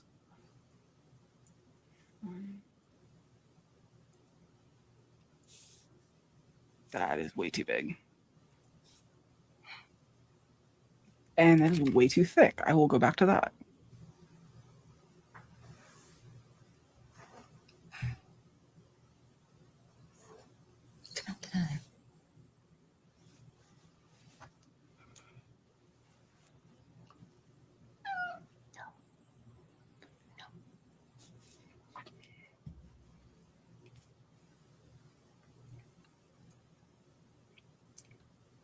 So for those who aren't familiar with different animals, an eel-like snout, think of like a snake. That's sort of what I pictured when I got the eel version.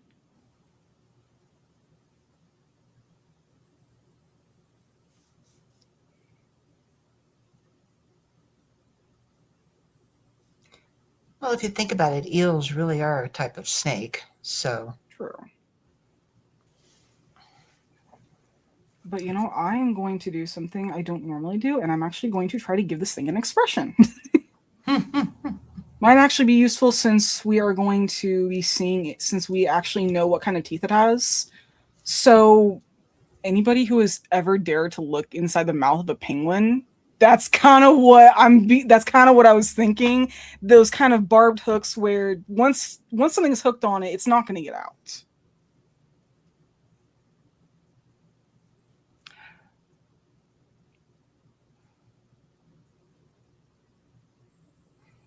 I'm so out of practice with animals.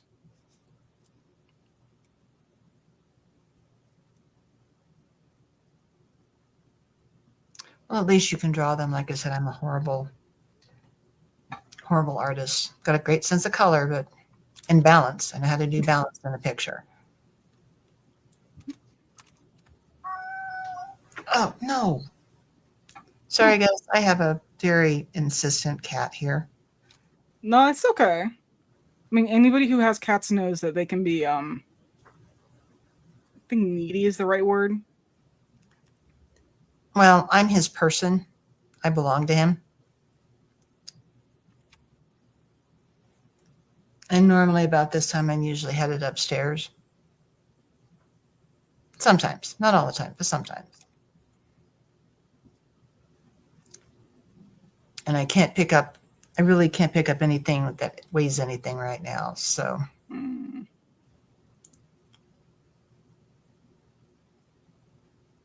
So there's different kinds of. So I actually did some research for this for different kinds of pupils and whatnot. Slit pupils. It's more of a reptilian thing.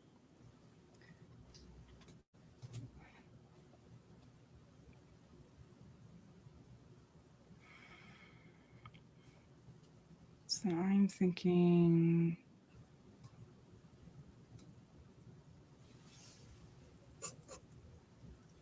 So from what I've seen in games and books and TV and movies and all kinds of places over the years about creatures that have more than one set of eyes, usually the front set of eyes is what they normally use to actually see with. And the second set of eyes is more of like it catches the little things. It catches the little things that would normally be in their blind spot, but it doesn't detect detail.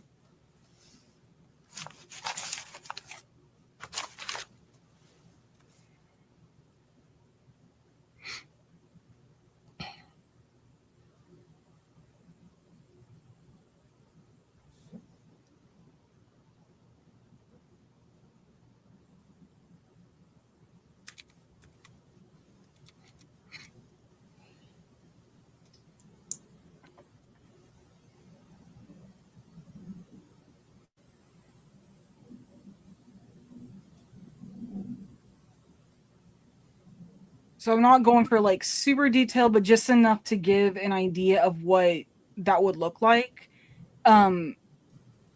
this thing doesn't have actual teeth like what we're normally used to seeing. So there's no fangs, there's no tearing, there's no flat teeth that you'd use for grinding. This thing is simply, once it hooks you in its mouth, it's just going to swallow whole.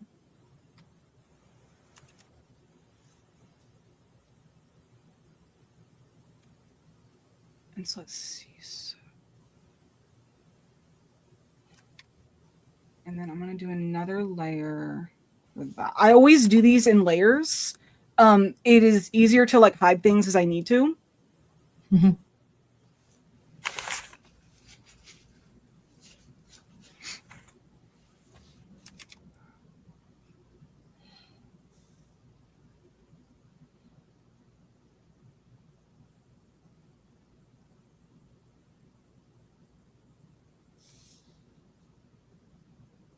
So that right there would actually be an ear.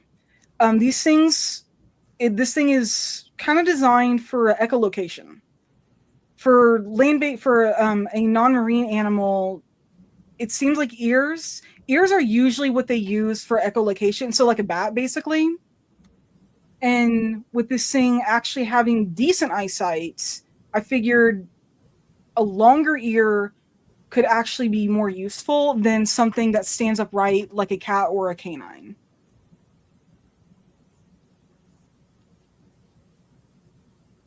Very familiar with bats too. A good friend of mine loved bats.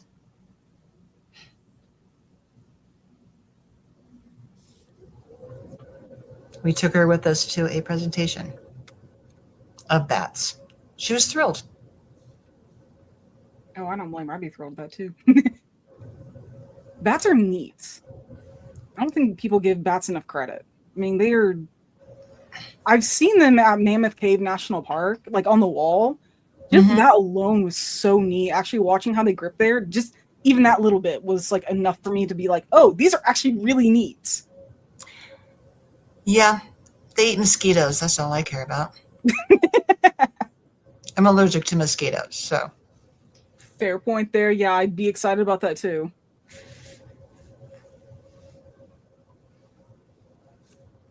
So for this thing having an eel-like snout, I feel like the neck would be a little longer than it might be on other creatures. It honestly makes me, the description when I was first designing it, it made me think this thing is limber. It moves along shorelines. So it probably moves along like fallen trees and rocks that get tossed up when there's flooding and whatnot. So this thing wouldn't be like, it wouldn't be built like a boulder. This thing would have to be able to move over them with little to no problems. Sort of like the fishing cats. They've actually got webbed feet. I always forget those have webbed feet. Yeah, they're really interesting. So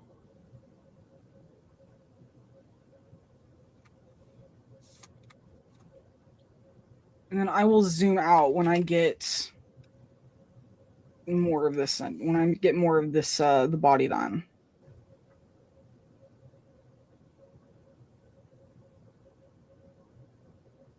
Mm-hmm.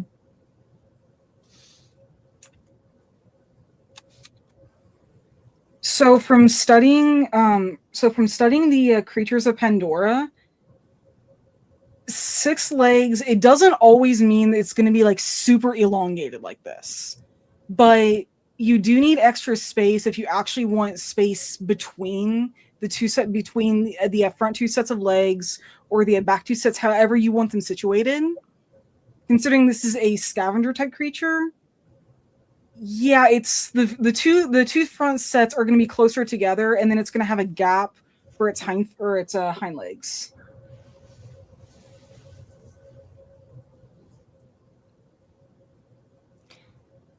Yeah, scavengers are interesting. There's a species of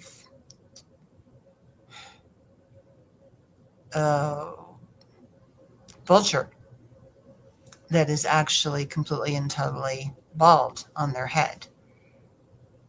And that is to kill bacteria and stuff when they're eating dead things. That is really cool. I didn't realize that.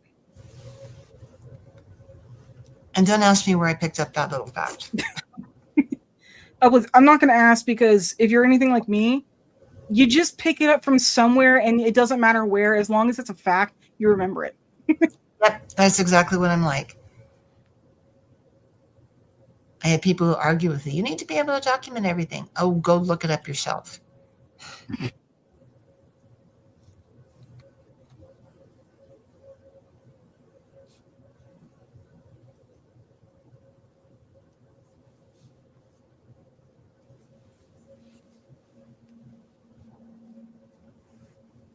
Yeah, sometimes I feel like I've got so much trivia in my head, it drives me nuts.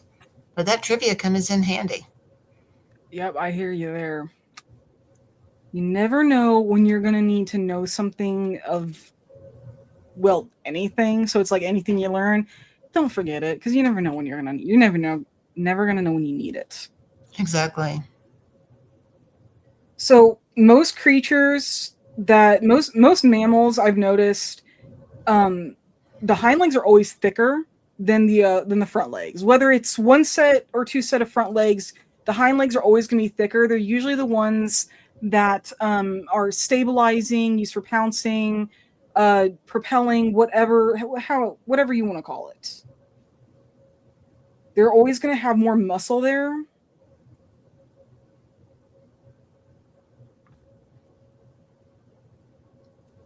Even if you look at a cat's leg, you can see that there's more in the back than there is in the front. Even when it's subtle, it's usually easy to tell if something is actually a pouncer, a chaser, ambusher, chaser, or really even something like a digger, just based off how their hind legs look. Yep.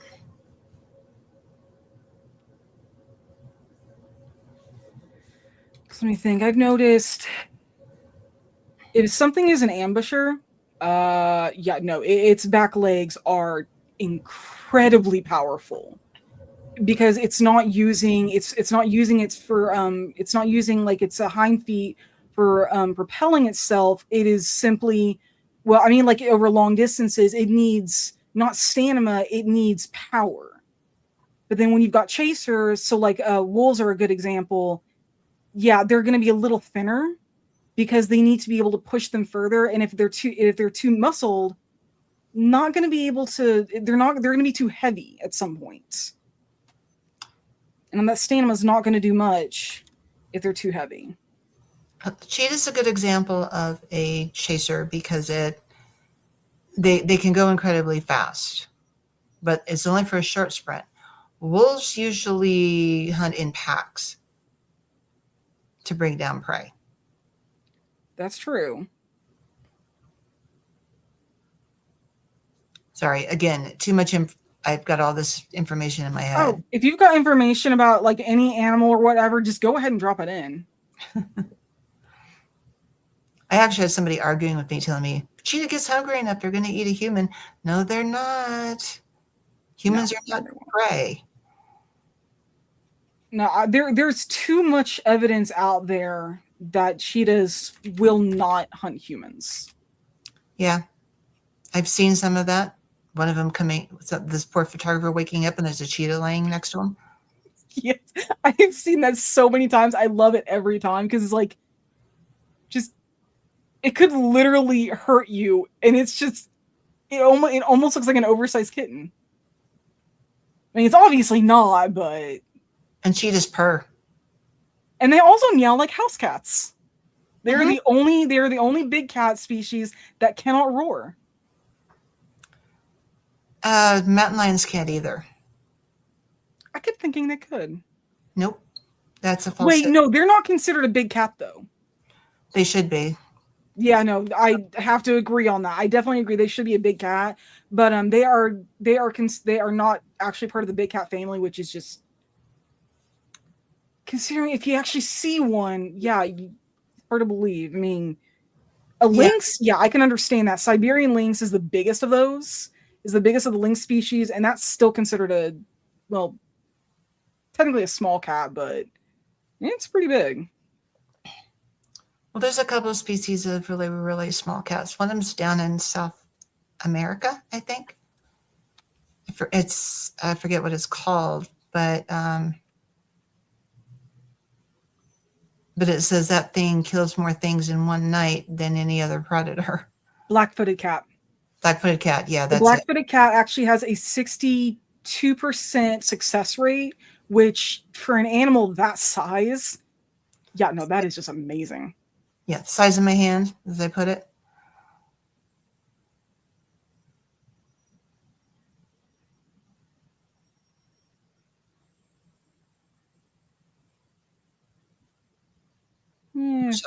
Yeah, like I got the.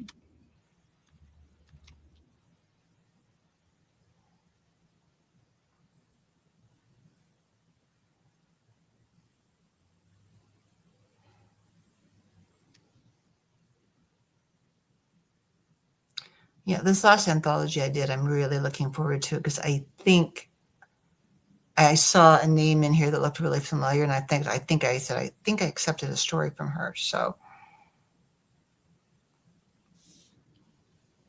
And so now you can actually turn off the pose, and this is what we have so far.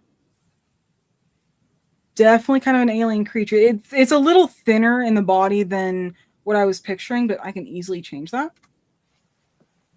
But any animal, yeah, no, they're going to be a little hunched in the shoulders.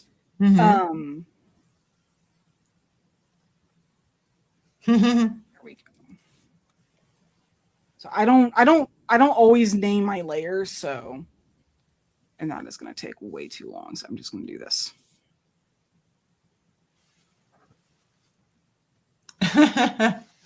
I got a request here. Dana, spill facts on a black panther versus a black leopard. And I'm like, no, guys, there's no such thing as a black panther. Those are just melanistic leopards. Not just leopards, jaguars too. And jaguars, thank you. In fact, jaguars are actually coming back up into the United States again. I read about that. I thought that was so neat. I mean, I feel kind of bad for him because I feel like so many people are going to be they're going to treat them like they do wolves, which is stupid. But it is nice seeing them come back to their natural habitats. Yes, it is. But no, it's a genetic thing that happens where they turn out black. Because if you look at a black leopard, and I have seen a black leopard in person, you can see the spots underneath the black. Panther, and I'm going to give you the description of this word. Panther is a universal term used for black leopards, black jaguars, and mountain lions. Mountain lions is also called a puma or a cougar. I did a research paper on cougars at one time, so I know all this miscellaneous information.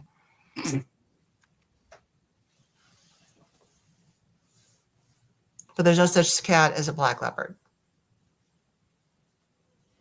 All right. I think that looks a little better. So yeah, looks a little odd, but that's what we have so far. Let's see, I actually have a list up here somewhere. Where did it go? Okay, the answer to the question about the saber-tooth, real quick for the person who asked. I have a story called Doing My Job where a dragon is accompanied by a saber cat, which is the only time I've actually used that kind of cat in a story.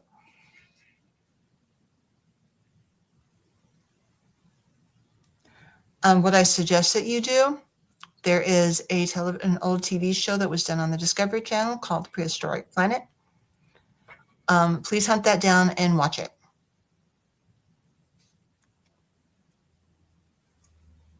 It's going to seem a little campy and whatever, but do sit down and just watch it because there's a whole storyline having to do with the saber cats.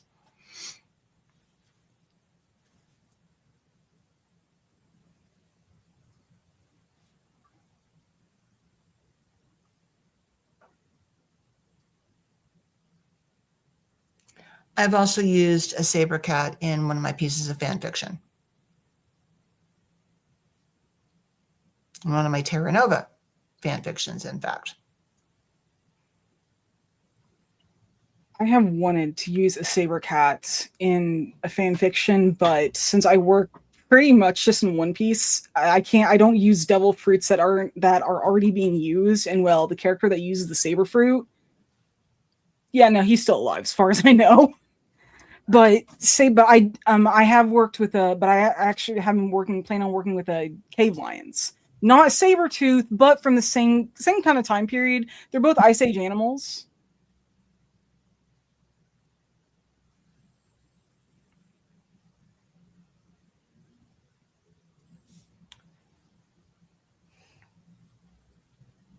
So with something with these kind of feet, these are definitely going to be like grippers.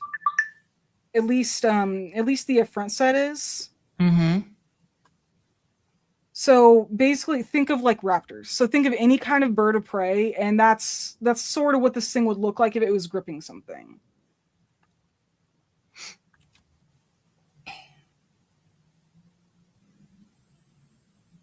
And yeah, I know this is going to look kind of wonky.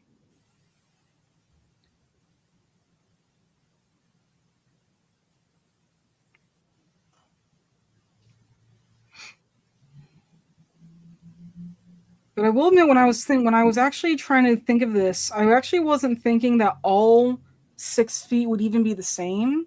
I knew the front 2 sets would actually be different. It's not just in Avatar, the 6-legged animals, yeah, no, their feet are pretty much the same. But I've seen a couple others, and I cannot think of. There's a really good one that I know, but I can't think of the name off the top of my head. The front set of feet were actually completely different than the back set, and then the middle set were like toned down versions of the front set, just like flatter, which is kind of what I'm drawing now. Something that was more claws than actual talons. The back set, I believe, were more like paws. The claws were really thick, like a bear's, and they were used for actually like digging into the ground to actually hold itself there. The second set seemed to be more stabilizers, while the front set were the ones that actually like ripped and tore. I've paid a lot of attention to alienish creatures over the years, and well, they're too much fun to work with.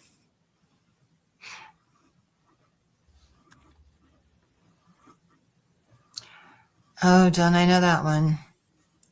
It's been fun creating my own alien species. And by the way, when I was talking about that earlier, there is a reason that they are what they are like. That is not something that has been divulged yet.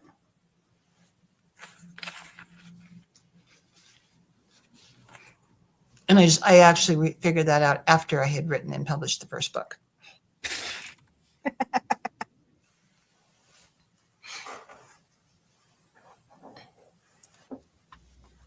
So for those who are not familiar with how animal feet work, dew claws, those are usually used for help with digging. Usually they're not on the back set, but somehow I've actually kind of picture this thing might actually work like that, where it could actually use the back legs. It's kind of pushers in a way.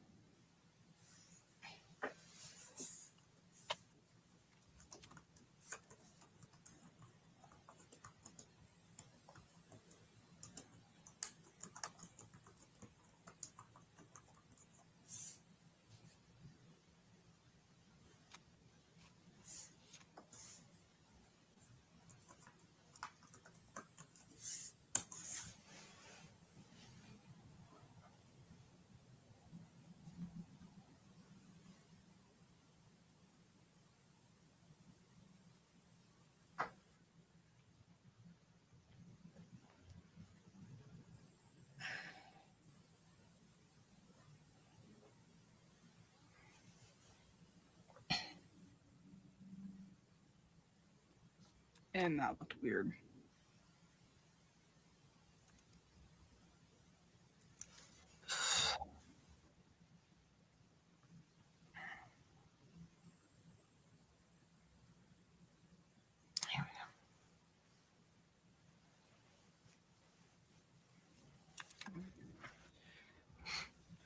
So as a whole, this is, the hind legs are still a little off, but the hind feet, I should say. But this is kind of what I was picturing when I first designed this creature, and I asked Dana if she could actually help me figure out how to write from this thing's perspective. Because it's one thing writing from the perspective of a cat, a dog, a bird, anything like that, because we know what it is. We know how we can learn how they think. Something like this is beyond alien to us. We don't have anything on Earth that I think would act like this thing does. We have scavengers, but scavengers can mean so many different things. Sometimes scavengers will actually go and find, prey that's been taken down by something else, and then they will pick off that. Sometimes scavengers can even hunt for themselves. It may be seldom, but they can do it. And then sometimes scavengers are more of, hey, this other animal took down like a deer or something, we're going to chase it away.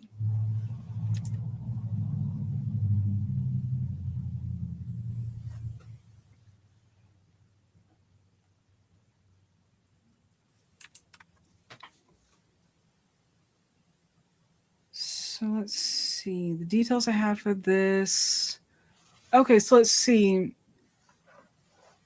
The barbed hooks, elongated, hunched. This thing is said to be, I kind of designed it as a piscivore as well as scavenger, fish eater, for those who aren't familiar with that. The echolocation, the forward-facing eyes, drooping ears. That's what I'm missing, these spines and quills. So for spines and quills, most people will think of like a porcupine. The quills and stuff are not over the entire body. It's usually just along their back.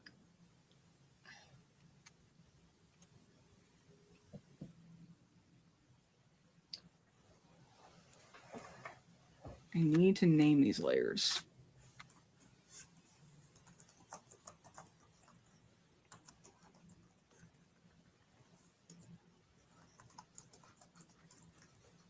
So most animals, if you actually look at them, where something like quills, armored plates, or scent glands or anything like that are, it's always in places that are either easy, that are need to be defended, or that are very mobile, like that can easily be turned towards an enemy or a threat. So shoulders is usually one good indicator. Hindquarters, tail is a really popular and well-known space where animals would have something like a club at the end, or they might have like horns or claw, or something similar to a claw that they can move it around. So think of like dinosaurs with that. And then sometimes creatures have prehensile tails that they can actually use for like grabbing and stuff.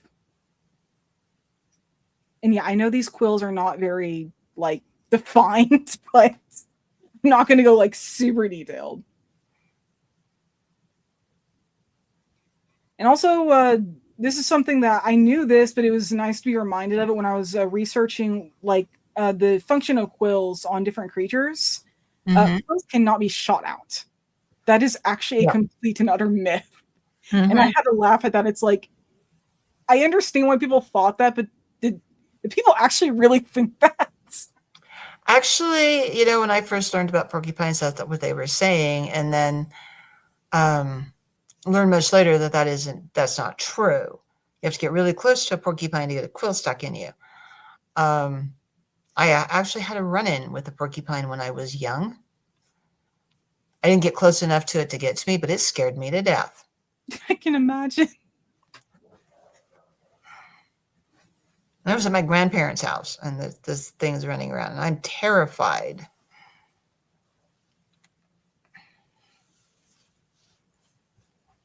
So I think on a creature like this, it's going to be very similar, I think, actually to a porcupine.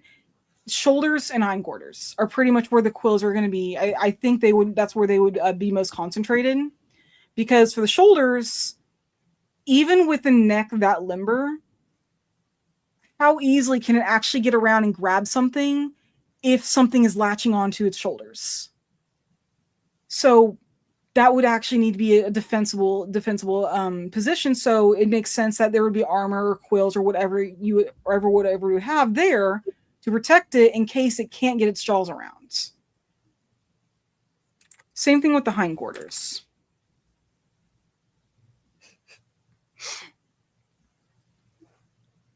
Yeah, I lived in Arizona for a while, and that was one thing that was actually very well known out there is if you get a cactus in you, just be very careful pulling those things out. Live in the desert. It's fun. I was thinking about moving down in that area and changed my mind. It's not that bad. I personally kind of like the monsoon season, provided it didn't have like massive flash floods. I think my reasons were different. They had to do with snakes and bugs, and because I was looking at moving farther south, either direction, and I did the research and went, I don't like the snakes, and I don't like bugs, and I mean, I've been to the desert. I think it's gorgeous, but I didn't want to live there. I lived there for about getting close to 3 years, and well, not the most terrible place, but be prepared if you do want to go live there. Me and my partner lived with family for a short while, and he put a glass in we were inside. He put a glass down in like the cup holder of the couch. Apparently he set it down on top of a scorpion. Yeah, scorpion. Yeah, it was in the middle of the house. Just be prepared if you're going to live in the desert. There's some actually pro authors who live down in that area, and I've heard all about scorpion season. So let's see. It's really interesting the number of people that it's on my Facebook that I may not know personally, but I know who they are.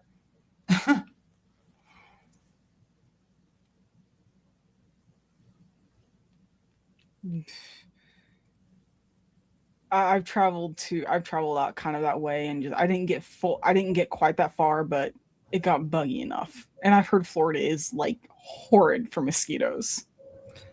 Yeah, which is not a good thing for me because I'm allergic. I have been since I was a kid. All right, so now that we actually have our creature, how do you think we might actually write from this thing's point of view?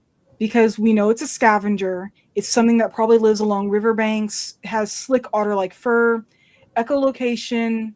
It's got quills along its shoulders, hindquarters, and tail's not prehensile, but it is whip-like. And for those who are trying to think of like what that might mean, think of like a lizard. Think of like a lizard with like a really long, thin tail.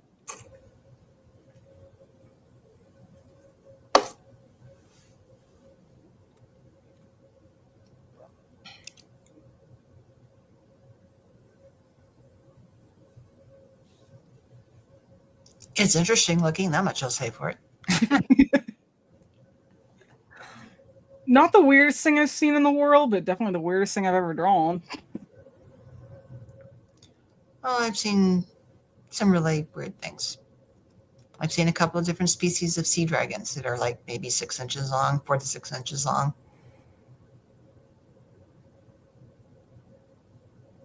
Leafy sea dragons are adorable, though.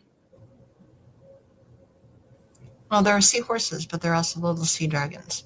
There's the leafy... Oh, yeah, I think I misheard you then. I apologize. No, that's okay. There's the leafy one, and then there's another one. And I think the only place they're found is down near Australia, if I remember correctly. Yeah, the leafy sea dragons are found down there, the Great Barrier Reef. The other ones, I believe they're found...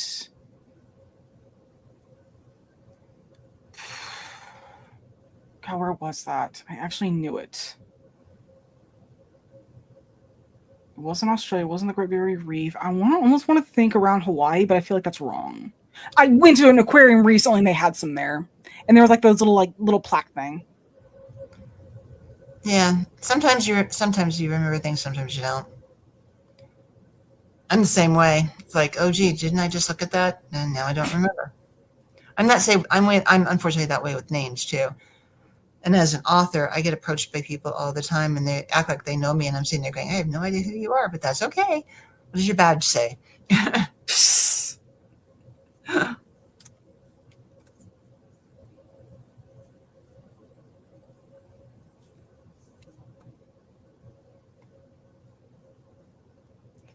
Somebody's asking, can said tail grow back?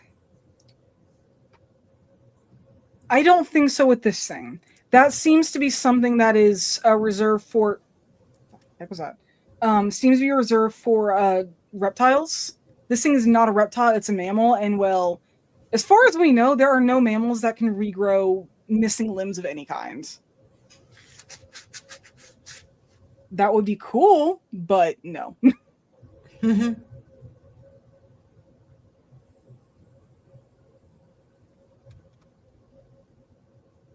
And by the way, the person who won the drawing for my book, there may be a little bit of delay. We've got a snowstorm coming in,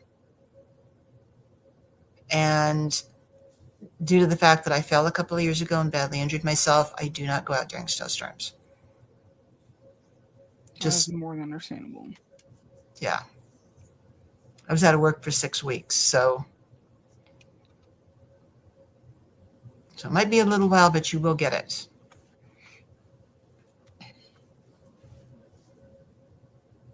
And both of my closest post office are like a little bit distance from me. I need to name my layers. Okay, no worries. So this is our creature now. Just like a rough sketch of it, but it's weird, but it's kind of cute too. It's cute in that ugly sort of way, ain't it? Yeah, it's cute in an ugly sort of way.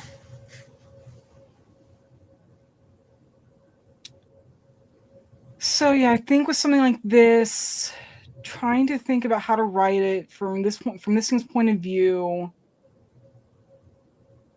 I don't imagine this thing being very aggressive. Like overall, I mean, it's in terms of size, this thing is bigger than a cat. This thing would definitely be bigger than a cat. I actually talked with somebody about this the other day when I was pinging ideas off them, and they're like, "Yeah, no, this thing if it were smaller than a cat, I don't think it would work." That was coming from somebody who doesn't really know animals that well. Yeah, I would definitely say it'd be a little bit bigger than a cat. Actually, in my mind, I was thinking otter, but I was actually thinking about somewhere about between the size of like a bloodhound and a fox. That's a good size for it. Because if it's too big, well, this thing it's not really a predator. And predators, I mean, predators are not always big. But more often than not, they are on the larger side. Mm-hmm. But this thing does not make me think of a predator. Not just because of the scavenger piscivore aspect, but more just it almost reminds me of a hyena in the way it's hunched. And the whole scavenger aspect really just kind of leans into that. Let's see, what sounds would this thing make? I feel like it would have kind of a rasping sort of something similar to like a somewhere between a bark and a chirp. I think the sound would be more raspy though, kind of like if you actually tried to bark like through like a mouthful of grass. The sound is going to be distinct, but it's also going to be a little distorted. And part of that is the sound travels through a long neck, which that always does seem to affect it. I mean, the vocal cords are going to be a little longer in this thing. The voice box is probably going to be situated closer to the chest.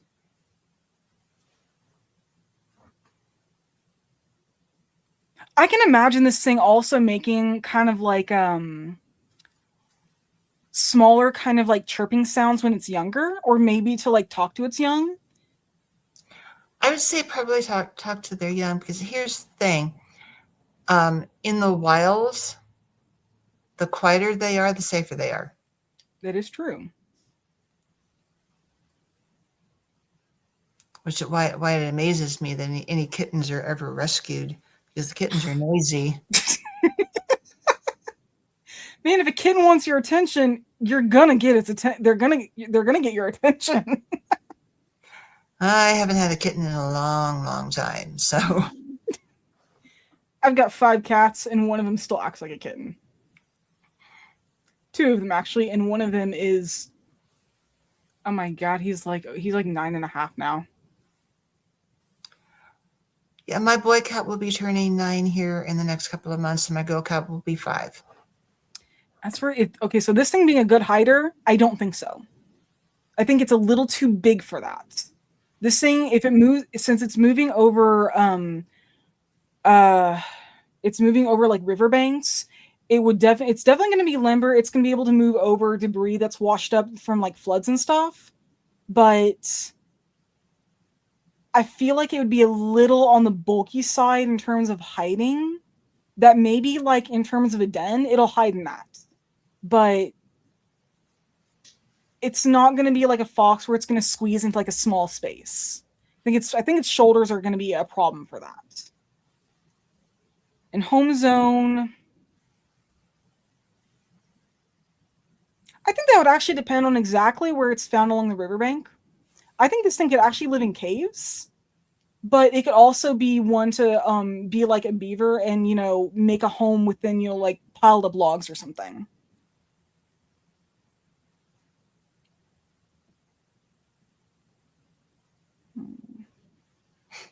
What do you think this thing would make as a den? I'd say kind of a den, actually. Sorry, you said beavers, and my mind went to Chronicles of Narnia, but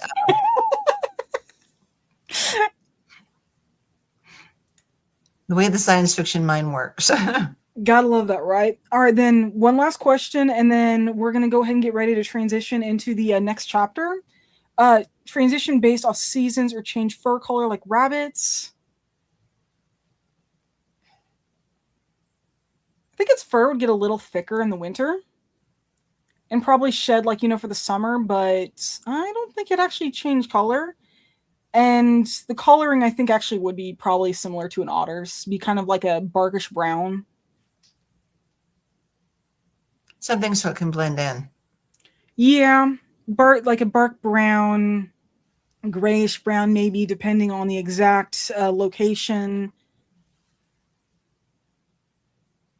I could also see this thing actually being smart enough to even like roll over like lichens to cover its shoulders to kind of help it blend in a little better.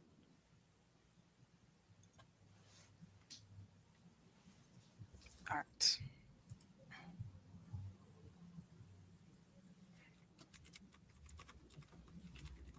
I like that little critter. I actually want to finish this at a later date and see what I could really do with this thing. Because, just the more I look at it, the cuter it's getting. And I actually want to draw like what the young would look like and the kind of terrain it would be found in.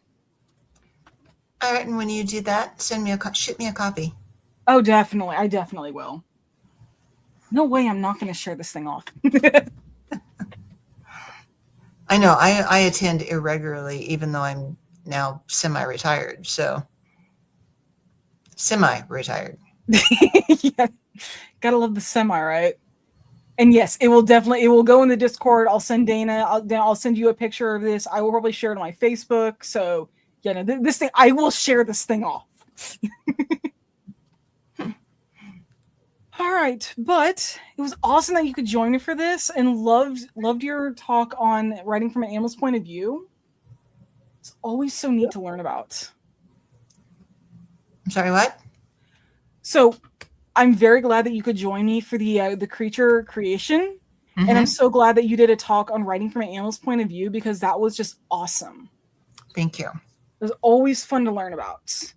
But now we are going to be transitioning over into the 3rd chapter of our event. So Dana, I'm gonna have you give Jared his right now. Oh, And so just talk about just an exit, an outro for your talk, and give it right now. all right, guys. Thank you so much for attending this evening. I know it's late in some parts of the country, so I appreciate you sticking around. And my books are on Amazon if you want to check them out, all the stuff that I've written. And y'all have a great day and write now. All right. It was nice to be chatting with you. Mm-hmm. You too. And hope to see everyone over in chapter 3.